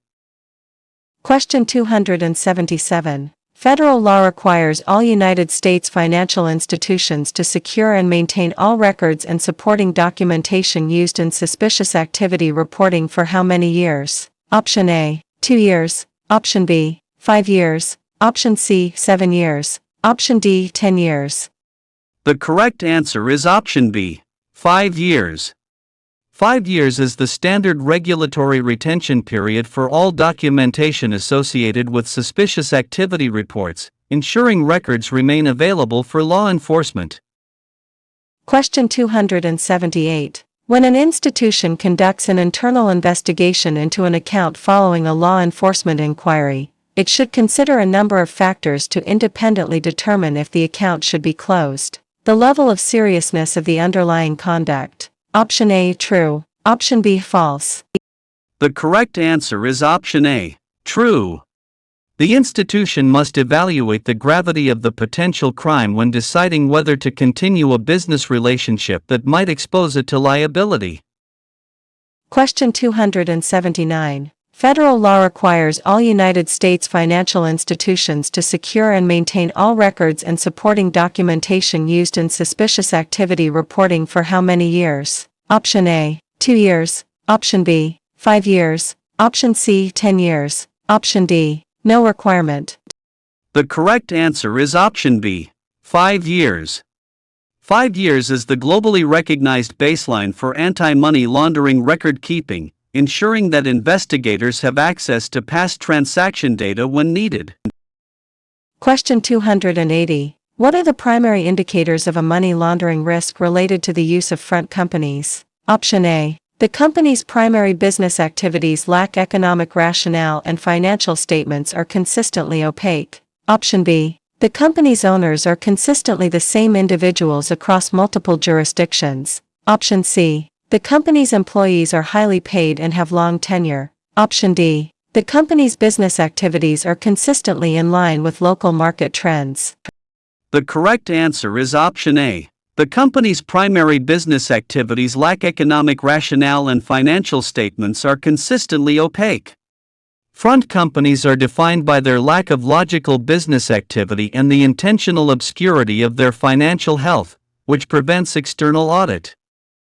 Question 281. Which two actions should a financial institution take if they receive a law enforcement request to keep an account open? Option A. Maintain account records for at least 5 years after the request expires. Option B. Ask for a written request from the law enforcement agency that defines the duration. Option C. Immediately contact the account holder to verify their identity again. Option D. Stop filing suspicious activity reports to avoid interfering with law enforcement. The correct answers are options A and B. Maintain account records for at least 5 years after the request expires. Ask for a written request from the law enforcement agency that defines the duration. Written formal requests protect the institution from liability, and the mandated retention period ensures the bank can support the investigation long after it concludes. Question 282. What are the two most critical pieces of information a compliance officer should review during the periodic risk assessment process? Option A. Employee turnover rates. Option B. Changes in the customer base and product mix. Option C. Local weather conditions in branch locations. Option D. The number of bank employees in the country. The correct answer is option B. Changes in the customer base and product mix. The fundamental risk drivers for any institution are who they serve, customers, and what they provide, products. These are the areas that must be evaluated first. Question 283. Which three characteristics make non-profit organizations vulnerable to misuse for terrorist financing? Option A. They possess public trust. Option B. They handle large volumes of funds. Option C. They have an international presence. Option D. They are all operated by government officials. The correct answers are options A and B and C. They possess public trust. They handle large volumes of funds. They have an international presence. The combination of reputation, wealth, and cross-border reach makes the non-profit sector an attractive target for terrorist organizations looking to move value under the radar. Question 284. What is the primary role of the board of directors in an effective anti-money laundering program? Option A. To verify every individual suspicious activity report filed. Option B. To set the tone at the top and ensure the program is resourced. Option C. To perform all the daily anti-money laundering checks. Option D. To communicate with the police daily. The correct answer is option B. To set the tone at the top and ensure the program is resourced. The board must ensure the institution has a culture of compliance by setting expectations, approving policies, and guaranteeing the program has sufficient funding and staff. Question 285. Which of the following is considered a primary indicator of money laundering in a real estate transaction? Option A. The property is located in a high crime area. Option B. The purchaser uses a limited liability company and refuses to name the beneficial owner. Option C. The property is priced slightly below market value. Option D. The buyer has a credit score below 700. The correct answer is option B. The purchaser uses a limited liability company and refuses to name the beneficial owner. The use of anonymous corporate vehicles in real estate is a primary technique used to hide the true owners of property, representing an unacceptable money laundering risk. Question 286. When a financial institution is looking to improve its transaction monitoring, what is the best first step? Option A. Purchase the most expensive system available. Option B. Conduct a gap analysis to see where the current monitoring is failing. Option C. Hire more staff to clear alerts. Option D. Remove all alerts that are not high risk. The correct answer is option B. Conduct a gap analysis to see where the current monitoring is failing. Before making changes, the bank must perform a gap analysis to understand the current system's weaknesses, ensuring that any subsequent investment is targeted at the real problem. Question 287. What is the primary objective of a mutual evaluation by the Financial Action Task Force? Option A. To judge whether a country's national anti-money laundering system is effective. Option B. To see how much tax revenue the country generates. Option C. To decide whether the country should be part of the European Union. Option D. To test the speed of the country's wire transfer system. The correct answer is option A. To judge whether a country's national anti-money laundering system is effective. Mutual evaluations are designed to test the efficacy of the entire national infrastructure, from law to enforcement, ensuring the country can actually stop money laundering. Question 288. Why is the use of private investment companies in private banking considered a risk? Option A. They are used to pay for travel expenses. Option B. They allow the beneficial owner to hide behind an entity structure. Option C. They reduce the amount of tax the client pays. Option D. They offer a higher interest rate than standard accounts. The correct answer is option B. They allow the beneficial owner to hide behind an entity structure. The primary risk is the obscuring of the beneficial owner. Private investment companies can be used to hold wealth in a way that is legally opaque to the bank. Question 289. What is the main function of the Financial Crimes Enforcement Network in the United States? Option A. To investigate all individual crimes. Option B. To act as the financial intelligence unit for the United States. Option C. To manage the daily banking operations of the United States Treasury. Option D. To provide low-interest loans to citizens. The correct answer is option B. To act as the financial intelligence unit for the United States. The Financial Crimes Enforcement Network is the designated United States Financial Intelligence Unit, responsible for the analysis and dissemination of financial intelligence to combat money laundering. Question 290. What is the primary purpose of a Section 314B information sharing request? Option A. To share account information with the general public. Option B. To allow financial institutions to share information about suspected terrorists or money launderers. Option C. To require banks to give money to the government. Option D. To simplify the tax filing process for businesses. The correct answer is option B. To allow financial institutions to share information about suspected terrorists or money launderers. The voluntary information sharing provision allows institutions to collaborate on suspicious activities, providing a more holistic view of criminal networks than any single institution could see. Question 291. When a bank is dealing with politically exposed persons, why is the source of wealth investigation so important? Option A. Because it helps the bank get more fees. Option B. Because politically exposed persons often receive illicit bribes that are moved into the banking system. Option C. Because the source of wealth is always easy to find. Option D. Because the bank is required by law to ask about their political party. The correct answer is option B. Because politically exposed persons often receive illicit bribes that are moved into the banking system. The primary risk associated with politically exposed persons is the laundering of corrupt proceeds, making an investigation into the source of their wealth a mandatory preventative control. Question 292. Which of the following describes the placement stage of money laundering? Option A. The introduction of illicit cash into the financial system. Option B. The conversion of illicit funds into different assets. Option C. The re-entry of laundered funds into the economy. Option D. The act of hiding the source of funds through multiple layers. The correct answer is option A. The introduction of illicit cash into the financial system. Placement is the earliest stage, where illicit cash, which is difficult to move, is deposited or exchanged into the financial system, creating the first link to the bank.